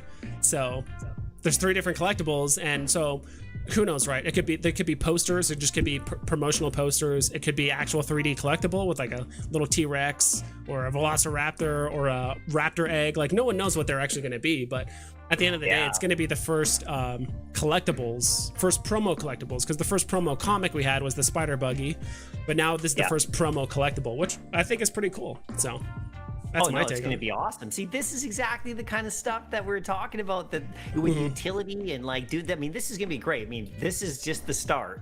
So this is awesome, right? So if they can just solve some of these other issues, I think it's all going to work itself out for sure. This is the kind of stuff that you can't really complain about unless you're not in the country, right? Like, they can't obviously do worldwide, like there's not these theaters everywhere, right? So there are problems regionally that they're going to have that come into these kind of promotions, but there's going to be other ones that you won't be able to get in the United States that somebody else might be able to get, say, in Japan, right? And then I won't be able to get those either. I don't know if they'll do any Canadian exclusives. I'm kind of doubting Canuck exclusive content for the Canucks up there. Maybe they will. Maybe it'd be North America, because we do have a lot of similar brands cross border, right? Like Canada and the United States, we're pretty close, and in a lot of but we are so different in some, like these theaters, we don't have them, right? So so we'll see what happens, but I mean, I think it's awesome. I think it's a really great idea. It's super cool. I could have did a video about that today, but it went the other way. Oh yeah, and so one thing Dino gave me a good idea. He's like, dude, you should live stream it, and I'll have if you buy 2, 3, 4, 5 tickets, whatever, I'll have a picture of you and Dino and be like, you need to subscribe to this guy, he just paid for your ticket, go check it out. Like, I might just do a thing online where it's like, if I buy between the 3 of us, let's say 15 tickets, whatever, just let people know ahead of time, like, hey, if you guys show up here, like, I'm giving away free tickets. I'm not sure how I would do it, but it's like, might as well have some people make use of the ticket while they can. I'll keep the physical ticket, and what I might keep the physical, I'll keep the physical ticket, but if there's a physical ticket, I might just mail it up to you so you have the physical counterparts to it, because if that I think that's a big piece of the collectible part, right? If you have the physical ticket still. Sure. It's got the code on it, I would assume, right? Or does it email to you the code? I think I think part of the reason why they do it like 2 weeks after is like, I think they're going to scan the ticket and then that's going to be connected to the email. So it's not like the actual on the ticket itself. It's just like, I think AMC scans it and that gets uploaded to their system, and then like 2 weeks later they email out, find out which tickets were actually scanned. They send it out to the emails and stuff, but we'll see. I mean, we have time to figure it out. I mean, it's like full, what is it, June, whatever? I don't know. We got some time. Got over a month to think about it. Oh, okay, yeah. So it is like a month from now, right? Yeah. So, but seats are kind of filling up already. It's now though. You won't get the NFT until after the event, I assume. Then. Yeah, like 2 weeks after. They send the email 2 weeks after, and then you have a month to claim the NFT. So you can either. So what I'm trying to figure out, which is what a lot of people are trying to figure out, is just can you claim multiple promo codes on the same account? Like, let's say you bought 5 tickets. Could I put all 5 promo codes on one account?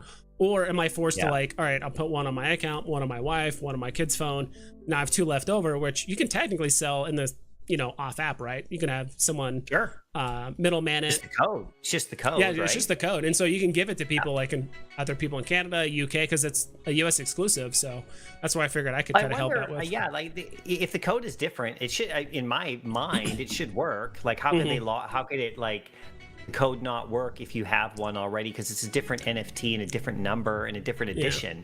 So it's like I would assume that you could do the code multiple times. I think with the comic book, I think you could get multiple, right? I would assume multiple so. Promos. Yeah, I mean, I don't know. I haven't spoken to anybody who actually got one of those, like multiple of them, but because it was such a strange, weird drop, right? It was such a strange thing, and it was just spur of the moment, right? It was just like, oh, by the way, you all have promo codes in your email, and we're like, probably a lot of people, it's probably still stuck in some trash bin email, right? Where it's like it's just gone forever. Oh, God. Like that could definitely happen, and so, and that's the other thing with I think. There's going to be a lot of mints. Like, don't get me wrong, like every AMC theater across the entire US. But then again, you have a lot of people buying multiple tickets on one account, so that's less NFTs. A lot of people probably won't even care for the NFT or even realize that there's an NFT attached to it. Don't even know what an NFT is. Yeah, don't even know what the NFT is, or who knows, like people might claim it, they upload it on Veve, and they're like, what's this Veve thing? They're like, man, everything is expensive, or I don't like this, whatever it is. Then they just log off the Veve app forever. Now the NFT is just stuck on that account forever. There's going to be a lot of things that's going to dictate the price on the claim really knows how many of those comic books are out there, right? No. That Spider-Man comic, like really? Yeah, because all it says is how many. There's any way to know. All it says is how many codes that were potentially given out, but we don't know how many are actually in circulation. Like we have no idea. Maybe that's some information we can kind of find out in like a Mutascan or something like that. Like, I don't know. I'm sure there's a way to find out. Yeah, we'll find out more stuff in the future, right? Like they're going to be like, the actual metadata or whatever for the TODs are going to be on there is to show the first. I don't think that stuff is there yet. I think, right? Like something like that. That's going to be coming. So at some point, because we could, because let's say the promo code comes out, the NFTs are on the platform, and it says like, let's say we got the Brontosaurus, which is the long neck dinosaur, because that's actually the first dinosaur you see in Jurassic Park, is the Brontosaurus, the long neck one. That's right. Before you see before you see the raptor eggs, before you see anything, that's the first dinosaur you see in all of Jurassic Park, like live. Yeah. And so they might do Pretty that, cool. plus a raptor, plus a T-Rex or whatever. But they might say, all right, there's 100,000. Let's say there's 100,000 of all the mints total put together.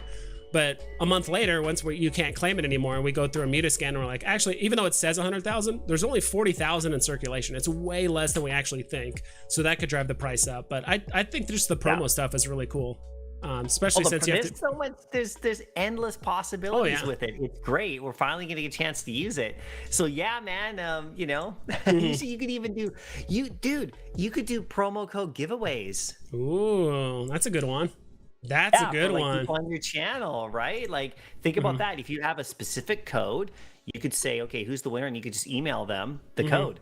I mean, this is another level of giveaway. I mean, will the transfers be back by then? Maybe not. Maybe they won't be, because it'll be back for MCP when that launches, right? But we don't know if that's going to be like exactly when. So maybe, like for you, if you get like 10 tickets, maybe you give out a couple. Even if they're $1,000 a pop, maybe not. But yeah, we'll see. But I think you have till mid-July. You have a full month, so it's like mid-July, I believe, for the people. But yeah, maybe it's one of those like member only giveaways, or maybe it's one of those things where it's like, hey, because I have this little donation bar above my head. You've probably seen that, where people can fill up the bar, and then something happens. I try to make a community base where it's like, all right, once it fills up, I was thinking about doing that with the HRO as well. I was going to have people say, all right, if I get $50, donated, whatever, just for fun, I'll buy an extra HRO digital pack. I mean, I was going to buy 10 anyway, but one of the packs will get opened. The cards will be given away to the community at random, right? So it's kind of like a community funded pack that we open, and all right, whoever gets the comment, and I have to give it away, so it's like I'm giving away the comment. All right, everyone save for the giveaway and all that stuff. So I try to do more. I want to do more stuff like that where it's like it'll be fun. So we can get really creative with how we're doing it for sure. Yeah, cool. Especially with not the transfers being gone right now, but they'll be back, so that's good. Yeah, so I'm excited for the artist drop. Do you think we're still gonna get any more Doctor Strange stuff, either like the collectible or the comic? Do you think we're done with Doctor Strange, or do you think we might get more? Yeah, I think we'll probably get a comic book. I assume. I would love to get the comic book. Yeah, I would love to get like another collectible. Regardless of what happens with the drop in the market, I would love to get one in the app. I mean, that secret rare that came out today is pretty cool. How it's all animated. You see what other people are doing with the Coke orb? Oh yeah, the Coke, they're putting it in there. Like, there's a lot of utility in terms of fun with those Coke ones, right? Like, especially that little orb ball. They're like putting it in there, right? So, I mean, yeah, I hope so. I mean, we're gonna get. Yeah, I would assume we're gonna get more. We're gonna get more. I would just assume we're gonna at least get a comic. I mean, it seems like an easy prediction. Because the movie's not coming out till like the 6th, right? Which is like next Friday or Thursday or Friday or something. Yeah, so we have time. Yeah, we'll get something hopefully. But May the 4th is coming up quick, my friend. Woo! Yeah, Star Wars. Anaheim has the Star Wars celebration at the end of May, though, and also the Obi-Wan show is at the end of May. So there's plenty of time all month long for that. I dig it. That would be the one drop. Like I said, if we get a Star Wars collectible drop and it goes for like 80% under retail, I will not make a rant video. Yeah. I'll probably make a happy video. Yeah, you'll just do a live stream of yourself. Just buy. Yeah, just be like, okay, thanks. Imagine if they put the stormtroopers at the comment and everyone's selling them for below retail. God. You're just like, thank you, buy. You just described like my heaven moment. That would be that would be the best. Like, I can get 5 stormtroopers for 1 box price. Yeah. Sure, I'll buy it. I'll take it. Yeah, there you go. All day long, stack them up. Yeah, but I totally see the. Strangely enough, this is the best time to buy. Is like when that one good comic. We saw it with Ghost Rider, right? We saw the same trend with the bots. Bots were just fishing for the rares, ultra rares, and secret rares.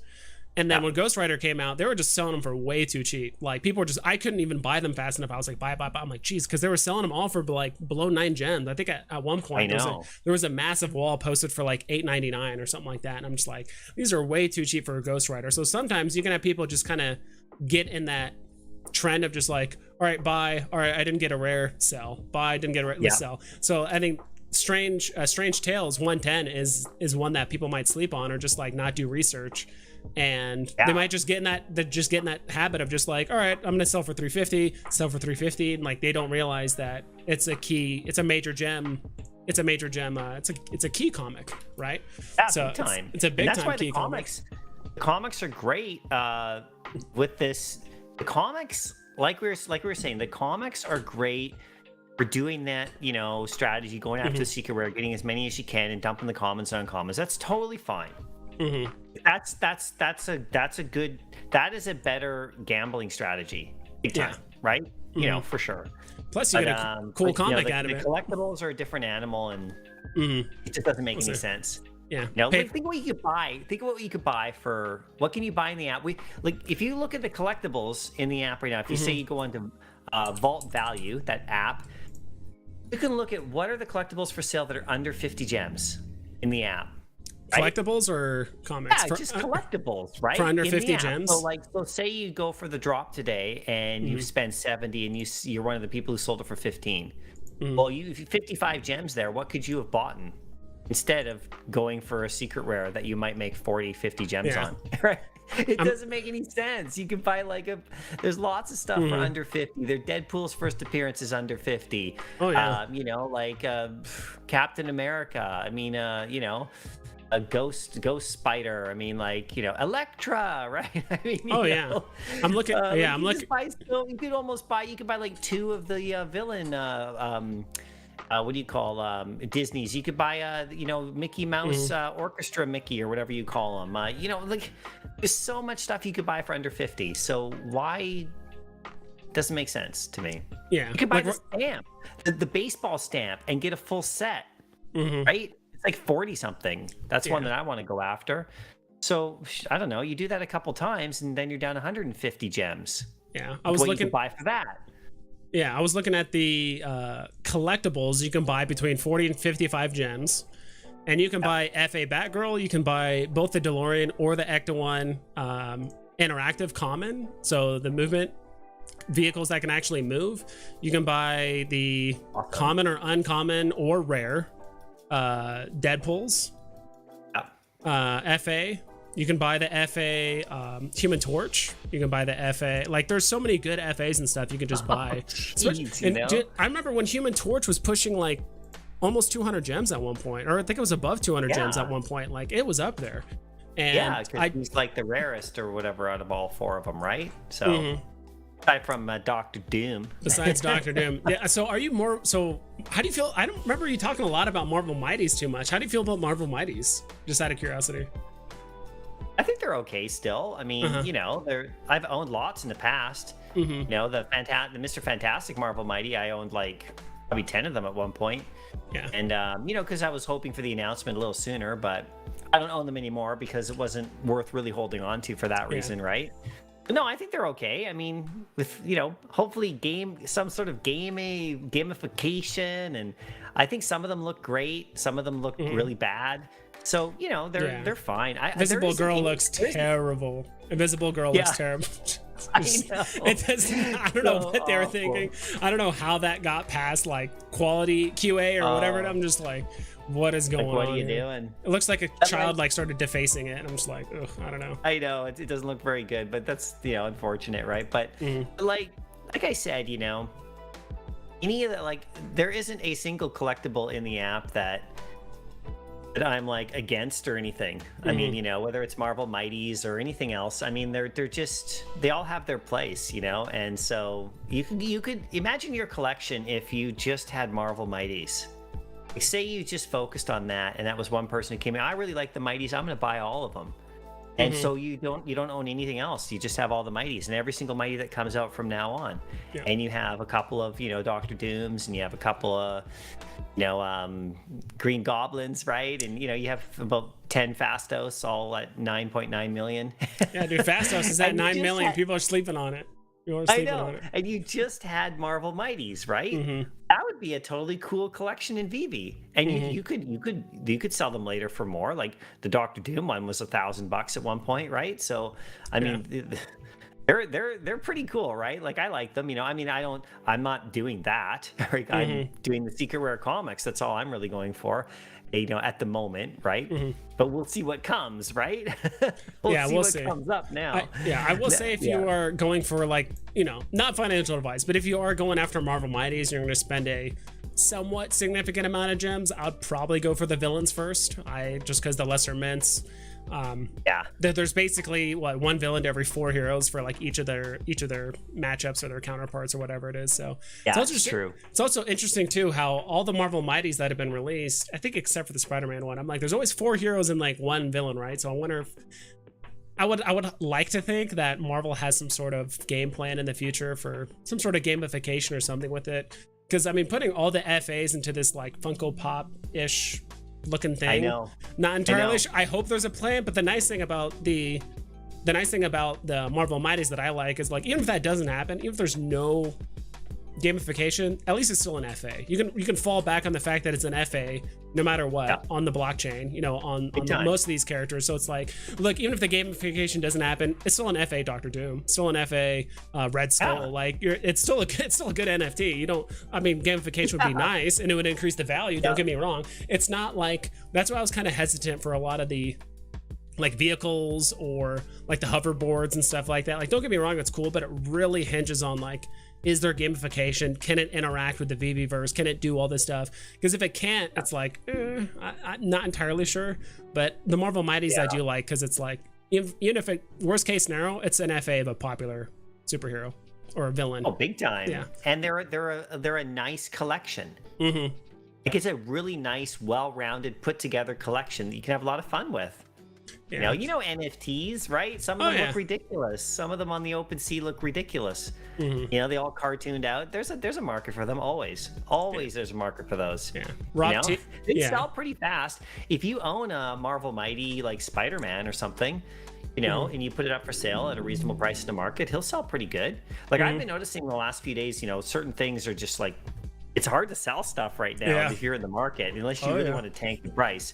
It's hard to sell stuff, you know, if you want to build some gems up. That's why these, you know, crazy people think they have to go like really to the extreme, you know, where it's just more patience, you know, you could just wait a little bit longer, plan ahead, wait a few days, and then you'll probably be able to sell something. But yeah, the undercutting on everybody back and forth is pretty raw right now. People are like, you list something, you know, and if it doesn't sell in half an hour, someone's undercutting you, even by 1 cent. You know? It's brutal. The battle that I wage now is in edition size. Sorry, edition the lower mint size, right? Lower the lower mints. mint number. And so if you go up against me in the marketplace and I floor it, I'm going to have a lower mint than you if I can. Otherwise, I'm going to remove the listing and wait. That's what I do. And so that's the only way. That's why I think the 4 digits in these uncommons and commons, comic books that are being, you know, liquidated, if you go in there and you snag like you snag a whole bunch of uncommons at 4 digits, then later on, if you ever want to sell one, you just put it right up against the one at the floor that's number 29,000, and you're going to sell first. That's a good strategy, right? If you want to, like, you know, and then this comic tomorrow, it's going to be really interesting to see what happens with these commons and uncommons, you know, and like what their price level is going to be at. Because if they're near if they're near, like, you know, retail, then I'll be buying them for sure. And then I'll be buying up 4 digits if I can. And then when I want to sell them later, when they're even at 12 or 15 gems, then you know, I can put that up against somebody who's got a 18,000 mint number, and mine's 9,000, and mine will sell and yours won't. So that's how that's a better strategy, right? So you know, and I did that with Amazing Spider-Man 101. Like I have 50 of them, and so that's a lot. You know, when I wanted to sell, like, they were down at like 6 and 7 gems when I was buying them, and that was one of the big bot ones, right? That was one of the last bot comics we had. It was gobbled up by bots, you know, majorly. So I was able to get those at 6 or 7 gems, even after you started to see some of those listings go down. And then now it's like, you know, 10 to 12 gems, 13 sometimes. And so I have 50, so I have probably 20 that are 4 digits, right? So if I want to sell one of those, because it's a really great comic, I can throw up a 4 digit at the, you know, close to the floor, and it's going to beat other people. So that's one strategy that you can do if you're stacking these cheap ones, you know. So and using the edition number to help you get that win in the secondary market, because it's so hard to sell right now. You either got to go way under and hope someone buys it, but then someone inevitably is going to go under you. Like the whole price tanks, right? The 4 digits definitely stand out. So I agree. Like, whenever I'm buying the floor, I try to look for 4 digits. Sometimes I'll pay a small premium to get a 4 digit that might be a little bit above floor. Sure. Like if you try to sell more or something, you try to sell that a few weeks later, a couple months later, whatever it is, and sometimes you just have to be on the front page of the comic. You're right. You can list it for 10% above floor sometimes. You know, say the floor's at 7 gems, you can list yours for 850. Sometimes people just buy it. They're just like, hey, it's a 4 digit. I haven't seen a 4 digit in the last 5 days. Finally, a 4 digit, and they just buy it, and they just grab it. So it's a good way to compete, you know, because it's competition on the marketplace, and you're trying to sell, especially these days. Yeah, exactly. Rob T says, let's all hope they sell Incredible Hulk 181 for 3 gems. I'm curious how things are going to go with a real good drop. So I think tomorrow is definitely leaning more on the rarity side, just because the mint number is low. Like, the comic looks cool, but it's not like a key comic or anything like that. It's a cool looking comic, but it's definitely like a lower mint. It is a nice comic. It's a nice comic, like, you know, in the app, right? You're right. It's not a key comic in the real world, big time or anything. I mean, it's a cool comic. Anytime you got Wolverine on the cover of almost any comic, but they dropped that 10,000 edition size on it and the 250 secret rare. Oh yeah. I hope somebody floors that one because I will be right there waiting, everybody. Yeah. Rob T said, Rob T asked, you guys are going for the 200 art piece Saturday? I'm probably going to skip it, to be quite honest. I don't have the gems for it, and I just can't justify it as much as I think it's so cool. Like, you know, that guy's art is just like incredible if you really look at it. And I'm really curious to see how it's going to look on your phone, you know? Like if you like literally do this or something with your phone, like how it has that different, you know, but I can't spend 200 on it. I just can't. Like I have other things to buy. So I'll go after it in the secondary market when someone's selling it for 25. You know, right? Like, is that really what's going to happen on Saturday? Yeah, I hope not. I think I think that I really hope not for the artist's sake, because that's an insult. That guy's super talented. Say what you want about the Toby art, people can like them, but this guy's stuff is just like, I mean, this stuff goes for big money, right? Yeah. Like, I mean, right? It's incredible art, and you probably haven't seen you haven't seen the Medium article yet, have you? For it. There's 1,600. No, I haven't in depthly, but I actually I saw him, like I looked him up online. Yeah. And so you know, the little video they did, it's pretty crazy. Yeah. Yeah. So there's 2 art pieces. They're both ultra rare, and they're going for roughly 1,600 mint. So it's like 1,520 or something like that. So it's pretty low mint. So 15. So it's about 3,100 total between the 2 art pieces. So it's a really low mint. And it's 200 gems. I don't know. I'm sure it's going to go. There's no reason for it to go under, is there? Because there's no. They're both the same rarity level, right? Both same rarity, both same mint number.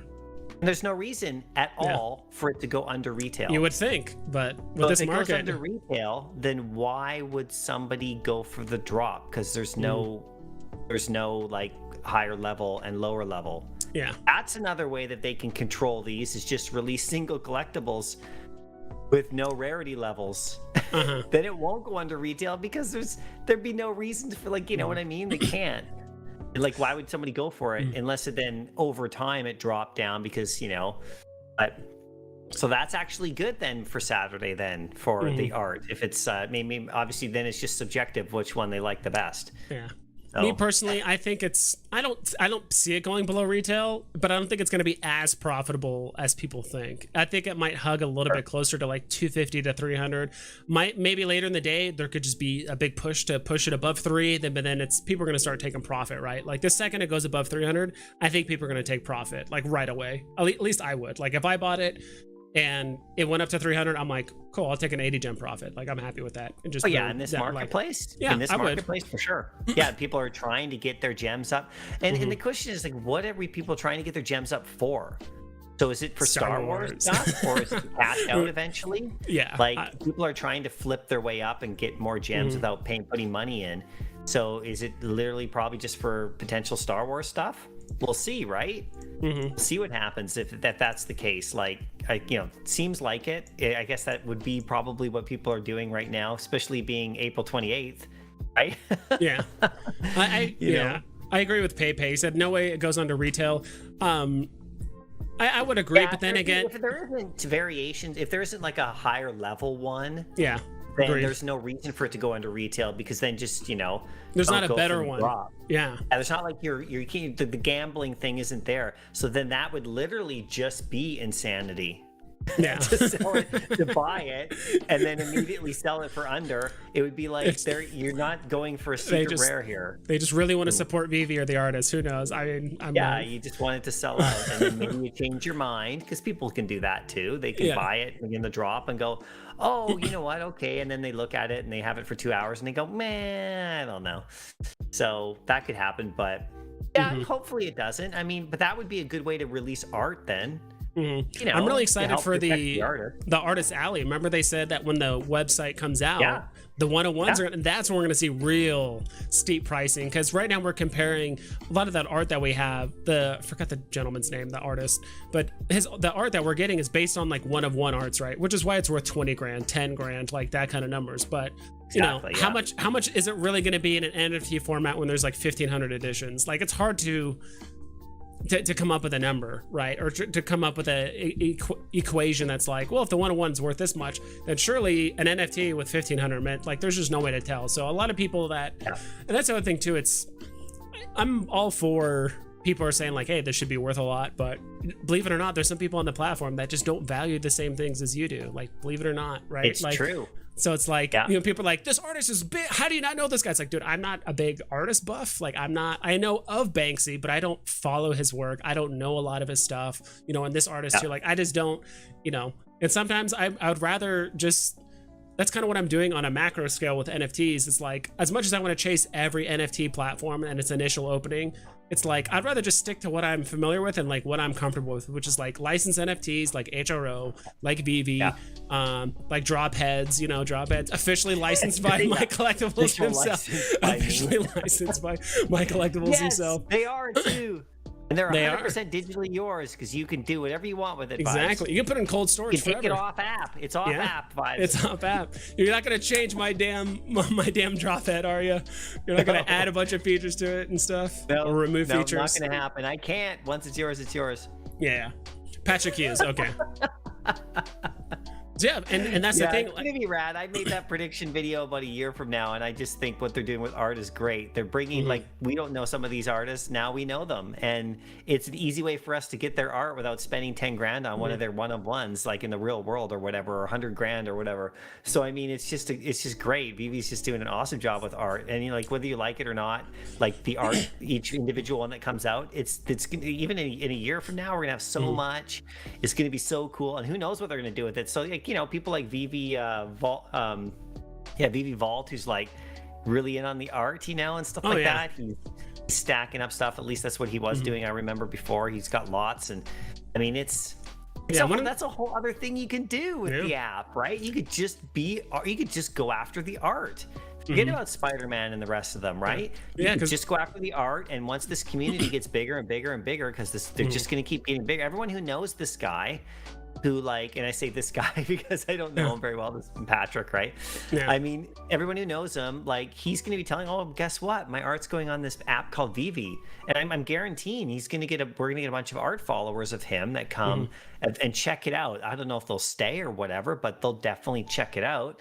So, it's just going to keep growing like that. So in a year from now, who knows what the art's going to be like on here, and one-of-ones. And if we get a real famous kind of pop culture sort of artist that people actually know, like a Banksy and stuff, then I mean, that's just going to be massive. And then he'll probably do something really wild with the app, because his art is always like some sort of weird, like, amazing.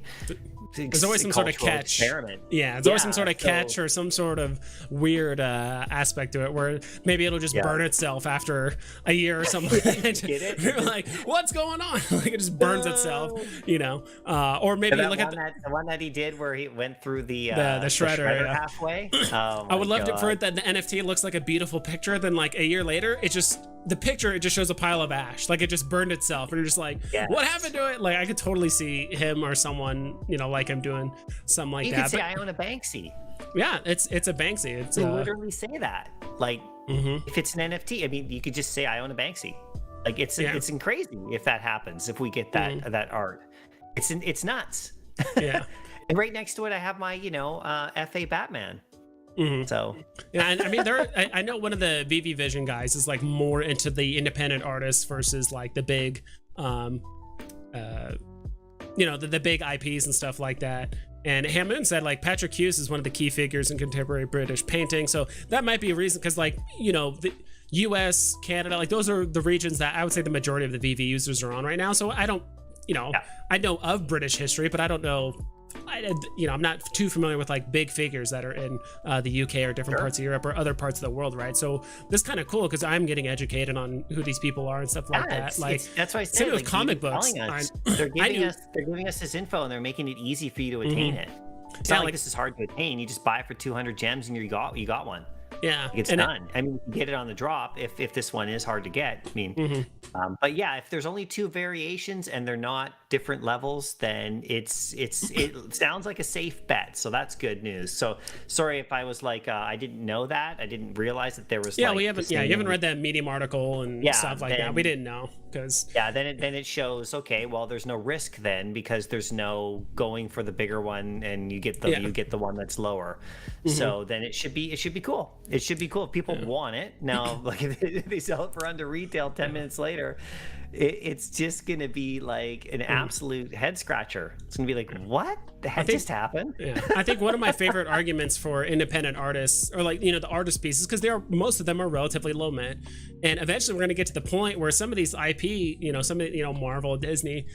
Why would DC stop making Batman NFTs? Like they're profitable, they're selling out. Like eventually they're going to get to the point where it's like, all right, we have 2 million Batmans, but look, there's only 10,000 mints of this small artist, or 1,000 mints, or whatever of this small artist. Like I think eventually it could get to the point where it's like, what makes you stand out, or your vault, or whatever in the metaverse is like, do you have some of these independent artists art pieces, right? Because every vault's going to have Batman. Every vault, not everyone, but most of the vaults or most of the people are going to have Batman or Spider-Man or some sort of superhero. But it's like maybe the artist pieces in the future might be the ones that make you stand out, right?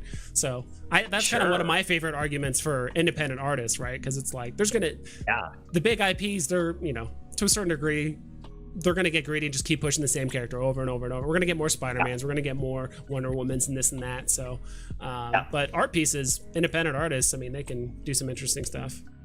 Exactly. Well, dude, I'm gonna get going because I gotta go for dinner now. Yeah, I'm gonna head off too. I've been streaming for really long. Dino was like 3 hours. Yeah, even Dino was like, "Geez, you're still streaming." So yeah, I'll hit you up on I'll hit you up on Twitter, just like private message, and then we can figure out for the whole ticket thing. So yeah, man, no, I would like that would be amazing. I mean, that would be great. I mean, yeah, I'm good, right? So that would be awesome. Of course. I really appreciate it. Cool. Well, I'll talk to you later. Thanks for stopping by, My Collectibles. All right, thanks, man. We'll see you later. Thanks, everybody. Take care. Okay, bye. See ya. That was nice. That was a well worth talk right there. And yeah, please, if you guys don't know My Collectibles, I'm sure most of you guys do. Please go check him out. Just type in My Collectibles on YouTube. He does all kinds of content involving Veve. Talks a little bit about HRO, but I really like his videos, the way he structures them. He talks about his buys of the week or the day.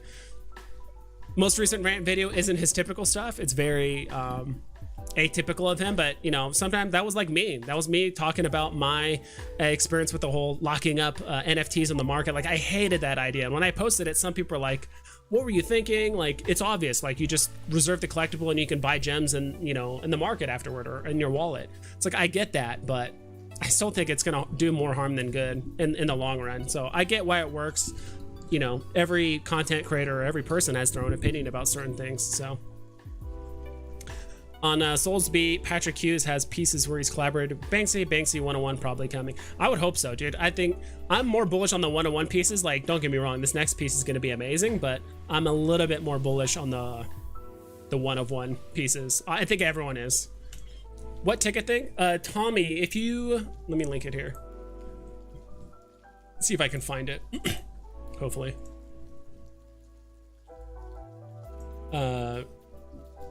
AMC has partnered with Veve, and there is a showing of Jurassic Park in the US, so it only works if you're in the United States, of buying these tickets. And if you buy a ticket, you get a free Veve NFT for Jurassic Park. So it's actually probably easier if I just do it this way. So I'm just gonna go to Veve Vault's channel, and I'm gonna hop off here, guys, in like literally 2 minutes because I've been streaming for a long time, and I really appreciate all the people that donated the money, the people that have been hanging around here this whole time. Let's see. Okay, Rob said Veve Vault. What does it look like? We don't know yet. So that's the whole point. All we know is that there's 3 different NFTs, and all we know is that there's 3 different NFTs from the Jurassic Park thing, but that's pretty much it. So I'm just gonna link Veve Vault's channel. If you haven't heard of him or checked him out, please check him out. 2 of his most recent videos on there that says get your Veve Jurassic Park NFT now. if you watch both videos, it's like 5 minutes long. So watch his third one that says get your Veve Jurassic Park and Jurassic Park NFT now, and there's an updated version. Watch both. I would say watch the older one first, because that kind of gives you like the basis of how it works, and then the newer video is a bit more granular as to how, you know, how to actually claim the NFT and stuff. So watch both of those. That'll fully explain how to do it. So that's my explanation. Tom, he explains it infinitely better than I could. Have a good evening. Have a good evening, all. Great stream. I'm off to bed. Take care. Yada dog, dude. It's honestly nice to meet you. I know you said you watch my videos. I think I met you before today, but I really appreciate the support and you hanging out here the whole time. So, all right, that's pretty much it. I'm gonna head off. Maybe next stream we'll figure out which headset I should get. I'm gonna narrow it down to like 2, and then you guys decide. I know it was like all over the place. I thought it would be not like more interactive, but it's like I thought you guys were just gonna troll me and like just make me buy cat earphones or cat headphones or whatever, but you guys were actually nice to me and were like actually recommending good headphones. So all right, I'll do that. So maybe next stream we'll do it. Jerry, Yada Dog, Tommy, Rob, Pepe, Noble, Hamoon, appreciate you guys being here. Catch you guys next time. Yeah, take care. Please double and triple check all of your guys' listings so you don't screw yourself up.